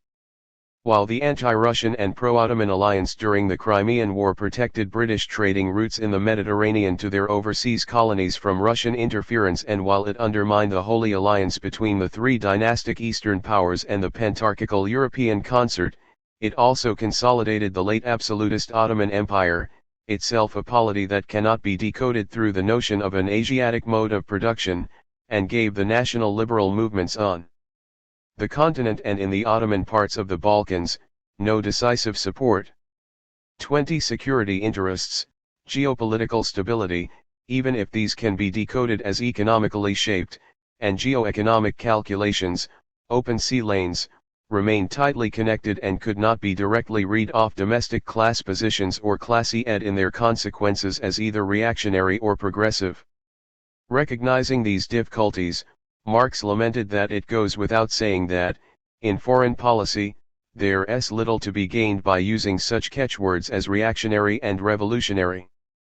21 In fact, Marx's attacks on Lord Palmerston's 1784–1865 foreign policy revealed that while British mid-19th century foreign policy was broadly consonant with bourgeois domestic class interests, showing in the process that the national interest is not a class-neutral category, he concluded that British foreign policy support for constitutionalism and liberalism on the continent was highly circumscribed, in fact, prevented. Marx suggested that this was partly due to fears of fomenting social demands at home, and partly due to the fact that British security concerns on the continent trumped economic and ideological interests. British foreign policy differentially and opportunistically stabilized and destabilized various European polities from the vantage point of national security. RST22 This revealed a strategic pattern that could not be aligned with the general narrative of world historical progress. Quite the contrary, Marx stumbled in the process on the balance of power as the key British foreign policy technique. This volatile and situation-bound strategic opportunism, combining selective verbal support for pro-constitutional interventionism with material support for smaller reactionary powers against greater reactionary powers, was expressed with candid clarity in Palmerston's famous dictum that we have no eternal allies, and we have no perpetual enemies. Our interests are eternal and perpetual, and those interests it is our duty to follow. 23 The idea of the balance of power as a principled non-principle was eloquently captured by Marx's acerbic character pro-le of Palmerston as the personae cation of Per Dies Albion. 24 Even though Marx's sojourns into diplomatic history resulted in a sharpened awareness of the problematique of regionally dissimilar developmental trajectories, which was now conjoined to a consciousness of unevenness and backwardness among the various polities that composed the system of states, no clear-cut results could be derived from this in abstraction from the study of the actual processes of foreign policy making, the social construction of geopolitics. And a third complication came into view. In contrast to earlier pre-1848 condent assumptions of international working class formation, which was even referred to as the Sixth European Great Power, 25 Marx started to envisage the prospect of the renationalization of different working classes into their respective nation-states. The concept of social imperialism tried to capture the idea of the passé cation of domestic class colonists by means of a chauvinist and aggressive foreign policy in order to cleave the European working class movement and to replace international working class solidarity with national loyalty through warfare. Social imperialism found its foreign policy correlate in the 1870s in the ideology of a geopolitical social Darwinism, RST articulated by Friedrich Ratzel, 1844–1904, in political geography, in the context of the sharpening of the colonial question and the new imperialism, which biologized international politics as a power political survival of the just in the struggle for living space Lebensraum and exclusive spheres of influence. This tension between working-class nationalism and internationalism anticipated the debates of the Second International of the European Socialist Parties prior to the First World War, and the later controversies in the Third International. This was expressed in Leon Trotsky's, 1879–1940, Theory of Permanent Revolution and Joseph Stalin's, 1878–1953, Idea of Socialism in One Country. 26 These debates were still suffused with the basic and unresolved problem of the asymmetrical development of the socio-political structures of nationally differential industrial proletariats and their party political forms of organization and theoretical programs, which proved difficult to coordinate and synchronize on a pan-European level. Overall, the general insight into the variability of country-specific solutions of particular social and geopolitical contexts, which retarded or accelerated national developmental tempos within the spectrum of progress and reaction, led during the 1850s to a shift from the notion of simultaneous development on a world scale to the empirical recognition of different national trajectories, encapsulated in the notion of unevenness. 27 In spite of the empirical recognition of the geographical multilinearity of developmental trajectories and their interactive nature, secured by the conceptual transition from spatial immediacy to interspatial mediation, the unilinear conception of history as a sequence of modes of production was not subjected to a fundamental revision and remained largely intact. The growing recognition of international unevenness and of strategy, diplomacy, and war as integral components of an expanding capitalist world market, Russia, India, China, the United States, and the Ottoman Empire, generated only a series of partial tergiversations that never resulted in a self-conscious revision of Marx's concept of history that accounted for the relation between world market formation, class con-ICT, states, revolution, and geopolitics. Furthermore, the problem as to why political power constitutes itself territorially in the shape of multiple sovereign states and how the dynamics between these political jurisdictions relate to the national and transnational reproduction of capitalism was not dramatized as a research desideratum.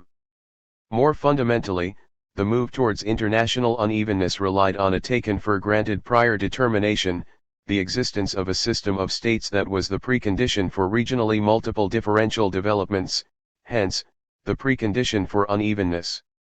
However, as this spatial fragmentation of the total historical process was captured only in its results, differences between separately existing entities, unevenness as a central category of analysis discounted both, an explanation of this geopolitical pluriverse and the efficacy of geopolitical dynamics. In this respect, the statement of the German ideology that civil society embraces the whole commercial and industrial life of a given stage and, insofar, transcends the state and the nation, though, on the other hand again, must assert itself in its foreign relations as nationality, and inwardly must organize itself as state 28 raises precisely the question in what exactly this requirement consists, insofar as the territorial fragmentation of the state system cannot be derived from the formation of a transnationalizing capitalist civil society. 27 Soul, Welt Market, Revolution, Staatenwelt, pages 113 to 1528 Marx and Engels, The German Ideology, p. 89. War and International Relations 313. While this geopolitical decency received intermittent attention in Marx's journalistic and historical writings, its full challenge surfaces most dramatically where Marx's thought turns most theoretical, the 3 volumes of Capital. Here, the central object of investigation was capital in the abstract, unfolding according to its inner contradictions, the laws of motion of capitalist accumulation, conceived as a dialectical self-movement that relegates agency and history to the margins as mere exempli cations and personae cations of economic categories. Although Capital is adorned with illustrative references to Victorian Britain, it was essentially conceptualized in ideal typical fashion in a political and geopolitical vacuum, beyond history.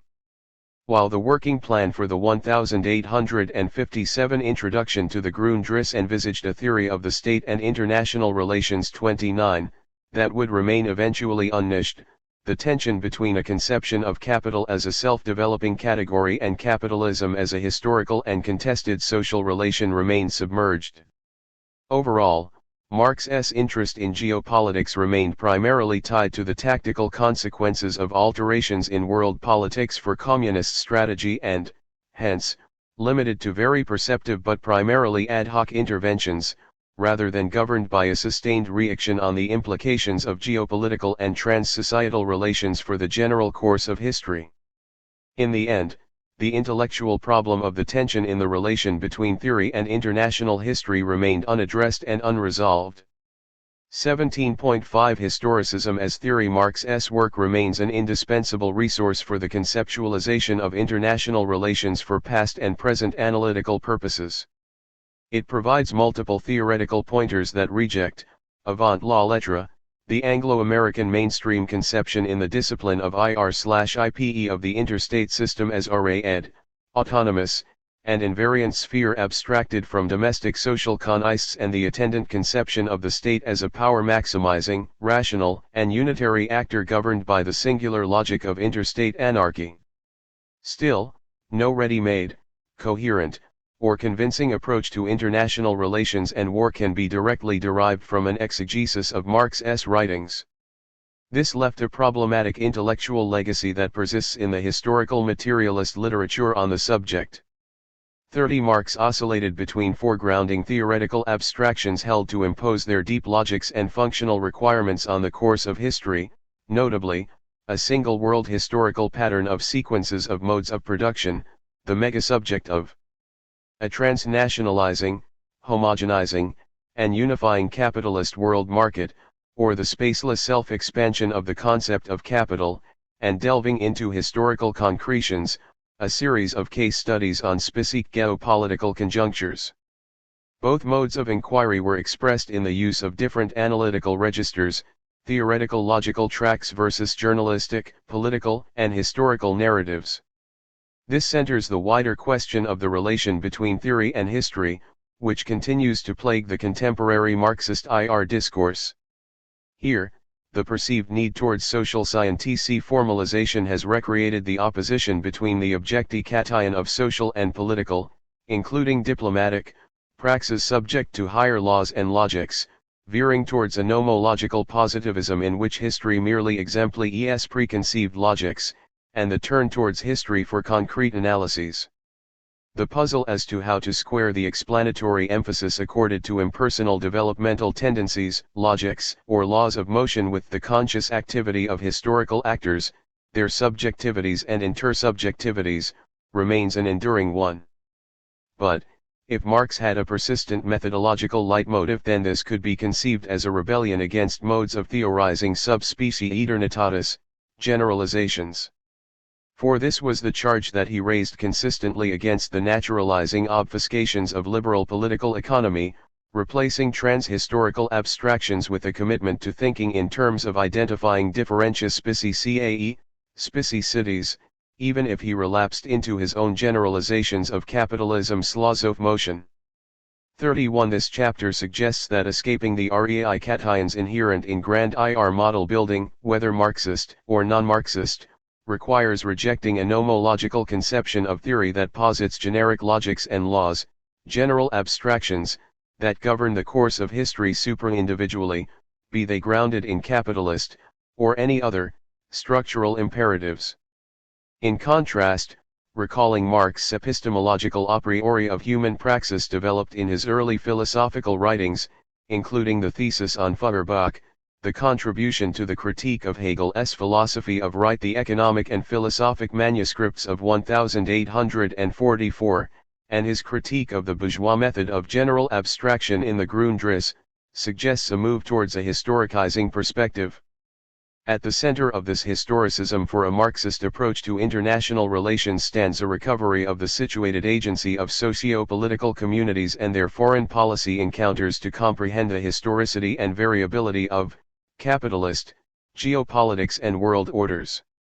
This is not to deny that the logic of interstate anarchy and the logic of capital exercise certain structural pressures, but to insist that the ways in which agents, states, RMS, or classes, react to these pressures cannot simply be read off these contexts. They have to be historically established. This shifts the burden of explanation away from imperatives to an assessment of how agents interpret, navigate, and creatively alter these constraints and innovate in the process, drawing on a variety of resources, including the balance of class forces, the degree of self-organization, the setting of hegemonic discourses, the mobilization of institutions, and other sources of power. This is not simply an exercise in moving to lower levels of abstraction that keep general abstractions intact as theory, but implies a more comprehensive move to an agency-centered and dialectical approach to history. This accords explanatory primacy to the widely varying and fundamentally contested construction, contestation, and implementation of foreign policy strategies by historically situated actors, historically situated within historically specific strategic forces of domestic and international contests. This turn towards a relational and agency-centered historicism can answer some of Marx's questions, reject extant Marxist IR theories, and point indicatively towards an alternative research agenda. For there is no straight causal line from an expanding world market to a border-canceling cosmopolitan world state, nor did capitalism or a transnational bourgeois society generate the interstate system, nor is the interstate system a functional requirement for capitalist reproduction. Rather, historically very specific pre-capitalist processes, driven by very specific social contexts, shaped over time an interstate territorial pluriverse within which capitalism developed ex post factum. 32. This also implies that the category of the interstate system is too crude and ahistorical a concept to generate any purchase on concrete political geographies. Any further reactions on the relation between capitalism, political geography, and international relations should thus not be conceived in terms of the functional requirements derived from the deep logic of capitalism, or any other logic. Capitalism and the interstate system stand neither in a relation of logical determinacy nor absolute contingency, but in a relation of historical construction, since political geography became itself the object of grand strategy from the early modern period onwards. As both phenomena did not remain identical with themselves over time, the reconstruction of the history of capitalism in relation to the construction of political geographies requires a radically historicist approach that centers the efficacy of agency, articulated ultimately as foreign policy and diplomacy. This points to a research program that revolves around the historically specific and variable foreign policy strategies, including strategies of territorialization, of multiple polities, whose encounters appear as geopolitical relations, international politics. For the relations between capitalism, political geography, and international relations are innately malleable, from Britain's Grand Blue Water Strategy and continental balancing enacted at the Peace of Utrecht, 1713, via its orchestration of the post-Napoleonic Vienna Congress system, 1815, its neo-mercantilist and free trade policies of the Pax Britannica, and its equable handling of the formal and informal empires, to the U.S. Monroe Doctrine and the new imperialism of the pre-First World War period, from the National Socialist conception of a German greater territorial order Grossraum, the Italian Mare Nostrum strategy, and the Japanese idea of a greater East Asia co-prosperity sphere, via the multilateral hegemony of the Pax Americana and decolonization within the Cold War context, and the project of European integration, to the efforts towards global governance or American neo-imperialism, the historical record of international relations and political geographies, capitalist or otherwise, is too diverse for its subsumption under any covering law. They are historically unique. 33. A historicist approach posits consequently a more radical break with forms of structuralism. It reconceives a Marxist approach to international relations in terms of the socio-political construction of geopolitical encounters to capture the historically varying configurations of political spatiality and geopolitical relations as contested practices in non-reductionist and non-deterministic ways. These brief reactions point to a further problematization and, ultimately, rejection of abstract theory building and model formation. For, if, as Marx suggested, success will never come with the master key of a general historico-philosophical theory, whose supreme virtue consists in being suprahistorical. 34. Then this implies that we cannot reason from axiomatic premises to history, but need to conceive of history itself as the primary terrain on which people construct their own reality. The history of international relations is, in short, what people make of it. 18. Religion. Gilbert Ichcar. 18.1 Marx's engagement with religion. Religion is one of the issues on which the Marxian corpus, the writings authored or co-authored by Karl Marx himself, is descient. Although there are plenty of references to religion in Marx's oeuvre, his most quoted statements on the topic belong to the initial transitional phase in his intellectual trajectory during which his break with the young Hegelians unfolded. Thus, there is no Marxian theory of religion, a theoretical lacuna that contributed to the fact that, to this day, there is no reference work or body of work that can be regarded as providing a comprehensive Marxist theory of religion. The major reason for that, of course, is the high complexity of religion compared to plainly political ideologies. The theoretical tools developed by Marx cannot account alone for the multidimensional aspect of the question. Historical materialism is a necessary but insufficient explanans of religion, a topic that requires the input of all major human sciences such as anthropology, sociology, or psychoanalysis. Moreover, Marx wrote quite a bit less than Friedrich Engels about religion, probably because of a more limited interest in the topic determined by the limits of his personal religious experience compared to his friend S. Yet, there are, of course, numerous analytical comments on religious matters in Marx's writings beyond the famous statements of his youth. They can be classified under two categories: on the one hand, elements of a materialist interpretation of religion, scattered theoretical insights more than a full-edged theory; on the other hand, religious metaphors and analogies, The most famous is that of fetishism, too, but there are several others, with which Marx's economic writings are written and which are of little use for a study of religion per se. 3. Besides, Marx's writings include several political statements that constitute a coherent Marxian political attitude towards religion. Much less attention has been paid to this dimension of Marx's thinking, largely subsumed under the Bolsheviks' political stances on religion. 4. 18.2 Marx left Hegelian critique of religion. The young Marx set most clearly the left Hegelian atheistic and anti-religious tenor of his doctoral dissertation, 1840-41, in its foreword, where, after quoting the cry of Epicurus, "Not the man who denies the gods worshipped by the multitude, but he who affirms of the gods what the multitude believes about them, is truly impious," he presented the confession of Prometheus, "I hate the pack of gods," as philosophy's own aphorism against all heavenly and earthly gods who do not acknowledge human self-consciousness as the highest divinity. 5. However, it is only after finishing his dissertation, judging from the notebooks he wrote during his 1842 sojourn in Bonn 6, that Marx read some major works on religion, taking extensive notes. 2 works had an outstanding impact on him: Charles de Bross's S.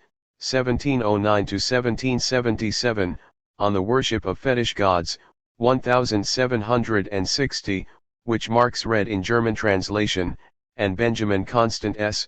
1767-1830, On Religion Considered in its Source, its Forms, and its Developments, 1824-31. From de Bross's, Marx borrowed the notion of fetishism, also discussed in Constant's work, albeit in different terms.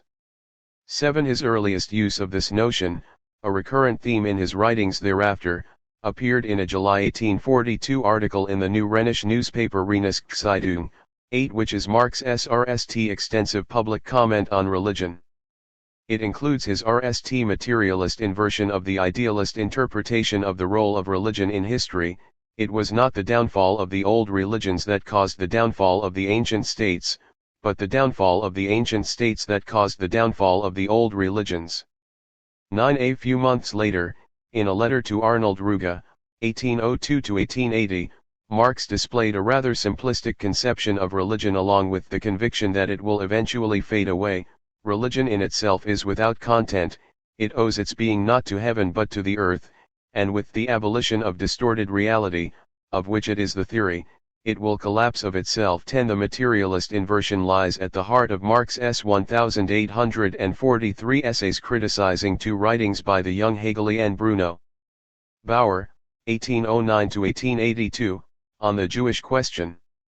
In that twofold rebuttal entitled On the Jewish Question, Marx had not completely broken yet with an essentialist appraisal of religion, Judaism and Christianity in that case, in the vein of Ludwig Feuerbach's 1804-1872, half-baked assessment of the Christian religion, characteristically titled The Essence of Christianity 11. Thus, Marx was still discussing the essence of each of Judaism and Christianity in idealizations called the Jew and the Christian. He saw the essence of the Jew and Judaism as denuded by monetary relations and contended that this essence is the result not of the Jewish religion per se, but of the Jews' actual historical insertion in the interstices of medieval European societies, as he put it in his economic manuscripts of later years. 12. Let us not look for the secret of the Jew in his religion, but let us look for the secret of his religion in the real Jew. The Jew has emancipated himself in a Jewish manner, not only because he has acquired natural power, but also because, through him and also apart from him, money has become a world power and the practical Jewish spirit has become the practical spirit of the Christian nations. The Jews have emancipated themselves insofar as the Christians have become Jews. Judaism continues to exist not in spite of history, but owing to history. The God of the Jews has become secularized and has become the God of the world. 13. It is in the wake of these essays that Marx wrote the much-quoted and very lyrical contribution to the critique of Hegel's philosophy of right. Introduction, published in 1844 in the German, French Annals Deutsch, Französisches Jahrbucher. The basis of irreligious criticism is, the human being makes religion, religion does not make the human being. Religion is the self-consciousness and self-esteem of the human who has either not yet found himself or has already lost himself again. But the human is no abstract being encamped outside the world.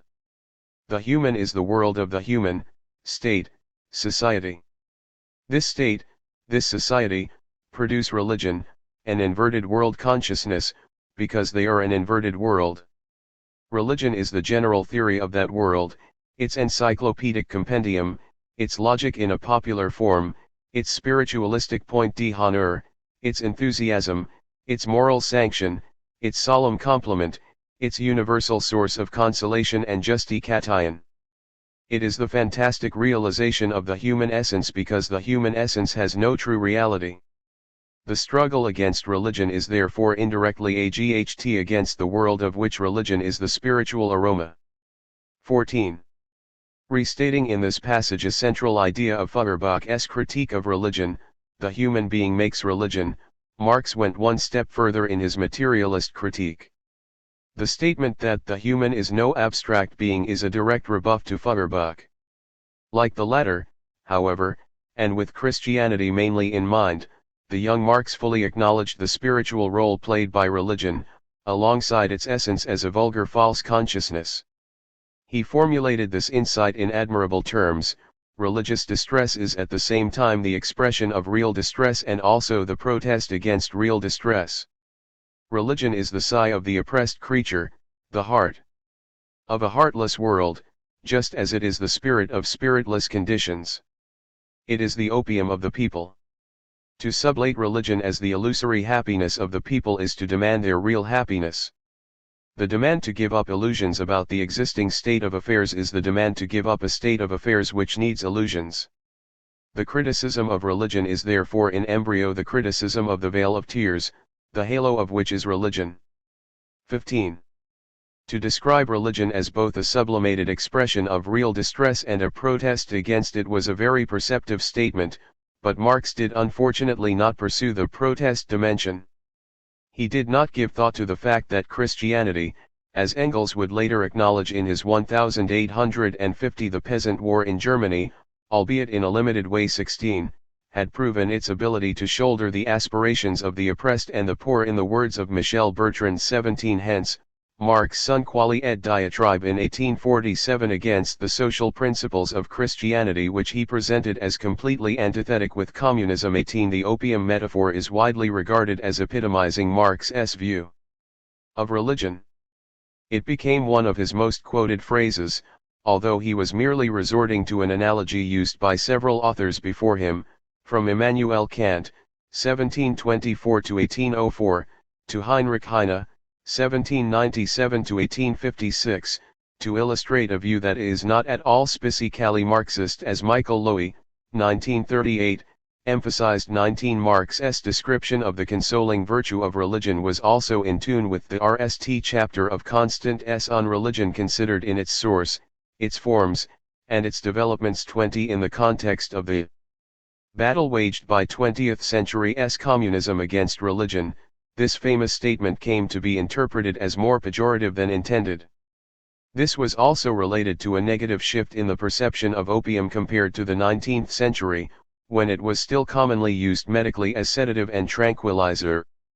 21 Yet, the pendulum of historical interpretations shifted again in recent years towards overemphasis on the seemingly positive connotation of Marx's description of religion as the sigh of the oppressed, seen as denoting empathy. The young Marx, however, was only stating the obvious: religion acts as a tranquilizer against the deep anxiety provoked by the modern world. It provides an illusory happiness that, he believed, could be superseded by the realization of real happiness, which would make illusions superuse. The criticism of religion should therefore lead to the criticism of the down-to-earth world. The immediate task of philosophy, which is at the service of history, once the holy form of human self-estrangement has been unmasked, is to unmask self-estrangement in its unholy forms. Thus the criticism of heaven turns into the criticism of the earth, the criticism of religion into the criticism of law, and the criticism of theology into the criticism of politics. 22. Marx went on for a while pursuing the philosophic task of unmasking unholy alienation as a necessary complement to his former comrades' unmasking of religious alienation.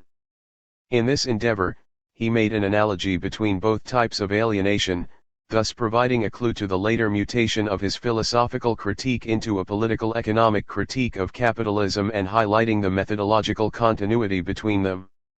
The more the worker spends himself, the more powerful becomes the alien world of objects which he creates over and against himself, the poorer he himself, his inner world, becomes, the less belongs to him as his own. It is the same in religion. The more humans put into God, the less they retain in themselves. Religious estrangement as such occurs only in the realm of consciousness, of the human's inner life, but economic estrangement is that of real life. Its transcendence therefore embraces both aspects. 23. This led Marx to supersede the atheistic critique of religion as a foregone moment. He no longer felt the need to engage in it, thus distancing himself from his former young Hegelian comrades. Atheism is a negation of God, and postulates the existence of the human being through this negation, but socialism as socialism no longer stands in any need of such a mediation. It proceeds from the theoretically and practically sensuous consciousness of the human being and of nature as the essence. Socialism is man's positive self-consciousness, no longer mediated through the sublation of religion. 24. In the Holy Family, the RST work that Marx co-wrote with Engels, Bauer was attacked for keeping the debate on the terrain of religion. The book constitutes a useful complement to Marx's essays on the Jewish question in that it clarifies the latter's arguments and sheds a useful light on the issue of its alleged anti-Semitism. Bauer shared Hegel's brand of anti-Judaism combined with no hostility to the Jews as citizens, and Hegel's view of Christianity as the absolute religion. He dealt with the Jewish question in such religious philosophical terms, while Marx and Engels strived to bring the issue down to the earth of material determinants. Herr Bauer has no inkling that real secular Jewry, and hence religious Jewry too, is being continually produced by the present-day civil life and its NAL development in the money system. For Herr Bauer, as a theologian of the Christian faith, the world historic significance of Jewry had to cease the moment Christianity was born. Hence he had to repeat the old orthodox view that it has maintained itself in spite of history. 25. The Holy Family reinstated in clearer form the key theses of Marx's essays. Rather than targeting the Jews singled out by Bauer's theological approach, which it characterized as theological fanaticism, the book asserted that the material basis of the Jews' historical specificity within Christian society, that is, their function as agents of the monetary economy, has become universal. The existence of the present-day Jew was not explained by his religion, as though this religion were something apart, independently existing, but the tenacious survival of the Jewish religion was explained by practical features of civil society which are fantastically re-acted in that religion. The emancipation of the Jews into human beings or the Humaneemancipation of Jewry was therefore not conceived, as by Herr Bauer, as the special task of the Jews, but as a general practical task of the present-day world, which is Jewish to the core. It was proved that the task of abolishing the essence of Jewry is actually the task of abolishing the Jewish character of civil society, abolishing the inhumanity of the present-day practice of life, the most extreme expression of which is the money system. 26. Marx distanced himself further from the young Hegelians as his political radicalization progressed. His 1845 thesis on Feuerbach, with their conclusion on revolutionary praxis revolutionary, practical critical, activity represented a new step towards overcoming the essentialism inherent in Feuerbach's contemplative materialism. Feuerbach starts out from the fact of religious self-estrangement, of the duplication of the world into a religious world and a secular one. His work consists in resolving the religious world into its secular basis. But that the secular basis lifts off from itself and establishes itself as an independent realm in the clouds can only be explained by the inner strife and intrinsic contradictoriness of this secular basis. The latter must, therefore, itself be both understood in its contradiction and revolutionized in practice. 27. 18.3 Towards a materialist interpretation of religion. Marx and Engels completed their break with the young Hegelians and expounded main tenets of their new materialist conception of history in the German ideology, which they drafted in 1845-6 and ended renouncing to publish. The issue of religion was still central to that NAL engagement with their former companions. The young Hegelians criticized everything by ascribing religious conceptions to it or by declaring that it is a theological matter. The young Hegelians are in agreement with the old Hegelians in their belief in the rule of religion, of concepts, of a universal principle in the existing world. Except that the one party attacks this rule as usurpation, while the other extols it as legitimate. 28. This time, however, the two co-thinkers went beyond their philosophical critique of critical criticism, as they had called it ironically, into laying out the foundations of their new conception of history with a radical inversion of perspective leading to the elaboration of historical materialism. The phantoms formed in the brains of the humans are, necessarily, sublimates of their material life process, which is empirically variable and bound to material premises. Morality, religion, metaphysics, and all the rest of ideology as well as the forms of consciousness corresponding to these, thus no longer retain the semblance of independence. 29. The materialist conception of history was thus born along with its dialectical dimension. This conception of history thus relies on expounding the real process of production, starting from the material production of life itself, and comprehending the form of intercourse connected with and created by this mode of production, i.e., civil society in its various stages, as the basis of all history, describing it in its action as the state, and also explaining how all the different theoretical products and forms of consciousness, religion, philosophy, morality, etc., arise from it, and tracing the process of their formation from that basis. Thus the whole thing can, of course, be depicted in its totality, and therefore, too, the reciprocal action of these various sides on one another. 30. The manuscript included an interesting insight on religion. Religion is from the outset consciousness of the transcendental arising from actually existing forces, which the authors did unfortunately not develop more popularly as they intended to do. 31. What they provided about the materialist explanation of religion were essentially leads into a research program. Night relations of industry and intercourse are necessarily connected with a night form of society, hence, with a night form of state, and hence with a night form of religious consciousness. If Max Stirner had looked at the real history of the Middle Ages, he could have found why the Christian's notion of the world took precisely this form in the Middle Ages, and how it happened that it subsequently passed into a different one. He could have found that Christianity has no history whatever, and that all the different forms in which it was visualized at various times were not self-determinations and further developments of the religious spirit, but were brought about by wholly empirical causes in no way dependent on any influence of the religious spirit. 32. In their manifesto of the Communist Party, Marx and Engels further discuss the view of the intimate connection of religion, as a form of consciousness, and the material conditions of society. They formulated a heuristic, albeit rather crude, explanation of the historical persistence of religions and other ideological forms, attributing it to the permanence of class division. Undoubtedly, it will be said, religious, moral, philosophical, and juridical ideas have been modified in the course of historical development. But religion, morality, philosophy, political science, and law, constantly survived this change. The history of all past society has consisted in the development of class antagonisms that assume different forms at different epochs.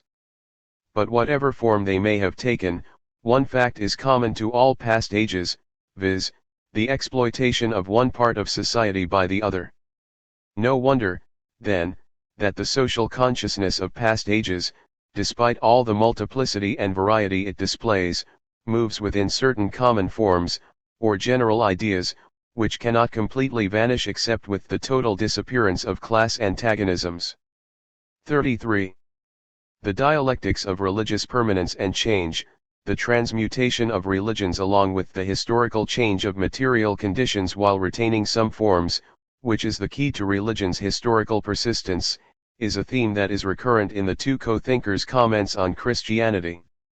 In particular, thus, in the sharp critique of George Friedrich Dahmer's, 1800–1875, The Religion of the New Age, 1850, that they published in 1850, they stressed that after the Germanic invasion the New World conditions did not adapt themselves to Christianity but that Christianity itself changed with every new phase of these world conditions. 34 In Marx's later economic writings, Christianity is portrayed as the religion of capital par excellence. As he put it ironically in his 1861–63 economic manuscripts, capitalism is as truly cosmopolitan as Christianity.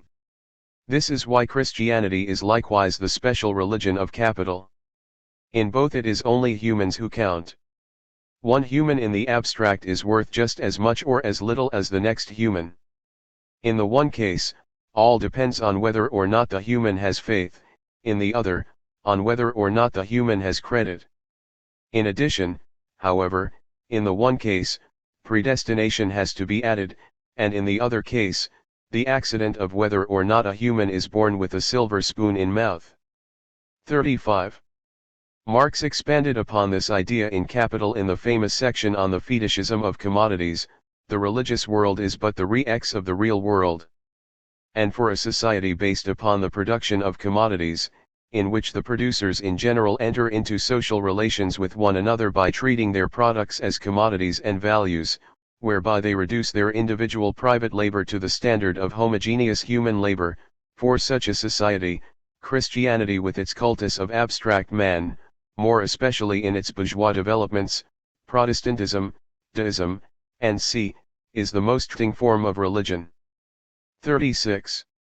A footnote in Capital also includes a brief methodological statement that Marx did alas not elaborate. Technology discloses the human's mode of dealing with nature, the process of production by which the human sustains the human's life, and thereby also lays bare the mode of formation of the human's social relations, and of the mental conceptions that out from them. Every history of religion, even, that fails to take account of this material basis, is uncritical.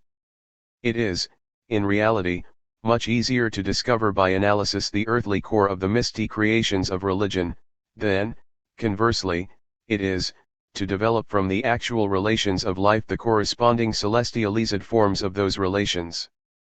The latter method is the only materialistic, and therefore the only scientific one. 37. There are scattered insights informed by this perspective in Marx's economic writings. They mostly deal with Protestantism as the version of Christianity that is correlative with capitalism, in the historical materialist vein that Max Weber, 1864–1920, famously discussed in his The Protestant Ethic and the Spirit of Capitalism. Here are two such comments: the cult of money has its corresponding asceticism, its renunciation, its self-sacrifice, thrift and frugality, contempt for the worldly, temporary, and transient pleasures, the pursuit of eternal treasure. Hence the connection of English Puritanism or also Dutch Protestantism with money-making. 38. The monetary system is essentially a Catholic institution, the credit system essentially Protestant. The Scotch hate gold. In the form of paper the monetary existence of commodities is only a social one. It is faith that brings salvation. Faith in money value as the immanent spirit of commodities, faith in the mode of production and its predestined order, faith in the individual agents of production as mere personae cations of self-expanding capital. But the credit system does not emancipate itself from the basis of the monetary system any more than Protestantism has emancipated itself from the foundations of Catholicism. 39. One aspect of the capitalist function of Protestantism is that it was also a means for increasing surplus labor. 40. Protestantism, by changing almost all the traditional holidays into workdays, plays an important part in the genesis of capital. 41. Marx also emphasized the correlation between Malthusianism and Protestantism, it is characteristic that the economic fall of man, the Adam's apple, the urgent appetite, that this delicate question was and is monopolized by the reverends of Protestant theology, or rather of the Protestant Church. 42. He mocked Protestantism's lack of empathy for the poor. If the Venetian monk found in the fatal destiny that makes misery eternal, the raison d'être of Christian charity, the Protestant prebendary NDS in it a pretext for condemning the laws in virtue of which the poor possessed a right to a miserable public relief. 43. This, Marx called the spirit of Protestantism. 44. Much less interesting, comments on other religions are found among Marx's writings. 45. His most apposite observation in this regard is the not so easily answerable question that he formulated about the Orient in a 1853 letter to Engels. So far as religion is concerned, the question may be reduced to a general and hence easily answerable one: why does the history of the East appear as a history of religions? 46. Marx's emphasis on appear here sounds as a clue to the fact that the problem lies primarily in the Western perception of the East, that is, the problem of Orientalism in the sense popularized by Edward Said, 1935–2003. It is highly unlikely though that this was Marx's intent. 47.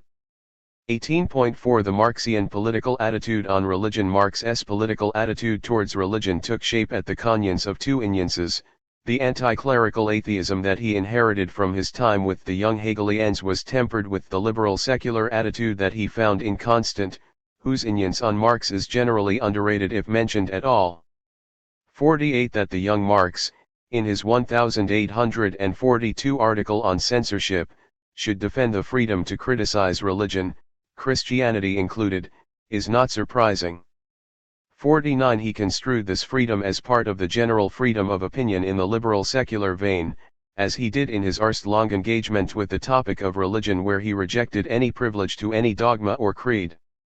50 Marx went on to develop a strong argument for a strict separation of religion and state, vigorously denouncing those who want to make religion into a theory of constitutional law. 51 The truly religious state is the theocratic state. The head of such states must be either the god of religion, Jehovah himself, as in the Jewish state, or God's representative, the Dalai Lama, as in Tibet, or Nali. All the Christian states must subordinate themselves to a church which is an infallible church. For where, as under Protestantism, there is no supreme head of the church, the rule of religion is nothing but the religion of rule, the cult of the government's will. Once a state includes several creeds having equal rights, it can no longer be a religious state without being a violation of the rights of the particular creeds. A church which condemns all adherents of a different creed as heretics, which makes every morsel of bread depend on one's faith, and which makes dogma the link between individuals and their existence as citizens of the state. 52. Yet, by the end of 1842, Marx, whose communist political views were maturing, was also clearly taking his distance from the zashen with religion of some of the young Hegelians.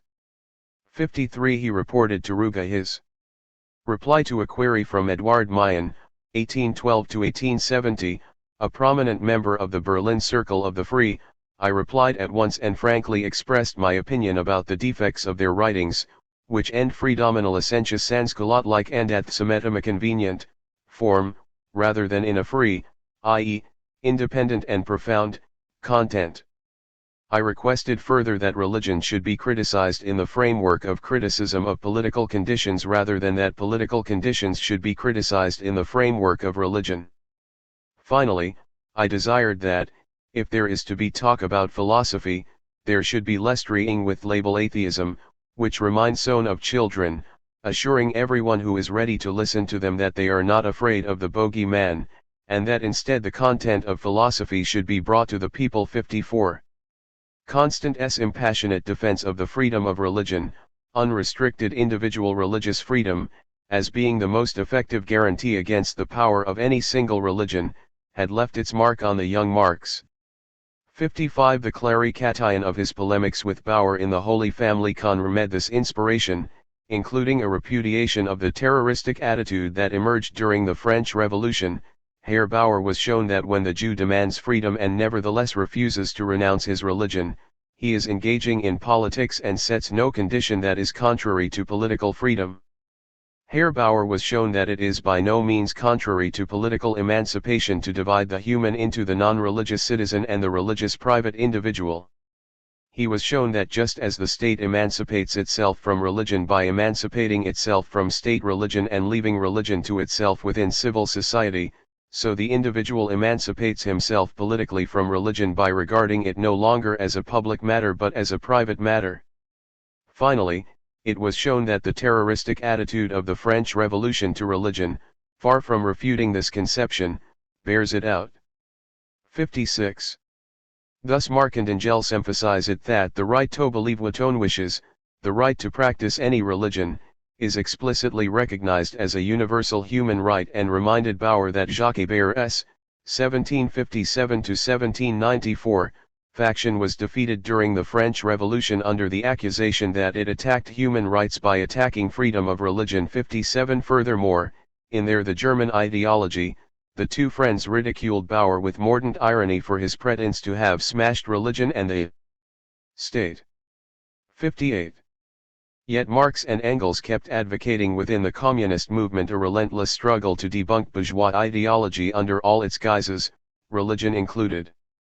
Law, morality, religion, are to the proletarian so many bourgeois prejudices, behind which lurk in ambush just as many bourgeois interests.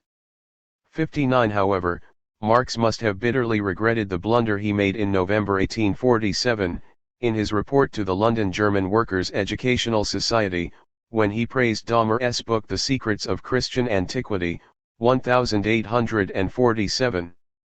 Dahmer, the same author whom Marx and Engels harshly criticized 3 years later, 60, had tried to give new currency to the ancient Roman legend according to which the persecuted early Christians practiced anthropophagic rites. This story, explained Marx to his audience, as presented in Dahmer's work, deals Christianity the last blow. It gives us the certainty that the old society is coming to an end and that the edifice of fraud and prejudice is collapsing. 61. Marx's and Engels's attitude towards religion remained fundamentally dual: defense of unhindered individual freedom of belief against state interference, combined with emancipatory GHT by the Workers' Party against religious beliefs. It is this same position that Marx forcefully reiterated in his 1875 critique of the Gotha program. Freedom of conscience. If one desired at this time of the Kulturkampf to remind liberalism of its old catchwords, it surely could have been done only in the following form: everyone should be able to attend to his religious as well as his bodily needs without the police sticking their noses in. But the Workers' Party ought at any rate in this connection to have expressed its awareness of the fact that bourgeois freedom of conscience is nothing but the toleration of all possible kinds of religious unfreedom of conscience, and that for its part it endeavors rather to liberate the conscience from the witchery of religion. 62.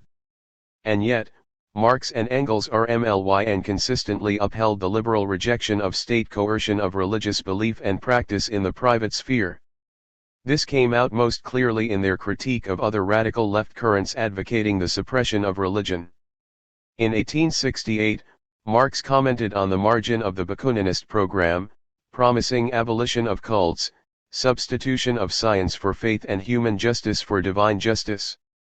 As if one could declare, by decree, the abolition of faith.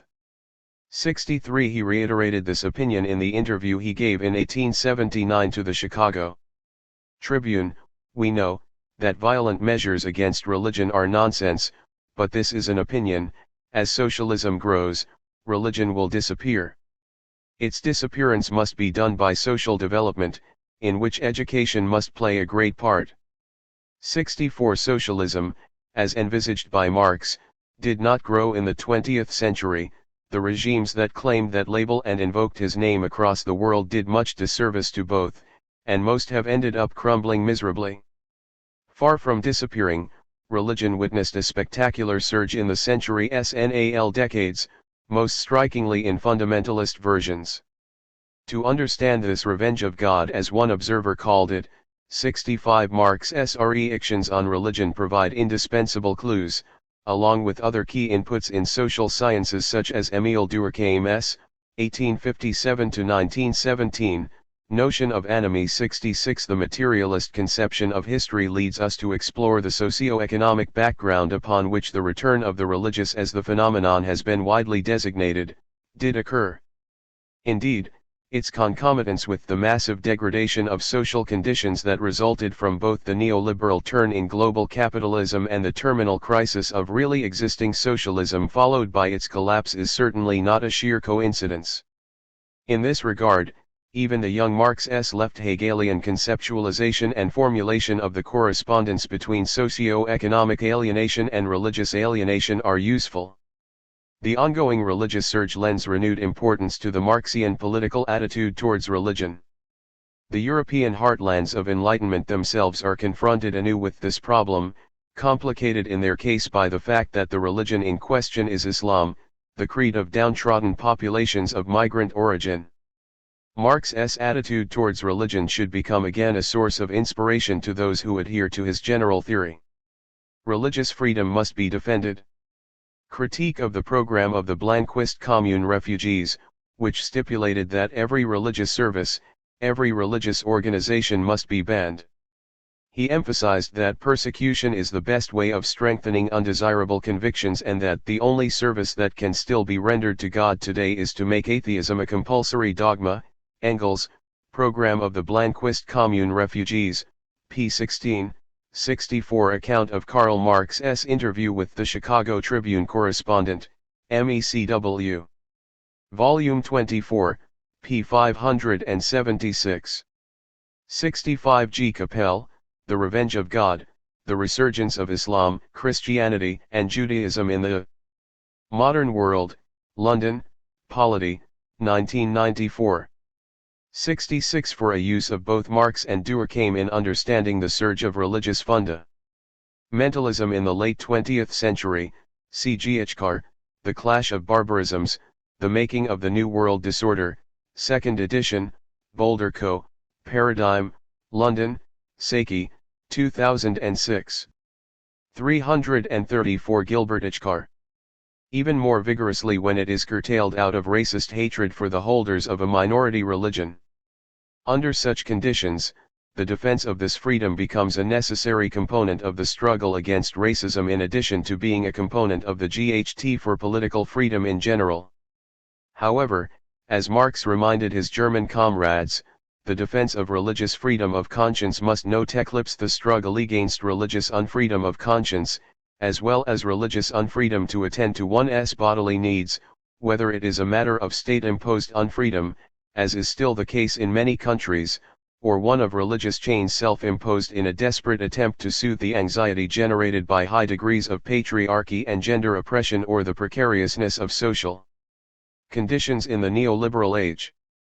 The struggle for the secular separation of religion and state, and in defense of this separation where it is accomplished, remains of immediate relevance in the 20th century, as is the struggle against the broad range of uses of religion for reactionary political purposes.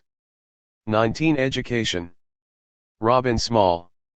19.1 Marx's contribution on education. The end of the 20th century saw the collapse of communist state systems and a brief moment of Western triumphalism that has given way to new uncertainties as deep-seated economic and political problems re-emerge. Even so, there are areas of social life where capital's drive to create a society after its own image is hard at work, despite the wider issues. One of these is education. Now that Karl Marx is back on reading lists as a source of insight into today's world, we want to know if he makes a useful contribution to debates over our schools and universities.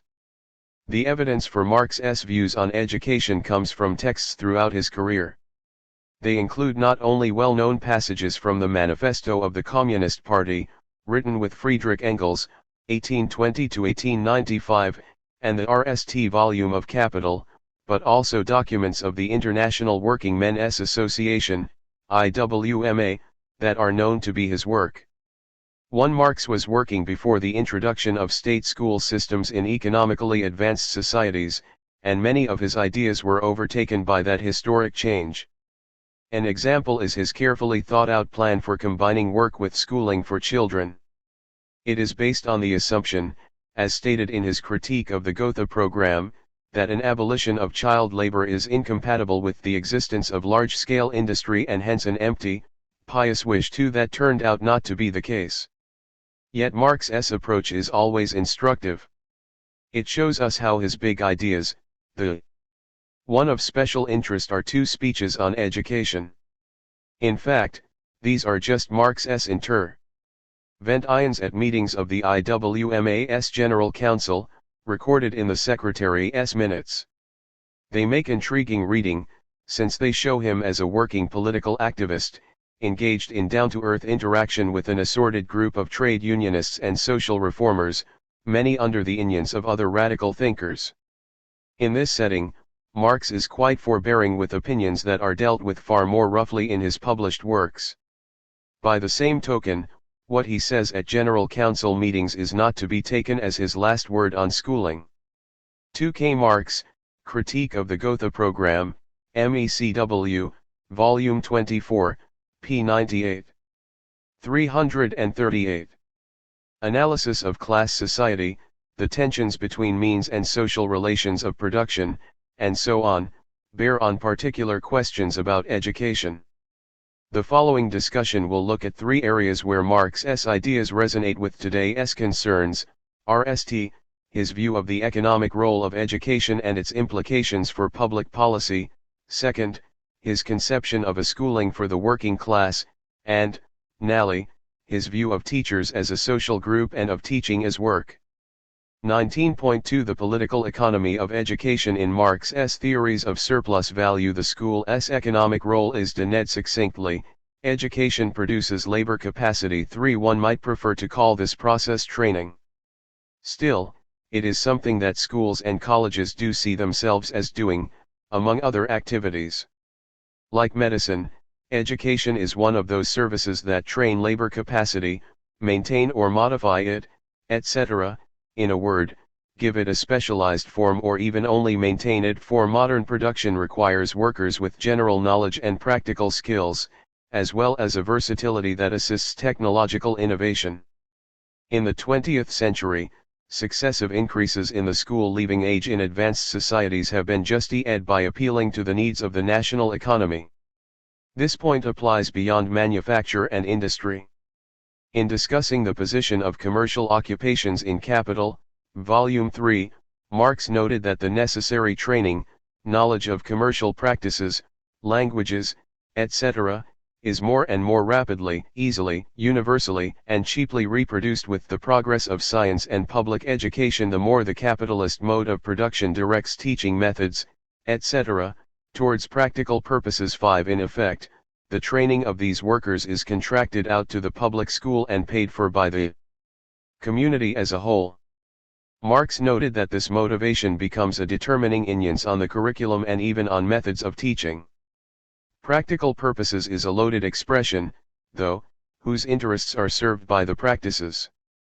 6 As well as the passing on of knowledge, the production of new knowledge is crucial to capitalism. Marx asserts in the Grundrisse that the modern technology on which it depends is just the application of science to production. 7 He had been impressed by the Scottish writer Andrew Ure's, 1778–1857, claim that the Industrial Revolution was made possible by advances in machine design based on scientific principles. Conversely, Ure thought, a great deal of science could be learned from technology. The properties of heat, for example, may all be better studied in a week's residence in Lancashire, than in a session of any university in Europe. 8 On this view, scientific knowledge is a force of production in its own right, and an essential element in modern economies. But where does this knowledge come from, and whom does it belong to? In the Grundrisse, Marx used the expression general intellect. 9 This English phrase of uncertain origin refers to the body of useful knowledge that belongs to a given society. In effect, this asset is privatized by capitalism in something like the way that the common land of the Middle Ages was enclosed and became the economic basis for the social domination of private ownership. Marx wrote, at this point, invention becomes a business, and the application of science to immediate production itself becomes a factor determining and soliciting science. 10. Another persistent feature of capitalist society is the tension between its need for public education and its drive to treat this as an overhead expense that should be minimized as far as possible. 11. Apart from that, education appears as a private good to be allocated on the user pays principle, taking the user to be the individual or family, not the community. Even Adam Smith, 1723–1790, drew back from this conclusion. He recognized the public benefits of a modest amount of schooling. It made people more decent and orderly and less liable to wanton or unnecessary opposition to the measures of government. 12. Marx remarked that by moral education the bourgeois understands indoctrination with bourgeois principles. 13. Might be taken as a comment. In later political engagement, Marx advocated a school curriculum stripped down to basics such as grammar and arithmetic along with physical education, and leaving out subjects that admitted of different conclusions or which admitted of party and class interpretation. 14. This may have been a tactical move in the face of well-meant demands for teaching children the value of labor, or it could express suspicion of a teaching workforce acting as one of the ideological castes. 15. Of the capitalist system, Marx did support mass schooling, but without the separation of children from adult working life that has been taken for granted since compulsory education came in towards the end of the 19th century. One reason is a practical one. Many of his comments on education refer to the Factory Acts, which required part-time schooling to be provided by employers of children. Marx drew attention to AWS in the policy's implementation, but endorsed the combination of work and schooling. His reasons included an answer to demands for teaching children the value of labor. 16. He believed that this learning cannot be done in the classroom, but only through experience of actual work. A noticeable work ethic runs through Marx's thought.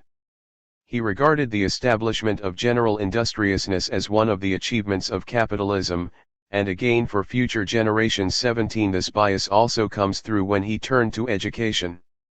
He had some sympathy with the utopian Charles Fourier's, 1772–1837, fanciful pictures of future childhood. 18. But criticizes the educators of his day whom we would see as the pioneers of modern progressive or child-centered education. 19. Marx believes in the value of work for children, in the classroom as well as in the factory. Genuine attainment of any kind, he believed, means dealing successfully with the givenness and resistance of a real, material world, including the limitations of our own mental abilities, as one can see with artistic and intellectual creativity. Marx's disagreement with educational progressivism had another aspect. He was concerned above all with the needs of a social class that had in the past been deprived of educational opportunity and, even then, was given only the minimum amount that the social status quo required. He was unconcerned about the schooling of middle-class children, and briskly dismisses their problems. If the middle and higher classes neglect their duties towards their offspring, it is their own fault. Sharing the privileges of these classes, the child is condemned to suffer from their prejudices. 20. 19.3 Education, the state and society. Public education was part of the German intellectual tradition from which Marx came. In his philosophy of right, G.W.F. Hegel, 1770–1831, had defended the right of civil society to take over the family's control of children's upbringing, given that they were to become its members. Society's right here is paramount over the arbitrary and contingent preferences of parents, particularly in cases where education is to be completed not by the parents but by others. 21. Hegel had been a school principal for 8 years and knew something about dealing with parents. Parents usually suppose that in the matter of education they have complete freedom and may arrange everything as they like. The chief opposition to any form of public education usually comes from parents, and it is they who talk and make an outcry about teachers and schools because they have a faddish dislike of them. Nonetheless, society has a right to act on principles tested by its experience and to compel parents to send their children to school, to have them vaccinated, and so forth. 22. Marx may well agree with these views, even if his view of civil society was very different from Hegel's. He rejects any reconciliation of opposed class interests through a higher form of social life in the state. On the contrary, it is civil society that determines the form of state power and its ideological expressions. The implications for the politics of education are spelled out in a polemical passage of the manifesto of the Communist Party, but, you say, we destroy the most hallowed of relations, when we replace home education by social. And your education? Is not that also social, and determined by the social conditions under which you educate, by the intervention direct or indirect, of society, by means of schools, and the Communists have not invented the intervention of society in education, they do but seek to alter the character of that intervention, and to rescue education from the inyones of the ruling class. 23. 2 decades later, Marx repeated the last point when he defended the use of existing state authority to bring about social reforms including compulsory school attendance for children. In enforcing such laws, the working class do not fortify governmental power. On the contrary, they transform that power, now used against them, into their own agency. 24. Speech in defense of middle-class education, from which Marx nevertheless borrowed a suggestion for shorter classroom hours. The logic of Marx's argument is clear enough. The modern school has arisen within capitalist societies for reasons more to do with the needs of capital than with the interests of children. Yet something like his distinction between means and social relations of production applies here as well. Like the factory, the modern school is a resource that a future society can use for its own purposes. In the meantime, it is a place where competing interests encounter one another, especially when they compete to drive public policy. Again, the manifesto of the Communist Party spelt this out: the bourgeoisie itself, therefore, supplies the proletariat with its own elements of political and general education, in other words, it furnishes the proletariat with weapons for fighting the bourgeoisie. 25. However, Marx's thinking about the state's role in education evolved in later years. On several occasions, he expressed an opinion that locally based school systems of the kind existing in several parts of the United States were preferable to a school operated by the central state, the model best known in its Prussian version.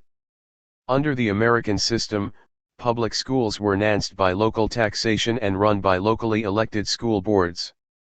The only role of government was to prevent excessive variation between districts by appointing inspectors similar to the British factory inspectors whose work Marx admired. In his view, this showed that education might be national without being governmental. 26. This reluctance simply to endorse government schooling became sharper in the 1870s. The experience of the Paris Commune had a big impact on Marx's thinking about state power and, in consequence, about education. During its brief life, the Commune had put in place a democratic administration which included a new kind of school. The whole of the educational institutions were open to the people gratuitously, and at the same time cleared of all interference of church and state. 27. As these words show, Marx was more than ever against reliance on the state to carry out social reforms. That comes through in his comments on the education policy of the newly formed German Socialist Workers', later, Social Democratic, Party. In the 1875 text known as his Critique of the Gotha Program, Marx wrote, "Education of the people by the state is altogether objectionable.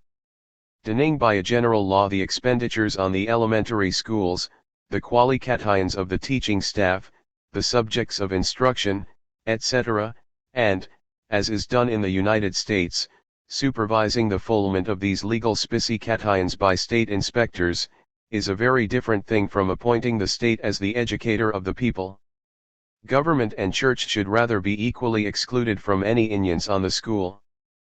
Particularly, indeed, in the Prusso-German Empire, and one should not take refuge in the rotten subterfuge that one is speaking of a state of the future. We have seen how matters stand in this respect. The state has need, on the contrary, of a very stern education by the people." 28. In fact, Marx's position on the state's role is still something of a middle way between opposed tendencies within the socialist movement, represented by the supporters of Ferdinand Lassalle, 1825–1864, and Mikhail Bakunin, 1814–1876, whom, at different times, he was forced to confront. 29. Despite its rhetorical attack on the state, the policy he was advocating here retained centralized control of several key aspects of education: budgeting, the school curriculum, and the composition of the teaching workforce. These are topics in which Marx has a particular interest, and about which he offered ideas worth closer examination. 19.4 Marx's curriculum. Marx's continuing affinity with Hegel is evident when he appealed to the humanistic ideal of a balanced and many-sided personality as a goal for education. In many ways, he was a typical product of that tradition, founded on the German conception of Bildung, a word often translated as education or culture, but with connotations of formation of personality. 30. The continuity between his ideas on education and this model is disguised by a shift of conceptual vocabulary to the context of class society. Like Smith, Marx wants public schools to counteract the effects of the intensi-ed division of labor in modern workshops and factories. A worker who has to carry out a few simply ed tasks throughout the working day, Smith said, generally becomes as stupid and ignorant as it is possible for a human creature to become. 31. Smith did not explain just how this can be avoided, but Marx drew on a French writer, Claude Anthème Corbin, 1808–1891, whose book on technical education he read with interest. 32. Corbin argued for a training that promotes exible work skills in place of vocational specialization. 33. Marx added a theoretical dimension, consistent with his linking of science and technology and, 1. might add, with his philosophical conception of a unity of theory and practice. Hence, his insistence in Capital that, with the ending of class society technical instruction technologisken Unterricht, both theoretical and practical, will take its proper place in the working class schools. 34. A key passage in Capital brings together these ideas in a vision of the school within a future society, from the factory system buddied, as Robert Owen has shown us in detail, the germ of the education of the future, an education that will, in the case of every child over a given age, combine productive labor with instruction and gymnastics, not only as one of the methods of adding to the efficiency of production, but as the only method of producing fully developed human beings. 35. As he was writing these passages, Marx returned to political activity, becoming a member of the London-based General Council of the IWMA. In 1866, an opportunity arose to give these ideas on the education of the future a practical form. The RST Congress of the IWMA, held in Geneva, passed a resolution on juvenile and children's labor, both sexes, which is also a policy for children's schooling. Written in English, with the odd German turn of phrase, this is apparently Marx's work. 36. It starts out with an endorsement of child labor. We consider the tendency of modern industry to make children and juvenile persons of both sexes cooperate in the great work of social production, as a progressive, sound, and legitimate tendency, although under Capital it was distorted into an abomination. In a rational state of society, every child, whatever from the age of 9 years, ought to become a productive laborer in the same way that no able-bodied adult person ought to be exempted from the general law of nature, viz., to work in order to be able to eat, and work not only with the brain but with the hands too. 37. The resolution outlines a version of the British system of factory schools attended by working children for part of each day, and goes on to specify a school curriculum consisting of 3 elements. The RST2 are familiar enough: mental education, apparently centering on basic literacy and numeracy, and bodily education, involving gymnastics and, perhaps more surprisingly, military exercise.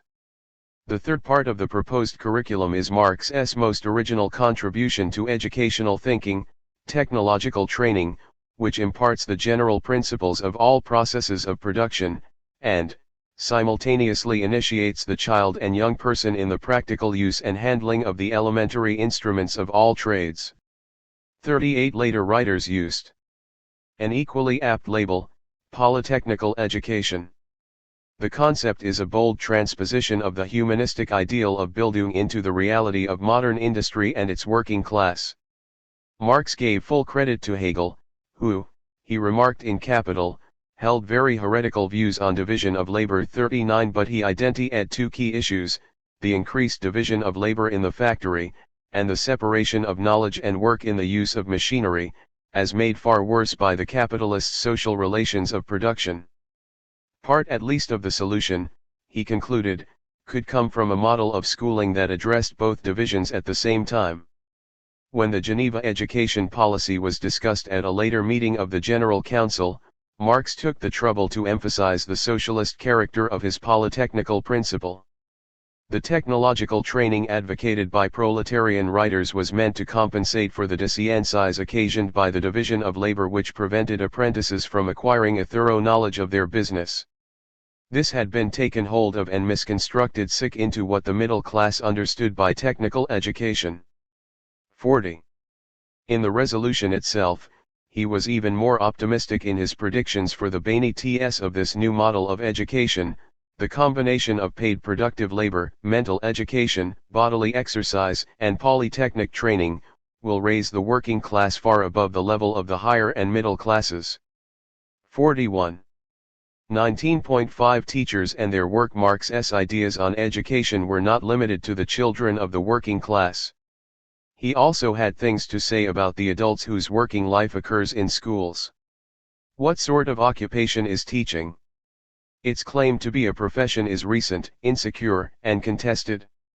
Compared with older professions, there are certainly similarities. Teaching requires specialized knowledge and expertise that, in modern societies, is acquired through formal training and conremed by certification. Nowadays, this is done at universities, which are also where the knowledge base is increased through academic research. Teaching displays typical professional features in the way practitioners make decisions in their daily work. With this autonomy comes a sense of responsibility to a community that places its trust in the profession as a whole, and an insistence on ethical standards and on collegiality among teachers. What was Marx's attitude towards the professional work model? The manifesto of the Communist Party draws attention to capitalism's hostility to this tradition. The bourgeoisie has stripped of its halo every occupation hitherto honored and looked up to with reverent awe. It has converted the physician, the lawyer, the priest, the poet, the man of science, into its paid wage laborers. 42. It is startling to read the author's apparent approval of this and related social changes, which they treat as sweeping away sentimentalism and superstition. In fact, things are not so simple. This is a rhetorical passage, provocatively pretending to celebrate the loss of old values and ideals in fully developed modernity. The opening pages of the Manifesto of the Communist Party praise not only capitalism's material achievements, but also its radical simplification and rationalization of social life. But this sets up what follows, a darker side of the picture, where the price paid by some for benefits enjoyed by others is set out in detail.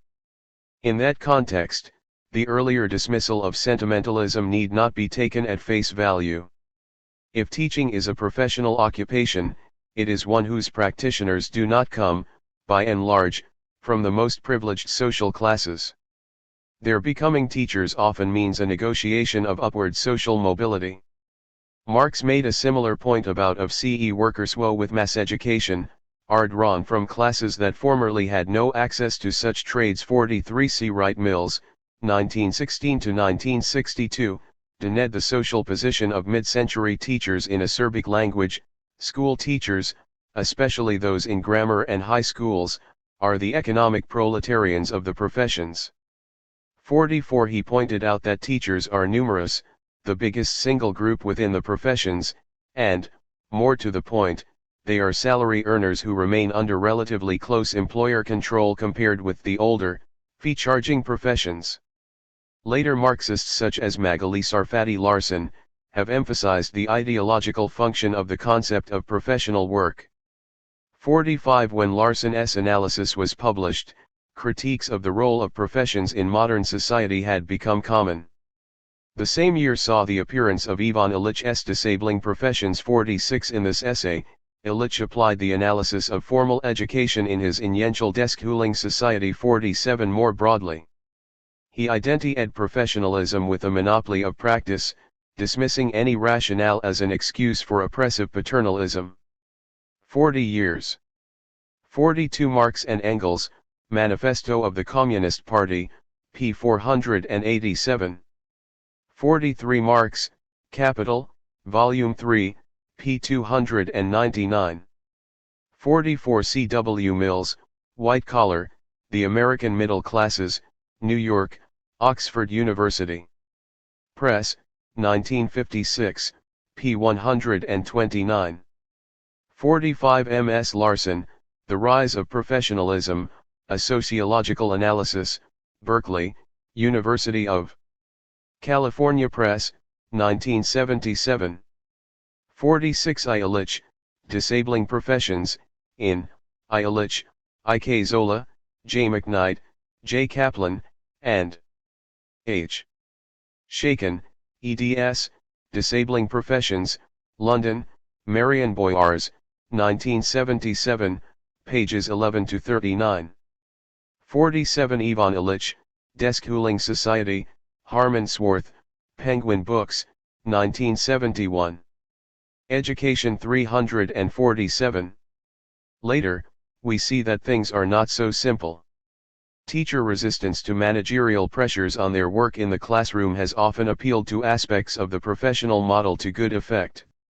The old-school Marxism of Larson's analysis plays down these possibilities, and risks leaving teachers without a useful resource in their unavoidable confrontation with attempts to turn them into submissive employees.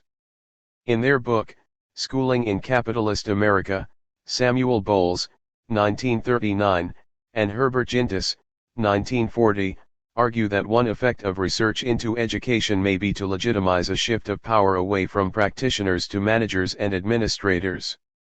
They suggest that this occurred with teachers' work in the 20th century. In the interests of scientific management, control of curriculum, evaluation, counseling, selection of texts, and methods of teaching was placed in the hands of experts. A host of specialists arose to deal with minute fragments of the teacher's job.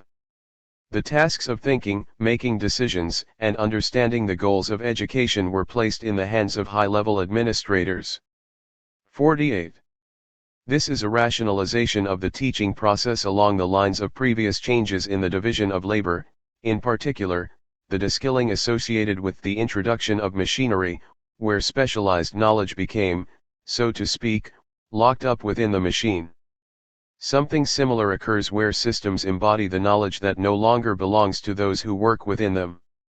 Just as the problem with machinery was not technology as such, so too the issue for teachers is not about educational research itself, but about its misuse as a lever of power. Another neoliberal initiative, resisted by teachers as an organized group, is the privatization of schooling. Milton Friedman's 1912-2006, proposed voucher scheme, designed to give public funding to private providers as well as state schools 49 proved too radical in its pure form for a public alarmed by any perceived undermining of its schools, but the more recent charter school movement has pursued essentially the same goal. Again, the impact of such programs on teaching as an occupation, as well as on teachers' daily work, is a hotly debated issue. 19.6 Marx and Education Today. Reading Marx on education is valuable for noting aspects of his thought that are set aside when the focus on the central themes of his critique of political economy. On the one hand, his political agenda for schooling is quite pragmatic and RMLY based on existing practices in the factory schools of Great Britain. On the other hand, his hard-headedness does not exclude moments of utopian vision, looking beyond the break between class society and a future condition of humanity. Between these extremes, Marx's class analysis of capitalist society provides a powerful framework for approaching the problems of education in the modern world. 50. What does Marx have to contribute to our understanding of these current issues? In Education as Elsewhere, his strategy is to look at the bigger picture of society as a totality of social relations, and at the ongoing maintenance and reproduction of this structure. He approaches political policy by identifying power relations with the coexisting interests of social classes. 51. Of course the world is very different. Yet, to take just one example, the globalization of capitalism described by Marx and Engels in 1848 is still in progress in the 20th century, along with the social and political turmoil that goes with capital's restless search for new markets. Education is itself an international business, especially at university level, and marked by the same competitive rivalries, fluctuating fortunes, and shifts in location as other forms of industry and commerce. Within nation-states, the situation of schools and the teachers who work in them is under renewed pressure from policies that promote the maintenance and reproduction of the established system of production. All this is recognized in Marx's work. His vision for schooling has been aptly summarized by Brian Simon, 1915-2002, as popular, local, and democratic. 52. It remains a vision, but one that is capable of driving a forceful analysis and critique of today's educational realities. 20. Art. Isabel Garro. 20.1 Art and Alienation. Karl Marx never wrote a work specifically on art. Yet one of his very RST projects, even if it did not come to fruition, was an essay on Christian art, and the question of art never entirely disappeared from his view. Indeed, it made regular appearances, from the RST to the last of his writings, with angles of approach that changed in the course of time. It was mainly art as a social activity that held his attention, insofar as this allows one to measure the development of individuals, and on the other hand the degree of their alienation. Within a given historical formation, the level of artistic capacities may be considered the index of a historical process of emancipation. We may say therefore that art was a constant preoccupation for Marx. 2 axes of analyses may be broadly distinguished in Marx's thinking on art.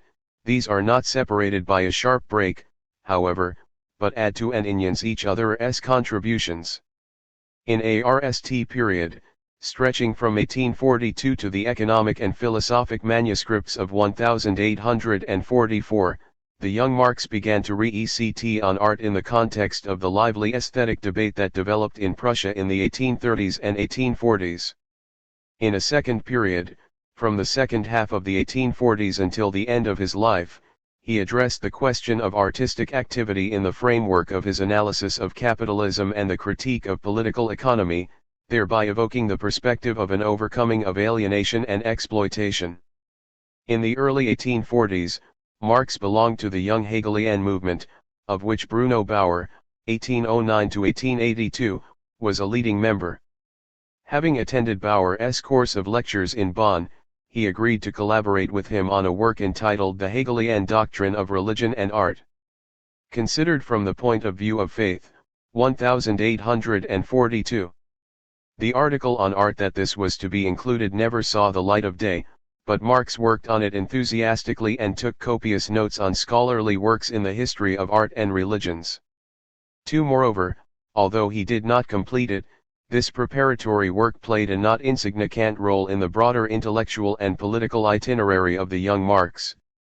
Whereas Bauer's priority was the critique of Christianity, in order to achieve an intellectual revolution that would make the political revolution possible, the fate of Marx's scheduled article proves that his perspective was quite different. He began by expanding its theme, so that it became on religion and art, with special reference to Christian art. 3. In the economic and philosophic manuscripts of 1844, artistic activity is directly associated with the analysis of human alienation, which is conceived as a relinquishment and loss of man's essence. But Marx's perspective was not that of Ludwig Feuerbach, 1804-1872, the RST philosopher to develop the concept of alienation within the young Hegelian school. In Marx's view, Feuerbach's denunciation of religious alienation could not but be one-sided and misleading, since it did not tackle the causes of what permits or blocks the development of man's faculties, including his artistic creativity. For his own part, Marx dwelled on the development and education of the human senses, underlining the capacity of individuals to constitute the human world, even in their sense activity, which, although seemingly the least mediated of all, was in reality a socially mediated and mediating activity. In the pages relating to the eye as a social organ and to vision as an activity that humanizes its object, he wrote, "The sense caught up in crude practical need has only a restricted sense." For and, in a terminology he would never cease to employ, he counterposed the market wealth of utility to real human wealth, that is, the active capacity to develop rich and complex social perceptions and the education required to cultivate a musical ear, an eye for beauty of form 5 within the framework of a broader theoretical project. Artistic activity, seen from the viewpoint of the person exercising it, gave Marx the opportunity to theorize, in a move away from Feuerbach, a socially net human essence consisting of capacities and potentialities. Artistic creation was one of the forms in which this historical human essence manifested itself, making it possible to measure a contrario the degree of ordinary alienation of exploited labor. For Marx, this held true.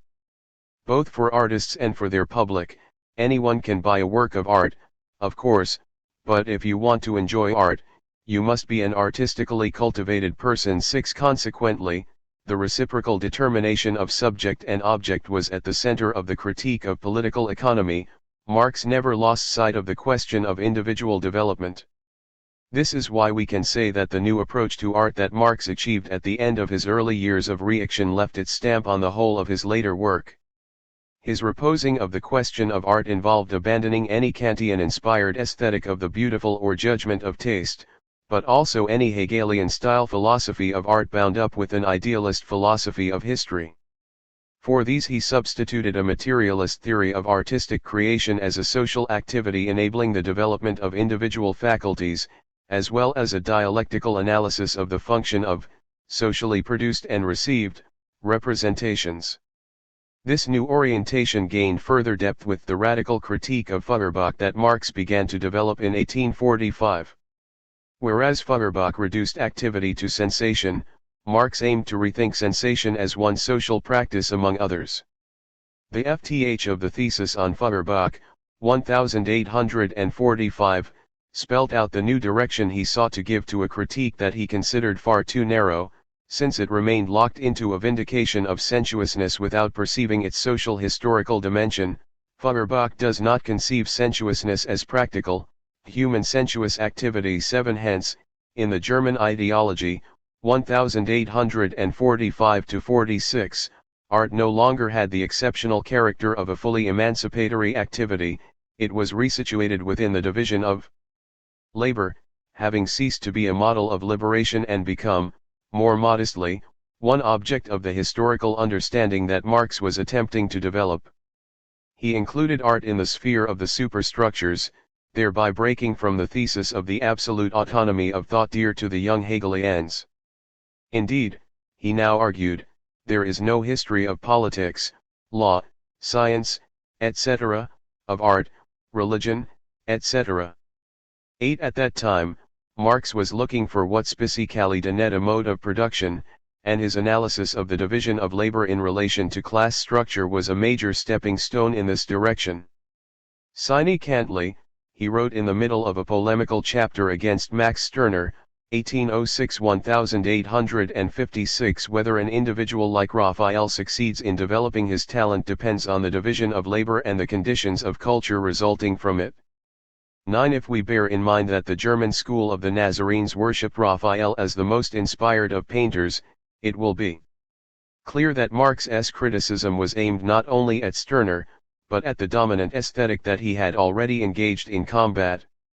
Quite simply, what he now targeted was not a certain type of artistic production, but a conception of artistic production in which genius was denet as an absolute exception. If art now became more of a side issue for Marx, it was because he thought it should be placed in its particular historical and social context and linked to a revolutionary, emancipatory practice in which artists were neither the prime actors nor the main bearers, precisely because of the relative protection they enjoy from the human damage that results from capitalist production. On the other hand, he did think that artists had a place in that practice. It is here that the paradox of Marx's aesthetic takes clear shape.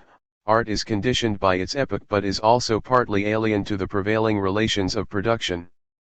A few lines after stressing the collective character of the work of such a renowned painter as Horace Vernet, 1789–1863, and after noting the cooperative endeavor behind the production of vaudevilles and novels as well as astronomical observation, Marx denounced the exclusive concentration of artistic talent in particular individuals, and its suppression in the broad mass which is bound up with this. 2 themes are thus superimposed, in a relative tension with each other. On the one hand, the labor of artists is dependent, like any other, upon the organization of production as a whole. In that respect, they enjoy no special privilege. But at the same time Marx did see the artist as an exception, as one of the very few who develop their creative powers, and his critique therefore bore only on the narrow, specialized character of the artist's talent, which concerned only one part of man's faculties and, above all, only one fraction of humanity. Nevertheless, the two arguments are by no means equal in kind. In the first, the artist is a worker like any other; in the second, he represents, at least in outline, the complete individual who begins to feature in Marx's work from the German ideology on. 11. In a communist society there are no painters but only people who engage in painting among other activities. 12. Marx could not have better expressed the contradictory nature of a social practice that suffers alienation while helping to clear a path to its abolition. In sum, then, art presents itself at the end of this second period as both determined and autonomous, alienated and liberatory, an echo of the contradictions in reality and a yearning for their transcendence. Clearly this paradox refers mainly to a real dialectic, which can be clarified only within the more general framework of the critique of political economy. 20.2 Art and the critique of political economy. Following this RST approach centered on the development and alienation of human capacities, Marx tackled the question of art in relation to the more precise analysis of capitalism that he undertook from 1857 on. Although the link between art and labor became closer, it never became one of identity.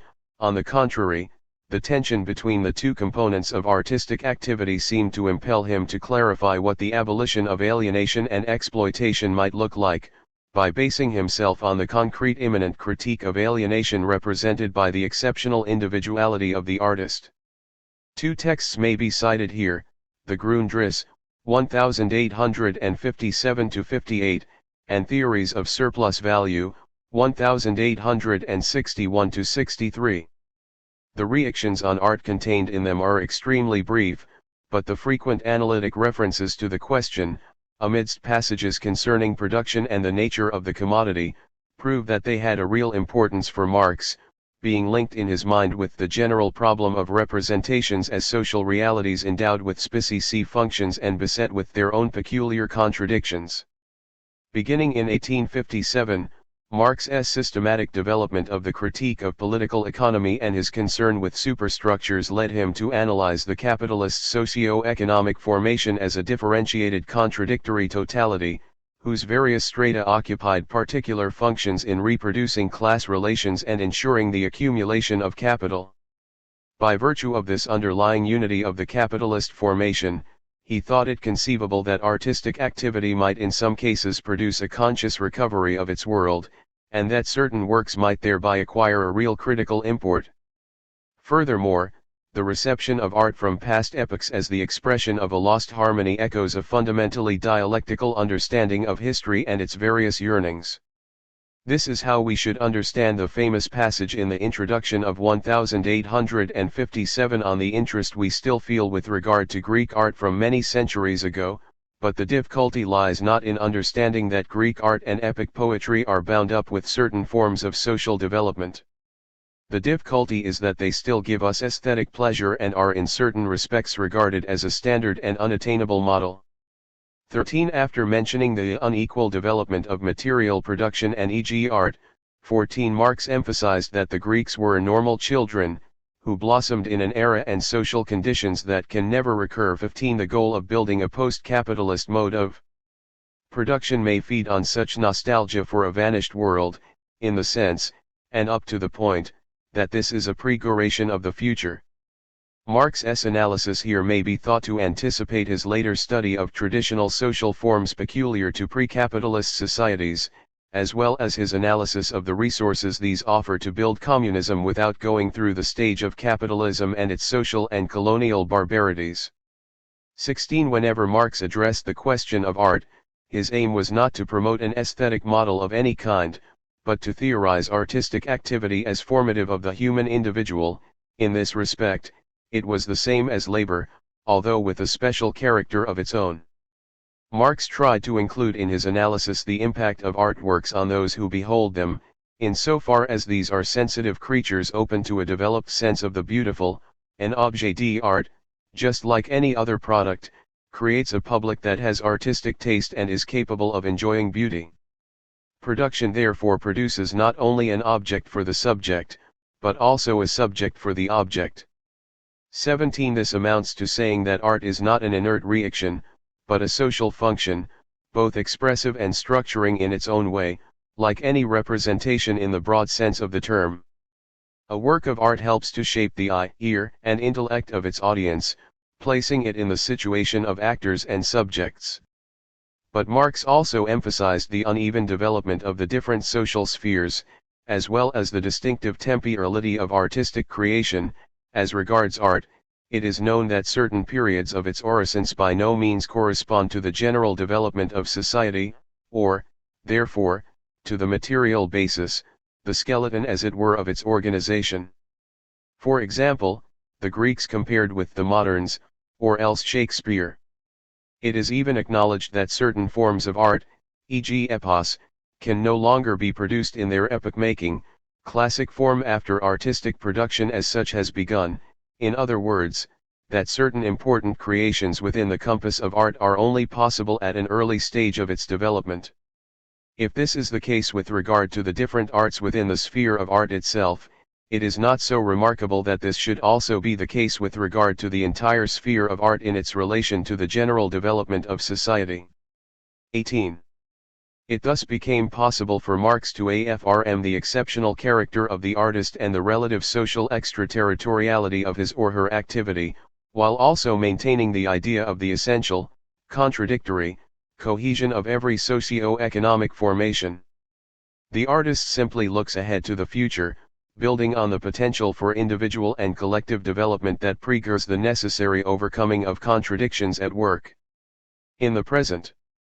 Here we end again the question of labor and the development of human faculties that Marx already addressed in his early writings. Against Charles Fourier's 1772–1837 praise of relaxation, and in contrast to his own theses in the German ideology, he now wrote that really free work, e.g. the composition of music, is also the most damnably difficult, demanding the most intensive effort. 19. By this token, art should be likened to work free from exploitation and alienation, the exertion of the worker as subject not as a natural force drilled in a particular way. 20. Art, like labor, transforms the external world, and fashions its material in accordance with techniques that have evolved over time. But, unlike in production, technical development is not here driven by the demand for greater productivity and economies of socially necessary labor time, nor by the tendency to intensify and mechanize work tasks. In a sense, therefore, art is fully and truly labor, which marks human emancipation from nature. The idea was not new. What was original, however, was Marx's notion that the artist's labor lastingly escapes the process of real subsumption. 21. That subjects an older practice to capitalist reconfiguration. In this sense, the artist is not a worker, or rather, offers to workers the paradoxical good of a worker spared the loss of self that characterizes the world of work ruled by the law of value. This raised two questions. First, how should one conceive the modern status of bought and sold artworks, which for their owners tend to be no more than reserves of value irrespective of their content or real artistic importance? Does not the process of formal subsumption lead to ever greater capitalist colonization of an activity that was selectively spared by the dominant relations of production? And second, what should we make of a purely relative emancipation that is at best a local privilege, a vestige of the ancient status of the liberal arts that makes even more patent the mass alienation in which it is now encased, an emancipation that does not result from an emancipatory struggle and does not constitute a social class, like the proletariat, bearing a perspective of revolutionary transformation? The RST question highlights the problematic character of the definition of the artist as a productive worker. This definition, Marx stressed, provides the only justification of his existence in the eyes of bourgeois economists. These people are so dominated by their excès bourgeois ideas that they would think they were insulting Aristotle, 384 BC, 322 BC, or Julius Caesar, 100 BC, 44 BC, if they called them unproductive laborers. 22 In fact, artistic production may, like any other, be creative of surplus value. But that is not its function, and, without vanishing altogether, artistic activity at least partly resists integration into the productive forces. This intrinsic resistance to its real, sometimes even formal, subsumption by the capitalist mode of production is precisely what explains the suspicion directed against artistic activity and, a contrario, the importance it had in Marx's eyes. As he noted, capitalist production is hostile to certain branches of intellectual production, for example, art and poetry. 23 It is not that art is always revolutionary in content, but as a basically free activity it opposes its complete annexation by the world of the commodity. In Marx's time, the art market was still limited in extent and the culture industry did not exist. Moreover, the quantity of abstract labor crystallized in the artwork is not what denies its value. David Ricardo, 1772–1823, already pointed out this peculiarity of non-reproducible goods, whereby they escape the law of value. 24 Without escaping the market. It is worth noting that, in order to account for this peculiarity, Marx had recourse to the concepts of praxis and poiesis, and that he was then referring not to Greek art, but to the Aristotelian categories of activity. 25 Aristotle's actual terms do not appear in this context, but we read that some services or use values, the results of certain activities or kinds of labor, are incorporated in commodities. Others, however, leave behind no tangible result as distinct from the persons themselves, or they do not result in a saleable commodity. 26 The assertion that there exist pure activities without a material result to be hijacked by the market, the example Marx gives is singing, allows him to insist once more on the free development of man's faculties as an end in itself. The term wealth then changes its meaning, in accordance with its fundamental ambiguity. Its non-commodity definition allows us to perceive a world emancipated from the law of value. For, if the narrow bourgeois form is peeled off, what is wealth if not the universality of the individual's needs, capacities, enjoyments, productive forces, etc., produced in universal exchange? What is it if not the full development of human control over the forces of nature, over the forces of so-called nature, as well as those of his own nature? What is wealth if not the absolute unfolding of man's creative abilities, without any precondition other than the preceding historical development, which makes the totality of this development, i.e. the development of all human powers as such, not measured by any previously given yardstick, an end in itself, through which he does not reproduce himself in any specie character, but produces his totality, and does not seek to remain something he has already become, but is in the absolute movement of becoming. 27. In sum, Marx's strange aesthetics, which was never systematized, but kept bubbling up to the surface, turned away from analysis of artworks and the social conditions of their reception, and concentrated instead on the social anthropological process bound up with their production and the associated formation of free individuals. It prioritized the insight that the liberation of work can already base itself on some of its, partially or potentially, non-alienated forms, which as such are bearers of an active critique of alienation. Art thus became a limiting case through which Marx could test and, without lapsing into utopianism, suggest actual routes for the future liberation of labor and the worker. Seen from this angle, the attention he gave to art was certainly sporadic but not at all secondary.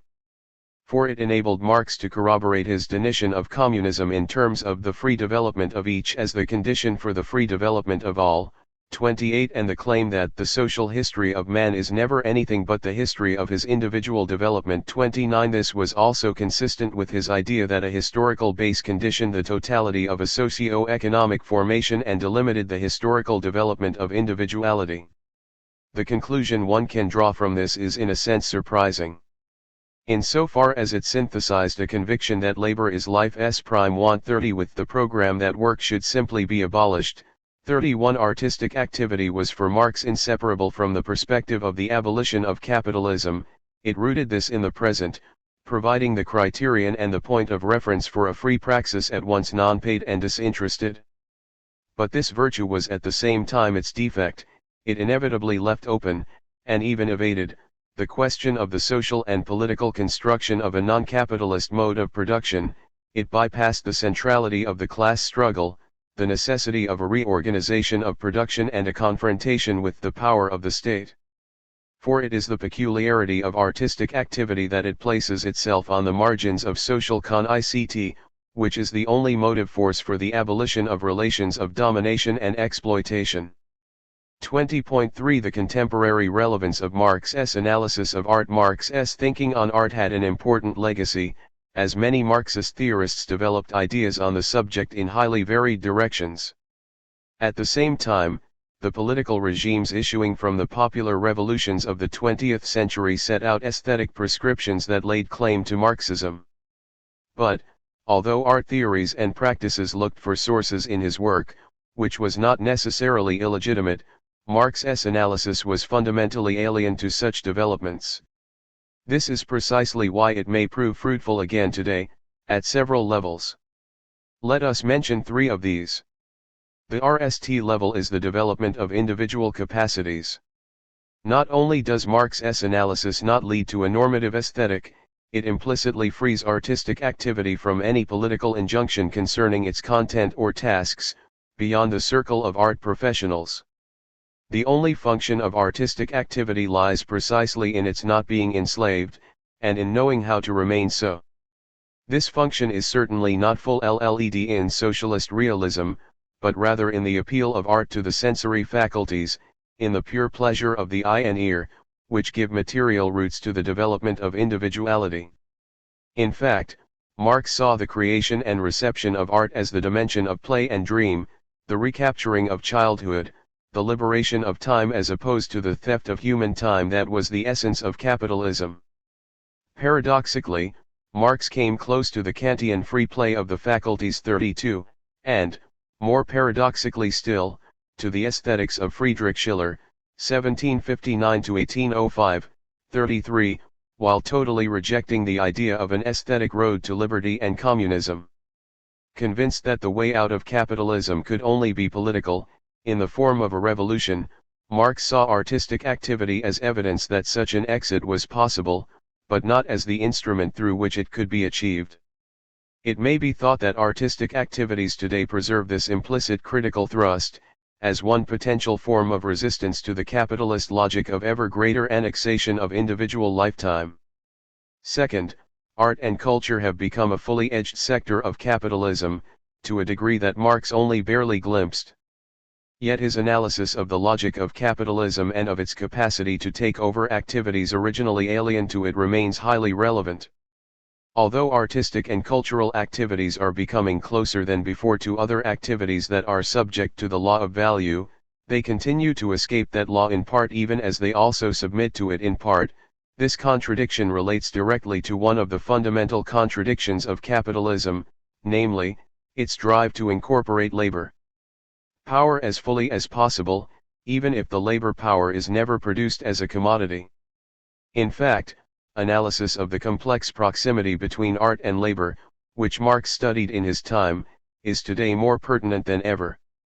34 It opens up political space for various forms of resistance to capitalist logic, by highlighting the critical awareness that is characteristic of all political intervention. The third level concerns the complexities of critical art that is engaged in its very content, produced by artists participating in the social and political process of human emancipation. Such art existed all through the 20th century. And today the question of what it can do and what it can produce is being explored along many different paths, in which the problem of combining its specie autonomy with its partisan commitment is continually addressed. It is up to creative artists themselves to keep rethinking and reinventing the terms of this commitment, while at the same time renewing its creative fertility. But the need for renewal also concerns their audience as well as the theoretical critics of capitalism.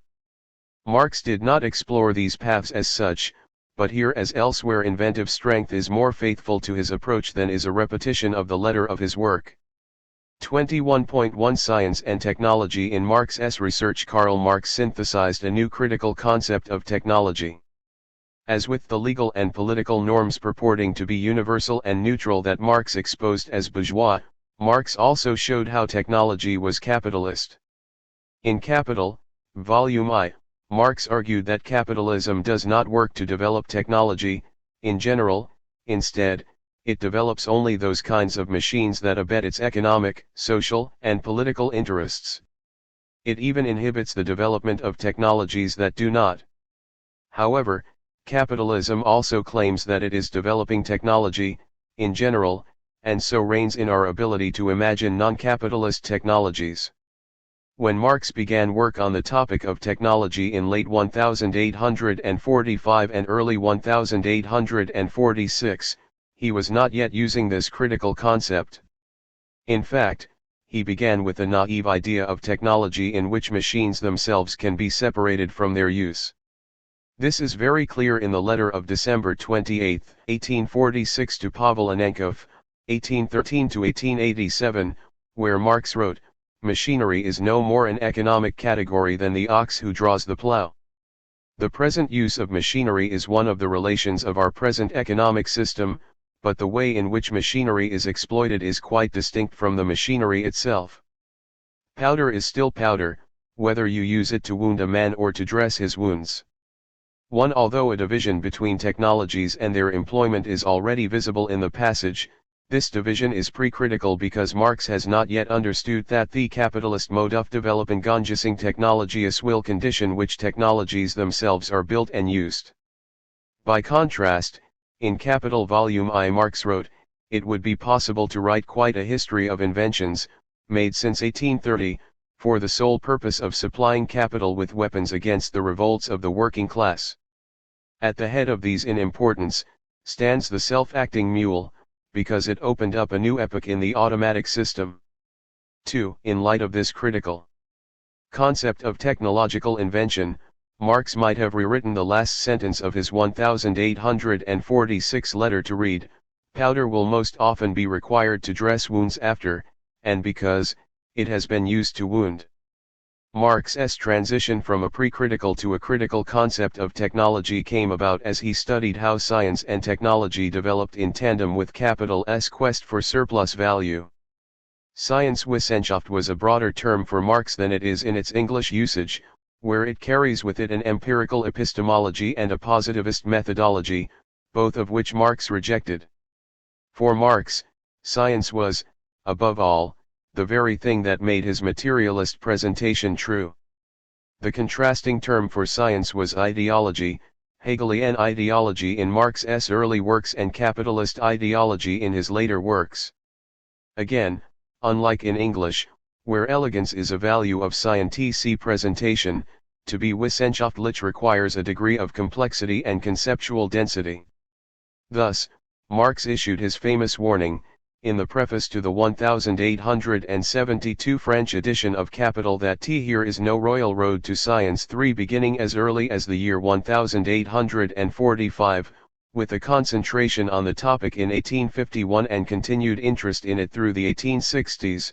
Marx studied the history of technological development in considerable detail, for from the German language sources, Marx studied, in particular, the works of Johann Heinrich Moritz von Pape, 1776-1854, 5 Pape was Johann Beckmann s. 1739-1811, student in Göttingen. 6. As Guido Frisson explained, the concept of technology that Marx inherited from Popper and Beckmann mimicked the methodology of the natural sciences, especially that of Linnaeus, who studied the adaptation of natural objects to social uses.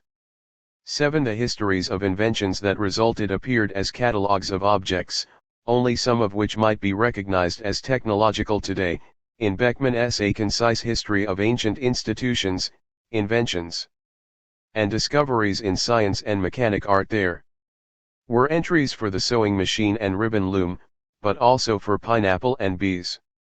8. In 1851, Marx studied Beckmann's mature work, where Beckmann had categorized these entries, ordering the material by the identity or similarity of the procedures employed in the various crafts he surveyed, and working, within the rubrics established by similarity of procedure, from the simple to the complex. 9. This was how technology became a more general inquiry, and how technologies came to be both isolated from particular arts, and also transferred between and among them. Beckmann and those working after him, including Marx, called this general technology. General technology was identified with a new branch of science, the applied industrial arts, or what was subsequently called engineering. In the 19th century, general technology was also identified with an object that assimilated mechanical discoveries to a centralized engine, the machine. As Fumikazu Yoshida, 1950, documented, Marx drew at least 4 important ideas from Popper: 1. The notion of general technology; 2. Specific details about mills, weaving, and watchmaking; 3. The discussions of transition in tool use from the handcraft to the factory stage; and 4. The importance of chemistry in relationship to mechanics.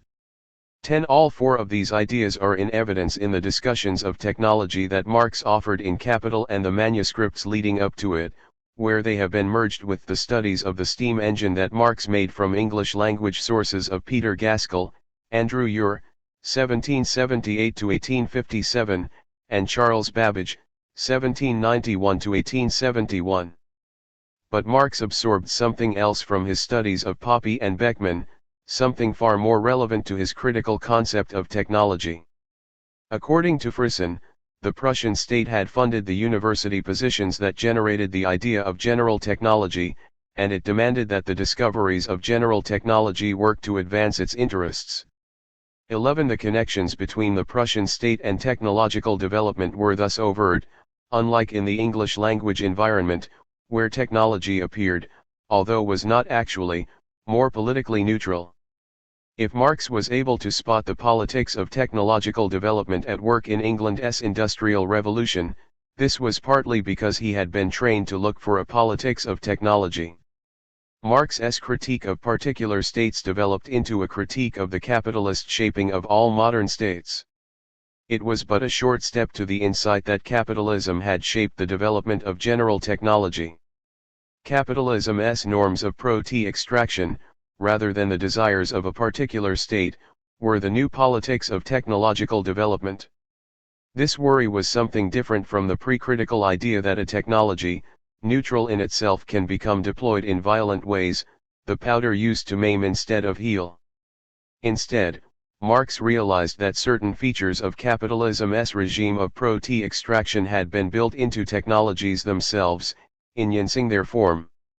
In Andrew Feinberg's 1943 example, machines built to teach children's bodies were used to argue that only children could work machines. 12. Since child labor was a key element of property extraction, and the regime of property extraction not only enhanced which technologies were developed, but also those that were not. In Capital, Marx wrote, "So soon as it shall happen that the children of the manufacturers themselves have to go through a course of schooling as helpers in the mill, some unexplored territory of mechanics will soon make remarkable progress. Of machinery, perhaps self-acting mules are as dangerous as any other kind. Most of the accidents from them happen to little children, from their creeping under the mules to sweep the ore whilst the mules are in motion.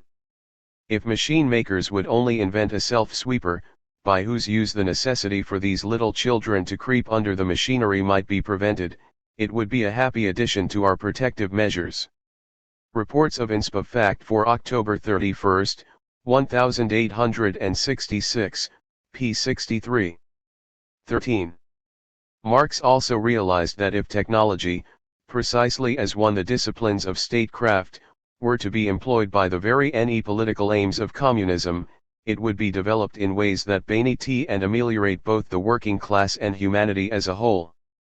We glimpse this positive picture of technology most powerfully in the texts on technology from Marx's Grundrisse known as the Fragment on Machines 14. 21.2 Communist machines in the Grundrisse. The comparison between capitalist technology and communist technology is, in fact, characteristic of the Grundrisse. While Marx continued to develop his critical account of capitalist science and technology, he was still disposed to highlight the pathways along which science and technology could develop to undermine capital. In the Grundrisse, Marx thus moved back and forth between negative and potentially positive aspects of technological development. For example, Marx wrote that all the sciences have been forced into the service of capital. At this point, invention becomes a business, and the application of science to immediate production itself becomes a factor determining and soliciting science. 15. This new motivation for science, however, contrasted with both the origins of science in the histories Marx had studied and with what Marx claimed should be its proper motivations.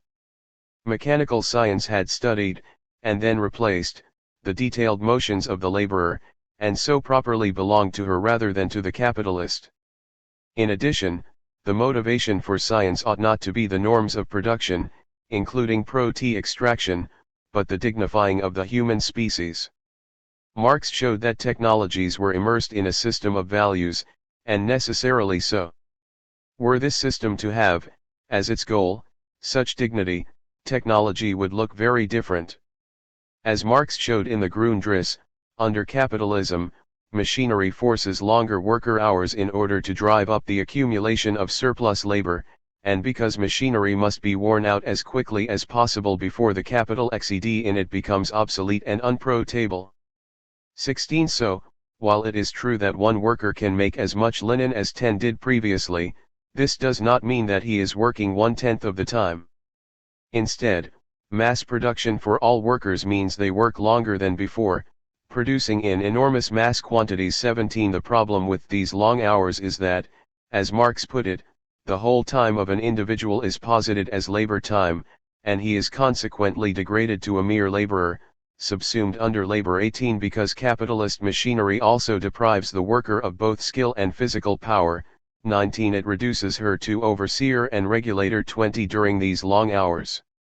For this reason, the worker is not even subsumed under a kind of labor that would have some kind of interest. Instead, she is subject to a production process, one that has, as Marx wrote, ceased to be a labor process in the sense that it is no longer embraced by labor as the unity which dominates it. 21. Communist machinery would now make good on the general ability of machinery to reduce necessary labor to a minimum. 22. The result of not having to produce any surplus value would be free time for all. Marx claimed that wealth itself would come to be defined as disposable time. 23. Marx sketched the results of this beautifully when he wrote, "The saving of labor time is equivalent to the increase of free time." From the standpoint of the immediate production process, it can be considered as the production of excedent capital, this excedent capital being man himself. Free time, which is both leisure and time for higher activity, has naturally transformed its possessor into another subject, and it is then as this other subject that he enters into the immediate production process. A subject whose mind is the repository of the accumulated knowledge of society. 24. The kind of knowledge Marx had in mind was especially the scientific and technological knowledge that workers are systematically excluded from by capitalism. 25. And so, in the Grundrisse, Marx was hopeful about the future of communist technology. Even if machinery is the most adequate form of excedent capital, as he acknowledged, 26. It in no way follows that its subsuming under the social relation of capital is the most appropriate and best social production relation for the application of machinery. 27. Consequently, Marx concluded that machines will not cease to be agents of social production when they become, example, the property of the associated workers. 28 These workers will be newly skilled in owning, operating, and developing such machines in line with the communist system of values.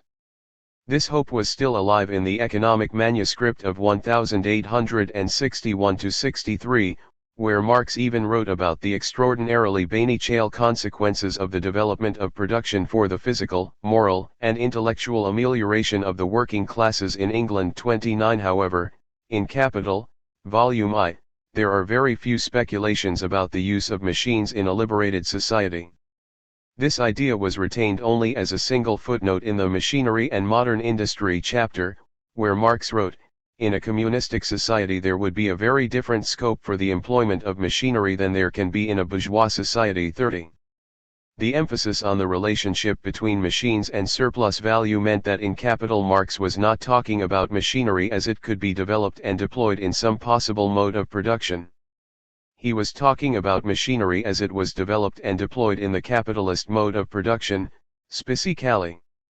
And, while a pre-critical theory of technology could assert that existing machines were used in ways inimical to the interests of the working class, a critical theory of technology argues for something stronger, that capitalism only develops machines that advance its social and political interests. All machines are capitalist machines. All technology is capitalist technology. Recall that by surplus value Marx meant the labor that could be extracted from the worker over and above that which was required to meet her daily needs. The extension of the working day contributed to what he called absolute surplus value. For example, the worker had to work 3 hours to create enough value to supply her with food, shelter, and other necessities for the day. However, she would work a 12-hour shift. The value that she had created in the remaining 9 hours was pro rata to the capitalist enterprise in which she worked, since this enterprise only compensated for her total time with just enough value to meet her minimal daily needs. Marx complicated this picture by adding the category of relative surplus value. Relative surplus value shortens the portion of the day devoted to recouping the value of minimal daily needs still further. It does so by increasing the productivity of the labor process, such that this value is produced more quickly. Now, the same worker can, in 2 hours, produce the same amount of value that he used to produce in 3 hours, leaving 10 hours of similarly intensive add value output as pro rata for the capitalist. The division of labor is a simple example of the means through which productivity is increased. Drawing on the material from his research studies, Marx understood the use of machinery in factory labor as a culmination of the history of the division of labor. This culmination drove the increase in the productive power of labor to new heights, and amplified the production of relative surplus value in tandem. Marx denied the machinery that accomplished this as follows: all fully developed machinery consists of 3 essentially different parts, the motor mechanism, the transmitting mechanism, and nally the tool or working machine. The motor mechanism is that which puts the whole in motion. It either generates its own motive power, like the steam engine, the caloric engine, the electromagnetic machine, or it receives its impulse from some already existing natural force, like the water wheel from the head of water, the windmill from wind, The transmitting mechanism, composed of Y wheels, shafting. Technology and Science 369. Toothed wheels, pulleys, straps, ropes, bands, pinions, and gearing of the most varied kinds, regulates the motion, and divides and distributes it among the working machines. These 2 RST parts of the whole mechanism are there, solely, for putting the working machines in motion, by means of which motion the subject of labor is seized upon and modified as desired. The tool or working machine is that part of the machinery with which the Industrial Revolution of the 18th century started. And to this day it constantly serves as such a starting point, whenever a handicraft, or a manufacture, is turned into an industry carried on by machinery. 31. Marx was particularly concerned to describe the new innovations in the motor mechanism, and the steam engine in particular. Its use removed the need to rely on wind or water power, and so removed any natural obstacles that might stand in the way of constant productive activity. For this reason, capitalist machinery as such was denuded by the new motor mechanisms, or, more precisely, by the amplification of power in the new motor mechanisms once they were attached to the working machines. In the passage, Marx also emphasized the transition from handicraft to manufacture. The machine's absorption of functions and processes previously performed by human labor becomes the basis for Marx's famous discussions of labor's deskyling.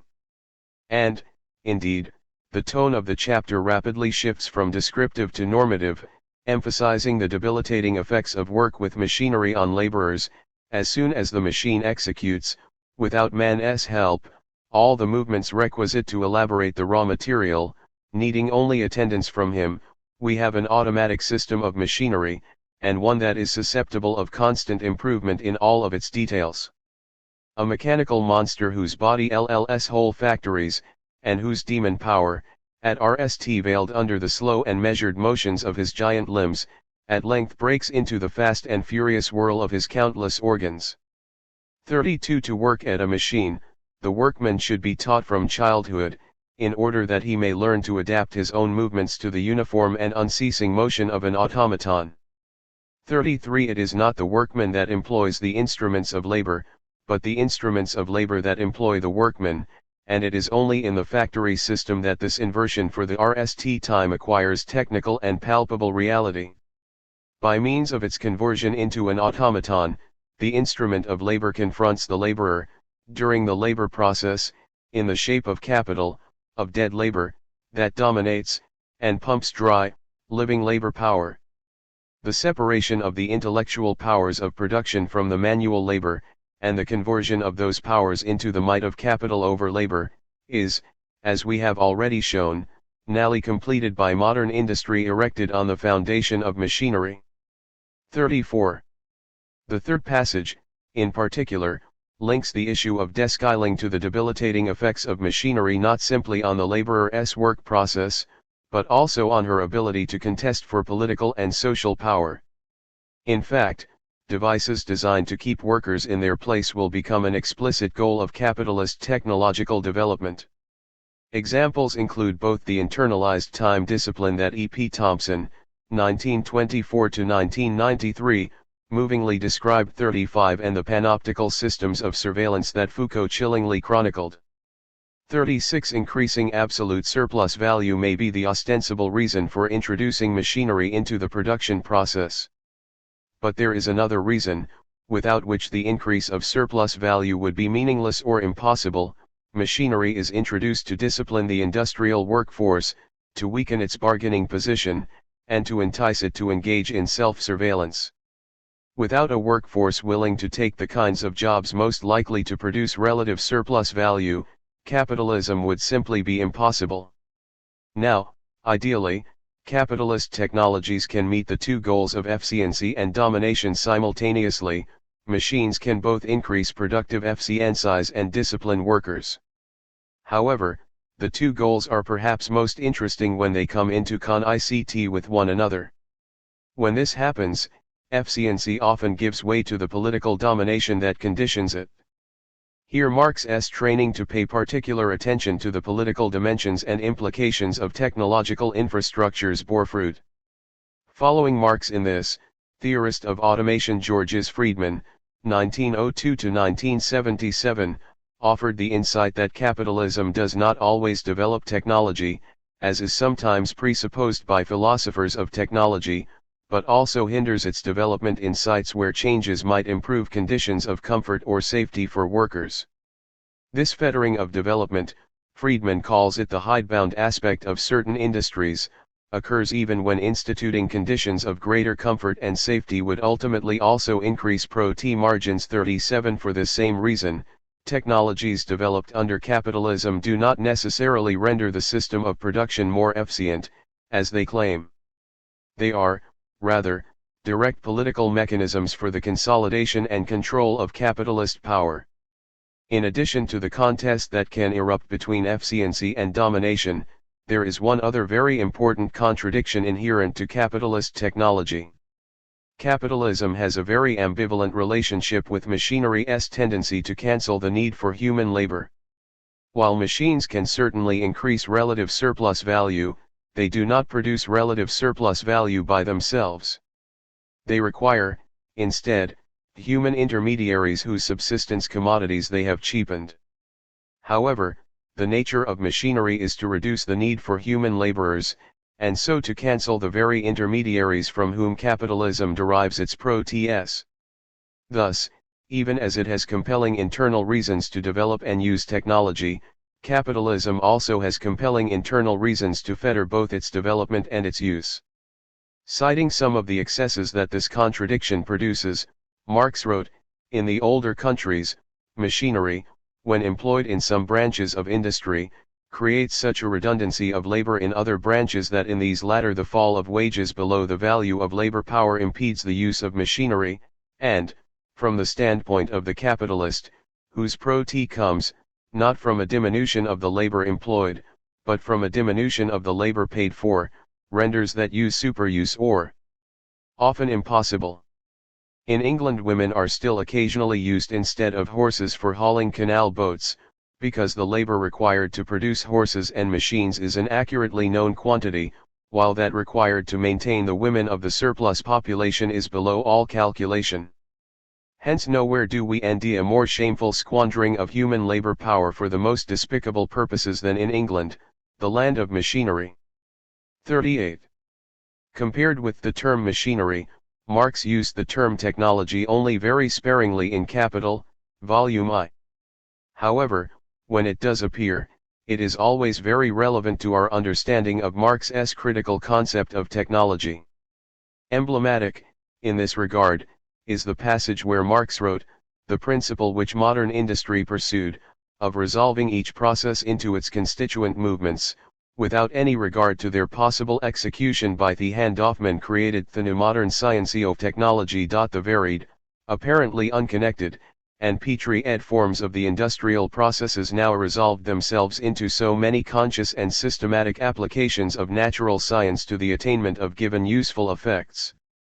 Technology also discovered the few main fundamental forms of motion, which, despite the diversity of the instruments used, are necessarily taken by every productive action of the human body, just as the science of mechanics sees in the most complicated machinery nothing but the continual repetition of the simple mechanical powers." 39. Note that in the passage Marx spoke not simply about technology, but about the new modern science of technology. This is a sign that he was talking specifically about the discipline developed by Beckmann and Popper. The passage then bears this out, since the discovery of what Marx has called the main fundamental forms of motion belonged to what Beckmann, and Popper following him, called general technology. The shadow of a critique also falls across the passage in Marx's assertion that the science of technology operates without any regard to its possible execution by the hand of man.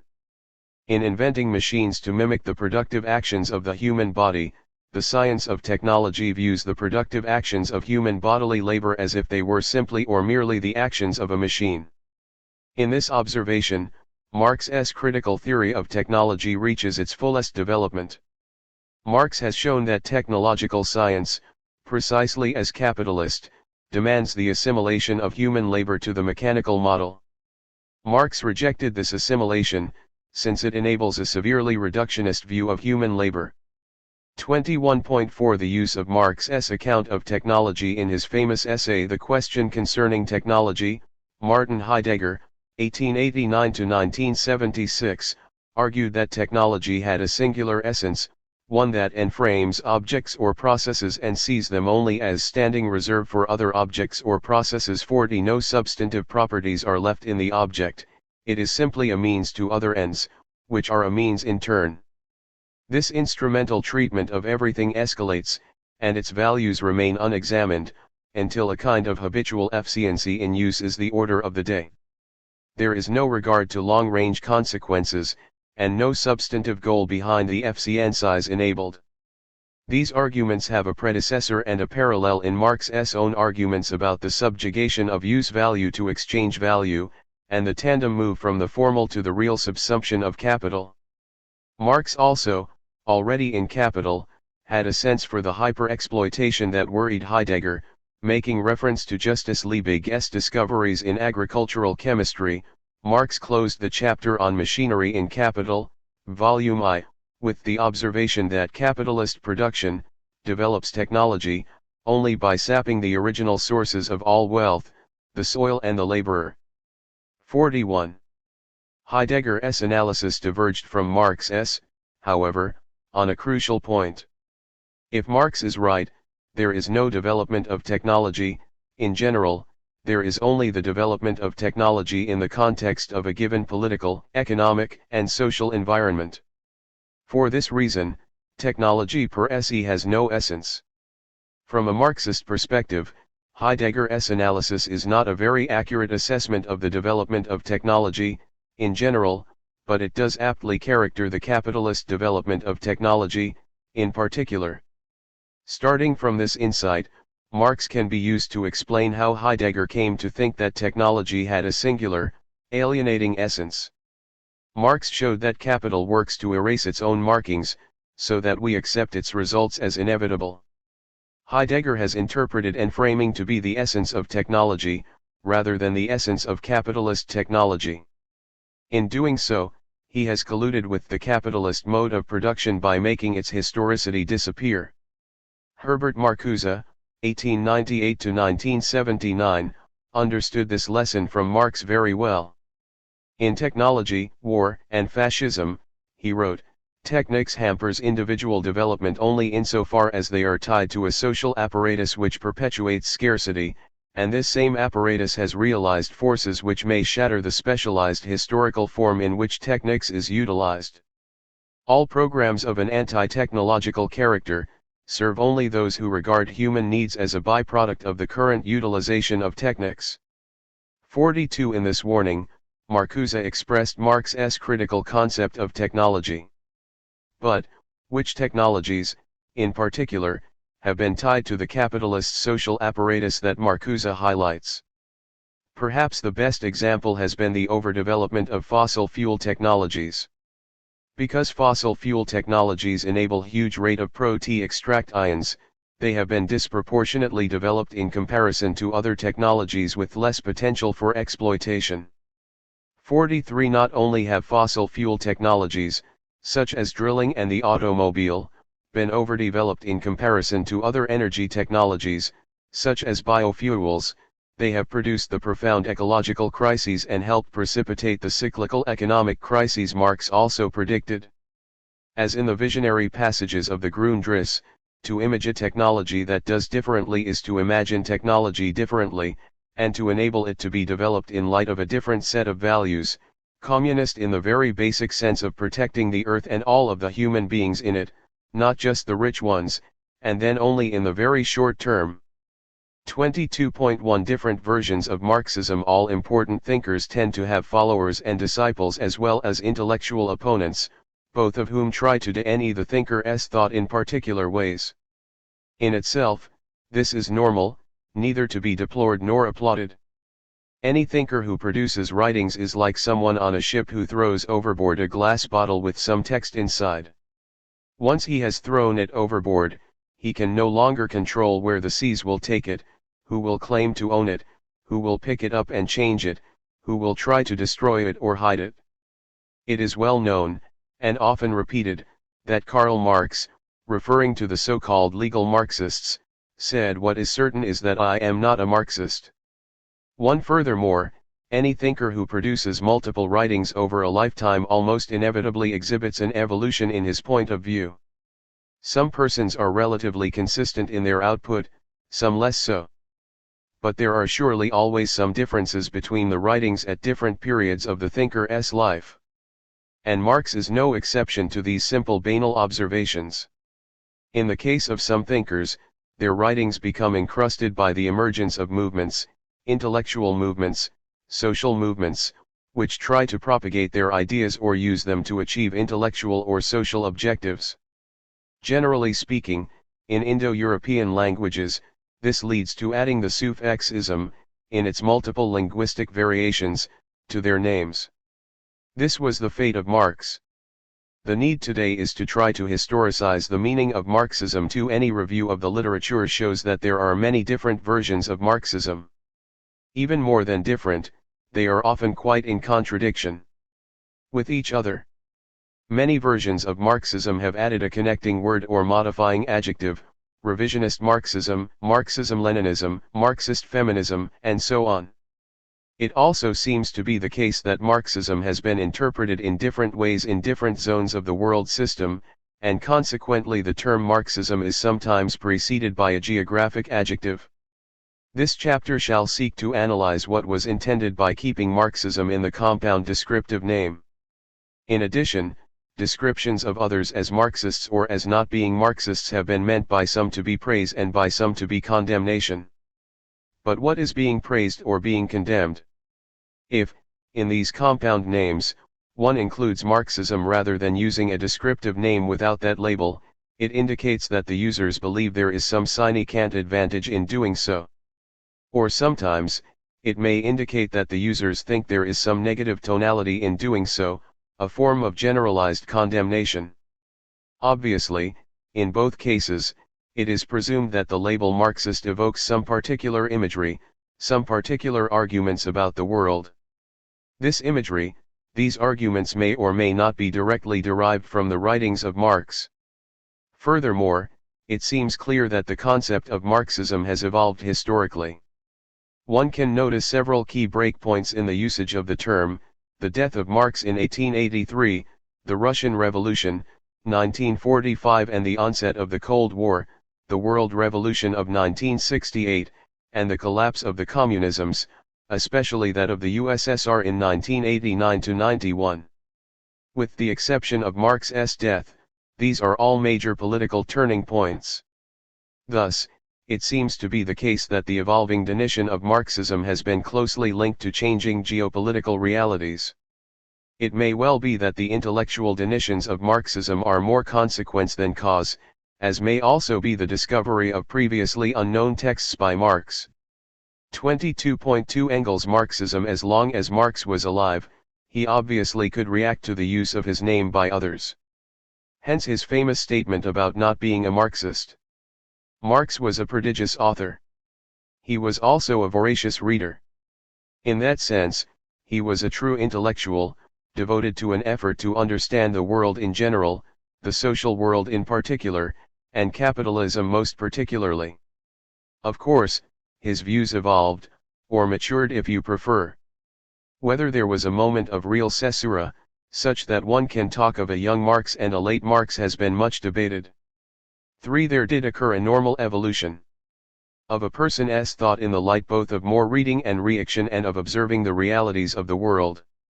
However, since Marx himself never asserted the existence of such a caesura, whereas other thinkers often do so about themselves, the fact that Marx did not do so is at the very least something one should take into account.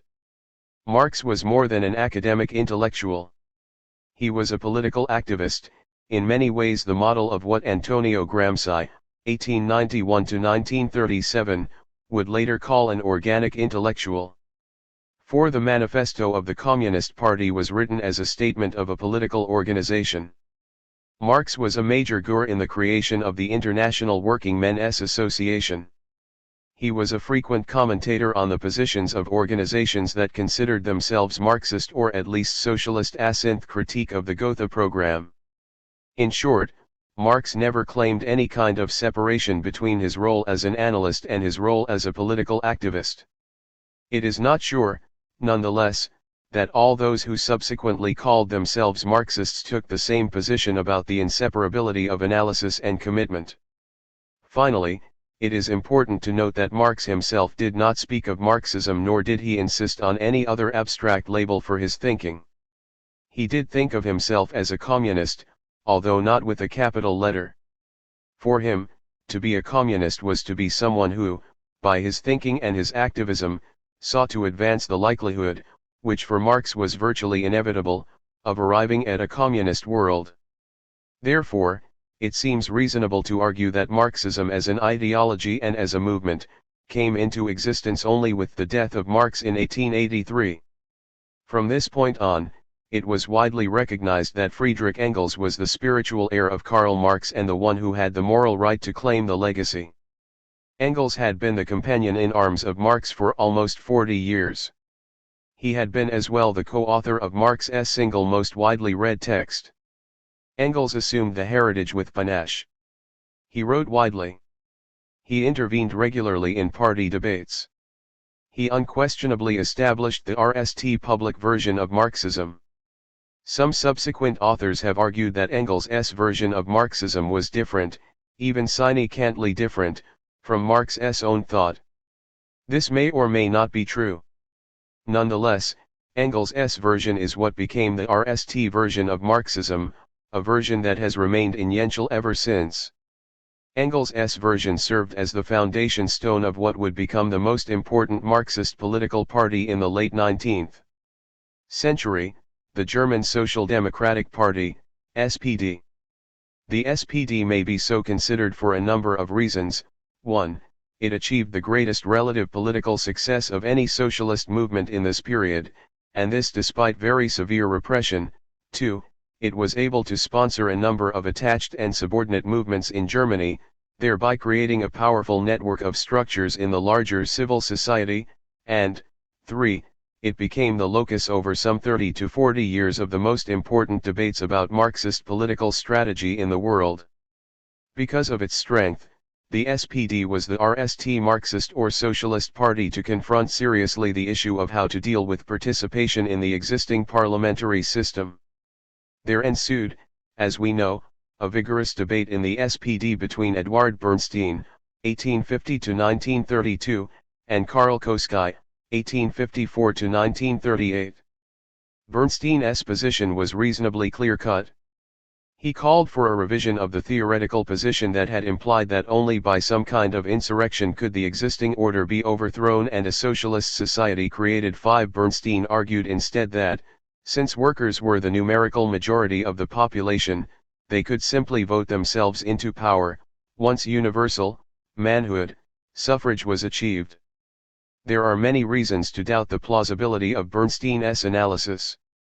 Did workers in fact constitute the numerical majority of those with suffrage, even if it were universal? Even if they did, would they all without significant exception vote for a socialist party?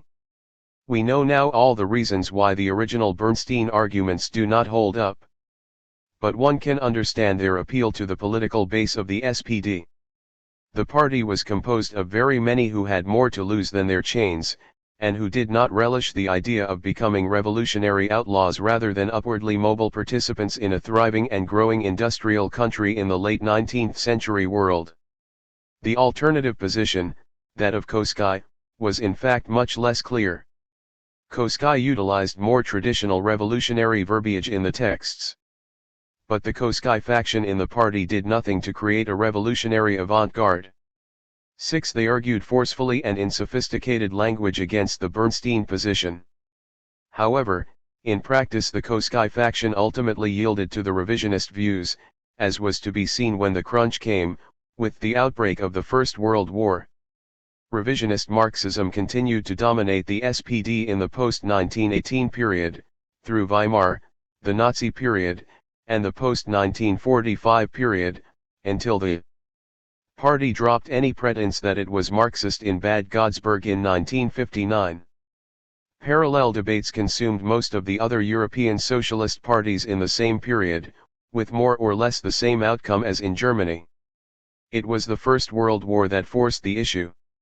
Quite famously, the day before the war broke out, all the socialist parties in the Second International pledged to oppose a war that was not the concern of the workers. And a day or two after, the very same parties voted almost unanimously in their respective parliaments to support their country's side in the war. 7. It was clear at this point that the Marxist parties in Europe were nationalist, not internationalist, parties.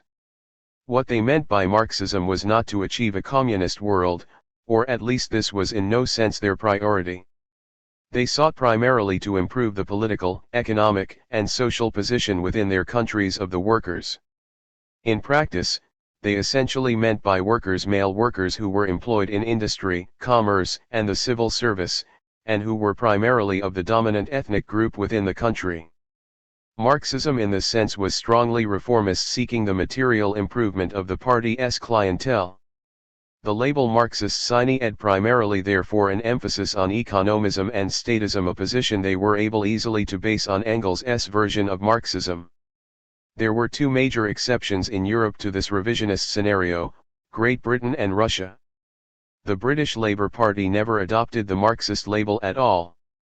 In a sense, their integration into the parliamentary processes was so early that the Labour Party's equivalent of the Bernstein position, Fabianism, dominated its outlook from the outset. Russia represented the other extreme in Europe.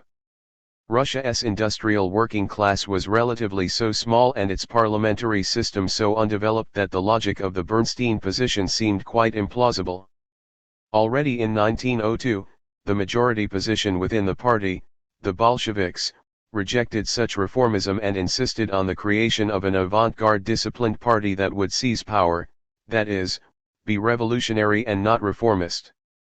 22.3 Soviet Marxism. Until 1917, this revolutionary position of the Bolsheviks seemed just as implausible as a strategy to obtain power as the would-be revisionist position of the Mensheviks.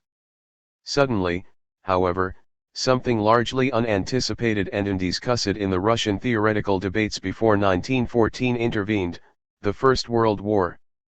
Russia fared poorly in that war, and the regime was faced with popular calls for peace, bread, and land. 8. The Tsarist regime collapsed. It was followed for 9 months by the Alexander Kerensky, 1881–1970, provisional government, which opted to continue the war. The Kerensky regime was never able to establish RM authority in the country. As Vladimir Lenin, 1870–1924, famously said, by October, power was lying in the streets and the Bolsheviks simply picked it up. They would remain in power from this point until 1991. The seizure of state power by the Bolsheviks led to important rethinking about what one meant by Marxism. One might even talk of a reignition of Marxism.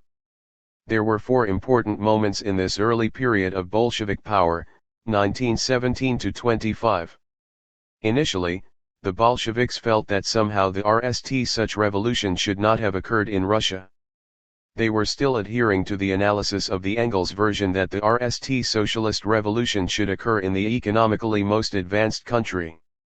This had come to be interpreted as meaning Germany rather than Great Britain, largely because of the political strength of the SPD. At RST, therefore, the Bolsheviks in power were waiting for the German Revolution to occur. This turned out to be waiting for Godot.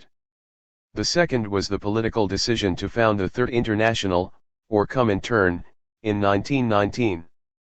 9. It was to be composed only of revolutionary parties ready to commit themselves to the net objective of insurrections leading to the ascension of an international Soviet republic as the transition to a self-abolishing state. The immediate result was the split of most of the world's Marxist parties into those parties or segments of parties ready to commit themselves in this way and those which declined to do so. When, however, it turned out that there were no insurrections in other European countries, or the putative insurrections failed, the Bolshevik Party turned eastwards geographically, and convened in Baku in 1920 the Congress of the Peoples of the East. They invited to this meeting not only communist parties, but various national revolutionary movements from Asia that were not explicitly or necessarily Marxist. The central theme of this meeting was not the national class struggle, but anti-imperialism in colonial and semi-colonial countries. This marked in fact a striking difference from the emphasis just the year before on worker-led insurrections in advanced industrial countries. This third moment was confirmed by a fourth in 1925. The Bolsheviks, now called the Communist Party of the Soviet Union, CPSU, proclaimed the doctrine of socialism in one country. All talk of an international Soviet republic had disappeared, and in practice talk of worker-led insurrections in Europe slipped into the background. We then had a new version of Marxism. It was centered on the protection of the Soviet Union as a socialist state, indeed, at this point the only socialist state in the world. The Soviet Union was defined as a dictatorship of the proletariat, and it was governed by a centralized, hierarchical, and disciplined party. This party not only governed the Soviet Union, but in effect governed the policies and practices of all parties affiliated to the Comintern, whose headquarters were located in Moscow. Between 1919 and 1945, there were now at least two competing versions of Marxism, that espoused by the Second International and that espoused by the Comintern. The language both groups used to describe their difference was that between reformist and revolutionary paths to socialism. However, the reality was rather different. Increasingly, the difference really turned around the acceptance by the Second International parties of centrist liberal norms concerning national politics and the acceptance by parties affiliated to the Comintern of unquestioning loyalty to the one-party system in the Soviet Union. The Marxisms of both internationals did have something important in common, nonetheless. They were both basically committed to national economic development. The radically opposing political consequences each drew from this common objective derived from the different possibilities for such development between those in core zones of the world economy and those in peripheral and semi-peripheral zones. In the core zones, the conclusion of the social democratic parties was the need for a welfare state. In the non-core zones, the conclusion of the communist parties was the need for a strong state push for an accelerated capital investment program and an important dose of protectionism. The focus on national development led to a further concern. Who constituted the nation? There had been an early discussion of this question by Marx, for example in his reactions on Irish nationalism and in his famous letter to Varazé Sulich, 1849–1919. But there were quite different emphases in his writings about India. Marx's views were not totally consistent, or, to be fairer, were not completely thought through. As time went on, however, and as the socialist/Marxist parties became stronger, the issue became ever more pressing. Most European states were strongly Jacobin in their national cultures. They wished to create a single nation and integrate and/or assimilate minority groups of different language, ethnicity, or even religion. The Marxist/socialist parties on the whole tended to accept this political/cultural premise, and saw all assertions of collective minority rights, even cultural rights, as divisive of the working class and of the priority of the class struggle of the proletariat against the bourgeoisie. The two European states where it was most difficult to sustain this kind of Jacobin position were Austria-Hungary and Russia. They were both empires that were patently multinational. In Austria-Hungary, the so-called Austro-Marxists began to discuss this problem openly and sought ways to reconcile the class struggle and collective cultural rights by vesting the latter in individual non-geographical choice. Their discussion was intense and important. 11 However, Austria-Hungary was dismantled after its defeat in the First World War. And once the empire was no more, the movements in all the successor states began to pursue the Jacobin model. In Russia, the most important theoretical attempt to deal with this issue was that of Stalin in his paper written shortly before the revolution. 12 The Stalin solution was to permit the creation of a complex network of national and subnational structures within the Soviet Union, while relying on the CPSU to impose a de facto Jacobin solution via its unquestioned centralized authority. Despite the fact that neither the Austro-Marxist nor the Stalinist solutions resolved in any serious way what began to be called the national question, the genie had escaped the box in which it had been held throughout the 19th century. The debate on this issue within the multiple Marxisms continued to go on, ever more passionately, and remains unabated up to now. Between the drafts, which show how difficult Marx found the correct formulation to be, the actual letter is the briefest. 11 The literature by and about the Austro-Marxists is voluminous. There is an excellent summary by T. Botto Moore, A Dictionary of Marxist Thought, 2nd edition. 22.4 U.S. hegemony and the Cold War. The end of the Second World War changed the world geopolitical situation and had a great impact on definitions of Marxism. The most important consequence of the war's outcome was the assumption of unquestioned hegemony in the world system by the United States.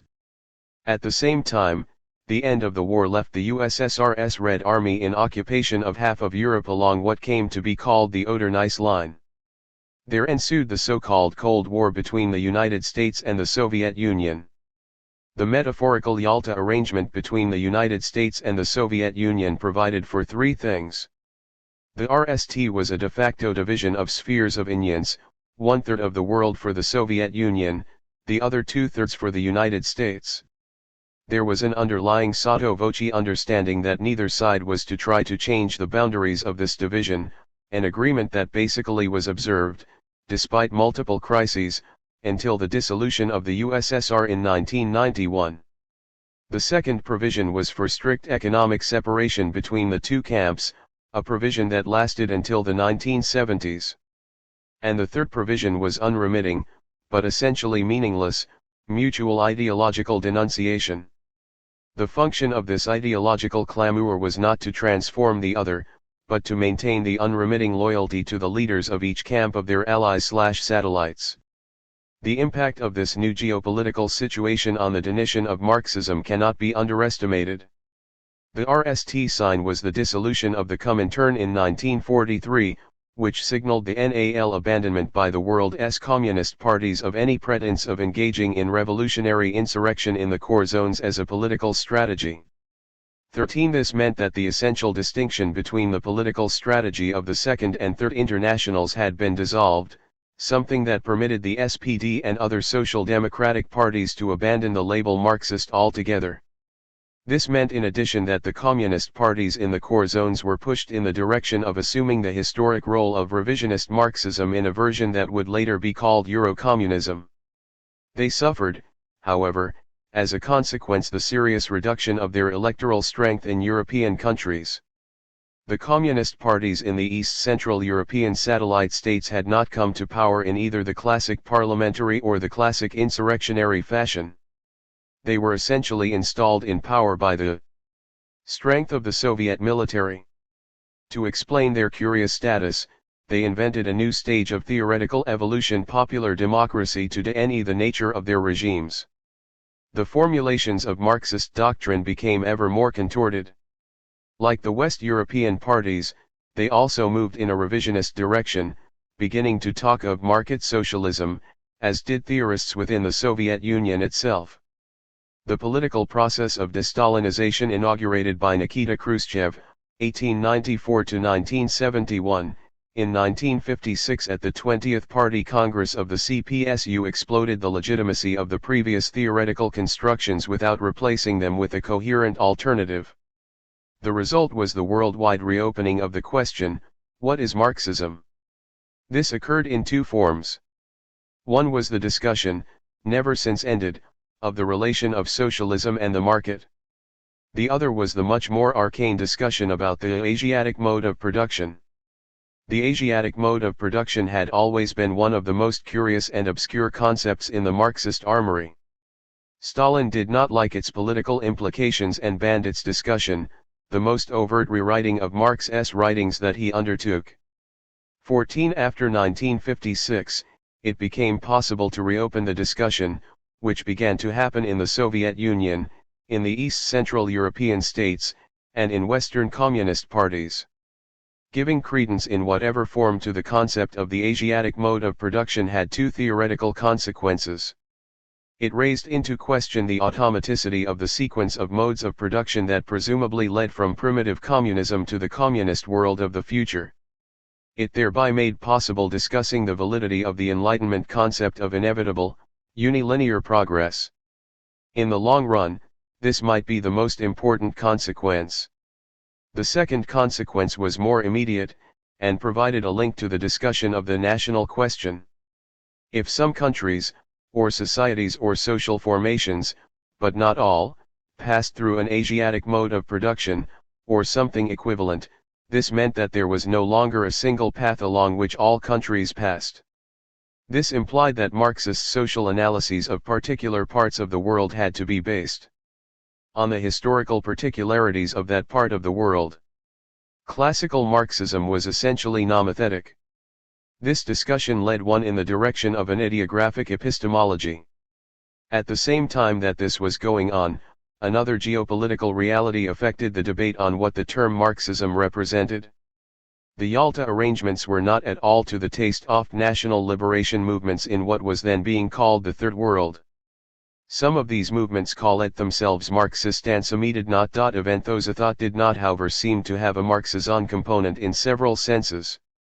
They took from Marxism, or at least credited to Marxism, three things: anti-imperialism, as denounced by Lenin, and directed both against United States hegemony in the world system and their immediate colonial rulers, if they had them; national developmentalism, as found in the orthodox Marxisms of both the SPD and the CPSU varieties, and a Leninist conception of the role of the avant-garde party and its relations with other social movements.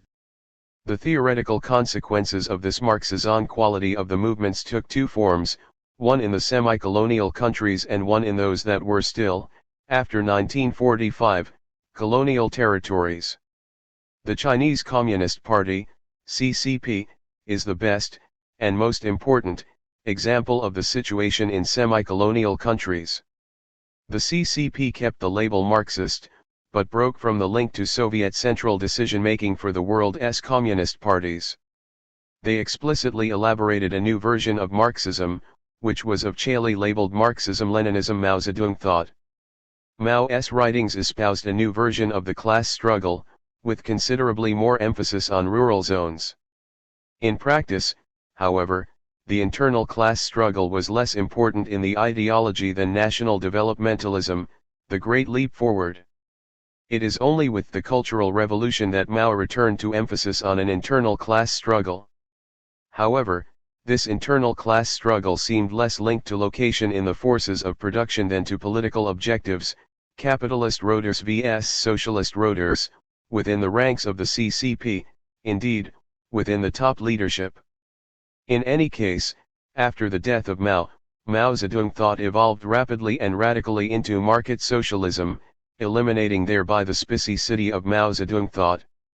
What happened in the national liberation movements of the colonial countries involved a further redefinition of Marxism. The policies of the Soviet Union accorded a political devolution of decision-making about colonial territories to the parties of the colonial power. These parties tended to view the concept of independence for the colonies as somehow violating the spirit of the class struggle. And this led to a rebellion of the Marxist or Marxism cadres in the colonial territories, most notably in the cases of France and Portugal. In the case of France, Aimé Césaire, 1913–2008, Martin Icon, poet and political leader, wrote his letter to Maurice Thorez, 1956, resigning from the French Communist Party. 15 He specifically cited his dismay with the Khrushchev revelations, but then proceeded to display his grievances about the positions the French Communist Party had taken on colonial issues, notably in the case of Algeria. He said that he could not accept the idea that the political and cultural rights of the colonized peoples took second place theoretically to metropolitan France's internal class struggle. Césaire's position became widely emulated by other Marxist and Marxism cadres in the colonies. The situation in Portugal was basically similar. The parallel group of Marxist and Marxism intellectuals resigned at approximately the same time from the Portuguese Communist Party and threw in their lot uniquely with the movements of national liberation in the various colonies. In the British colonies, the role of the British Communist Party had always been so small that there were fewer affiliated intellectuals from the colonies. But the basic itinerary of Kwame Nkrumah, 1909–72, and the Convention People's Party in the Gold Coast/Ghana reacted the same break with British movements. Finally, in South Africa, the long-existing South African Communist Party did not break officially with the CPSU. But it did enter into a formal alliance with the African National Congress, according it the prime role in the national liberation struggle for a non-racial South Africa with universal suffrage. In effect, in the period following 1945, and especially following 1956, the national liberation movements in the Third World all insisted on the priority of national liberation over any putative internal class struggle. To the extent that they remained Marxist, or at least Marxism, they insisted that this was the meaning of Marxism. One way to describe this might be to say that these parties were Leninist without being Marxist in the classical Engels version.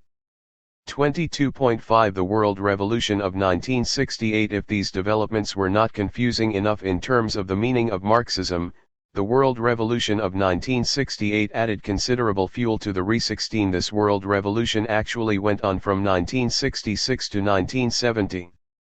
It was a world revolution in that it occurred in all three political zones of the world system, the pan-European North, the socialist countries, and the Third World.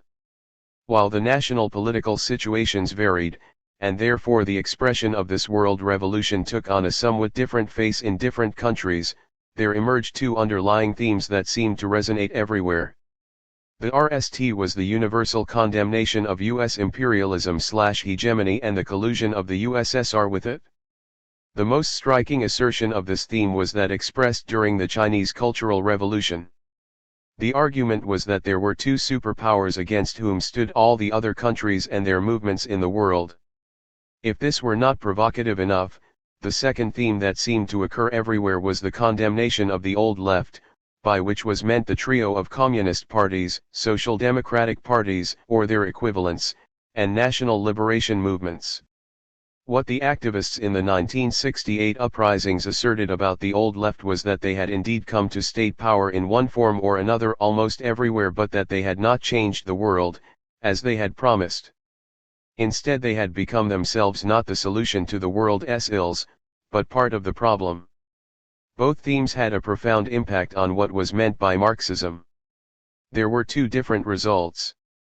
One was the immediate flourishing of a series of Maoist parties, which seemed to reassert the pre-1917 Bolshevik call for revolutionary insurrections. There were two problems with this. In the RST place, outside of China itself, not only did none of these parties achieve much strength, but also in most countries there were multiple competing Maoist movements. But the second problem was greater. With the death of Mao Zedong, the Chinese Cultural Revolution itself came to an end, and the Chinese no longer proclaimed this doctrine. The various Maoist parties in the rest of the world tended thereupon to wither on the vine. There was a second, different impact on the definition of Marxism. It came to be rejected by a variety of different new left movements and parties because, it was argued, it espoused the themes of the Engels version, economism and statism. There were different versions of this rejection.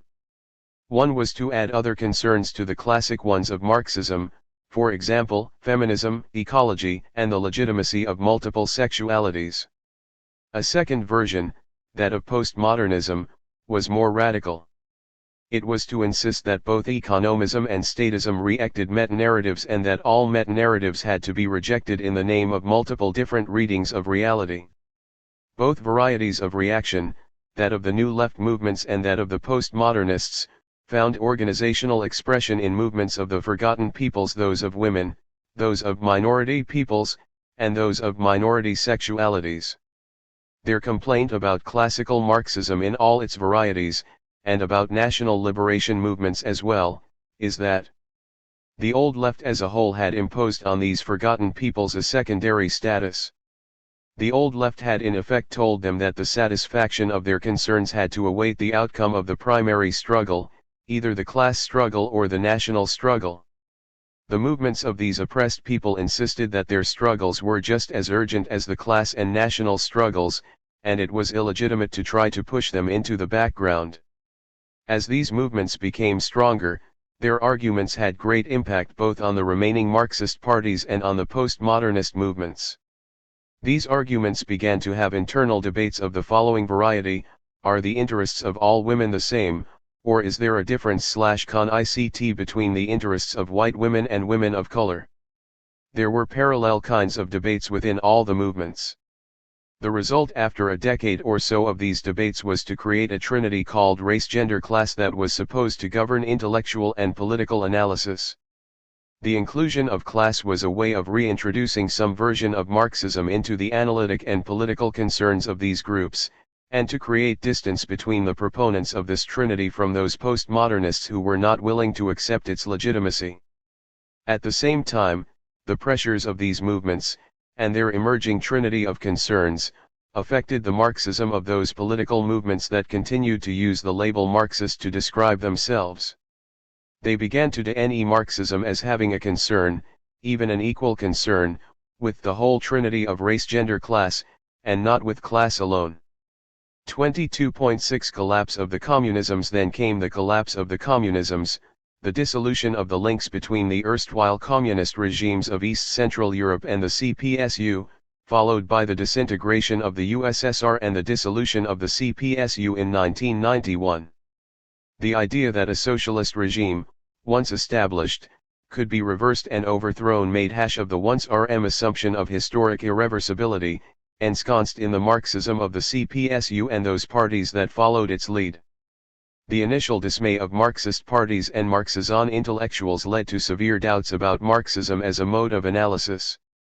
Persons and parties that still called themselves Marxist began to adopt openly neoliberal arguments, or at best post-Marxist social democratic positions. But once again reality caught up. The magic of the market began to pale as a politico-economic mode of national development by the mid-1990s.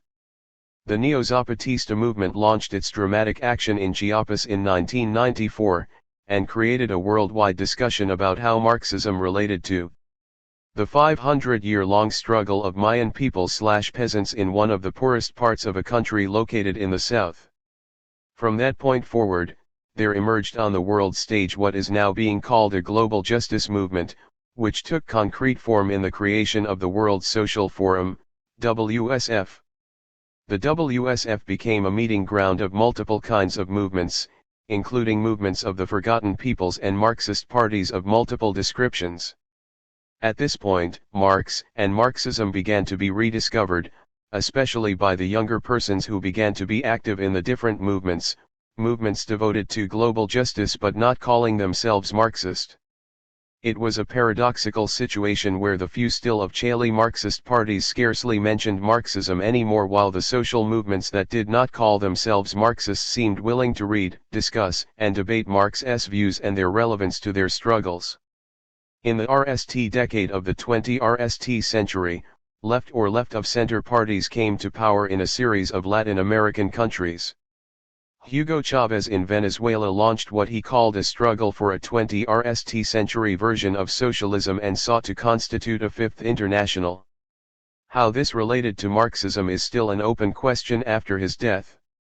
When the world economy was more or less of Chile de net as being in a financial crisis in 2008-9, Marxist ideas suddenly became again a major focus of discussion, even in mainstream circles. 17 Marxism, which had been proclaimed dead so many times, seemed once more to be alive, both analytically and politically. The question now is, what is this Marxism that is once more alive? There seem to be several unclear aspects to the present debate. Marx sought to explain in his writings how capitalism as a historical system functioned and why, in his view, its internal contradictions meant that it would inevitably come to an end. In the era of the Engels version, it was always assumed that the end of capitalism meant inevitably the coming of something better and more socially rational. Today, there are some Marxists who still believe this, but many Marxists have resuscitated and reinvigorated the ancient formula of socialism or barbarism. This formula is quite different from the Engels version because of the little word or. Using the or suggests that progress is not inevitable, but only possible. And, if it is only possible, then what strategy, and with which actors, will it become more possible rather than less possible? Neoclassical economists always preached an economics of growth, made possible by ever more efficient technology. The Marxism of the parties, the SPD and the CPSU, embraced this same economics of growth. Many of those parties that still call themselves Marxists still embrace the economics of growth. However, the world environmental crisis has led to placing growth as an objective into question, including among Marxists. The indigenous movements in Latin America and elsewhere have put forwards an alternative economics, that of buen vivir, which means a rational calculation of egalitarian allocation of resources that are not only limited, but that should be limited, in order to preserve the planet for the well-being of future generations. These groups are exploring those aspects of Marx's writings that seem to encourage this objective. The relationship of the trinity of race, gender, and class is a central issue in the redefinition of Marxism. The implicit world Jacobinism of the Marxisms of a century ago seems to have faded among all but a tiny handful of persons. But this does not solve the issue, it only permits its debate. How to reconcile the universal and the particular in the socialist societies of the future is not at all self-evident. Nonetheless, it has enormous impact on the political strategies of today. The writings of Marx continue to provide an enormously rich treasure of analytic and political insight. But Marx died in 1883. The world has begun to pose additional questions to those with which Marx himself wrestled, and we must add to his theories subsequent writings of others, written in the same analytic, moral, and political spirit.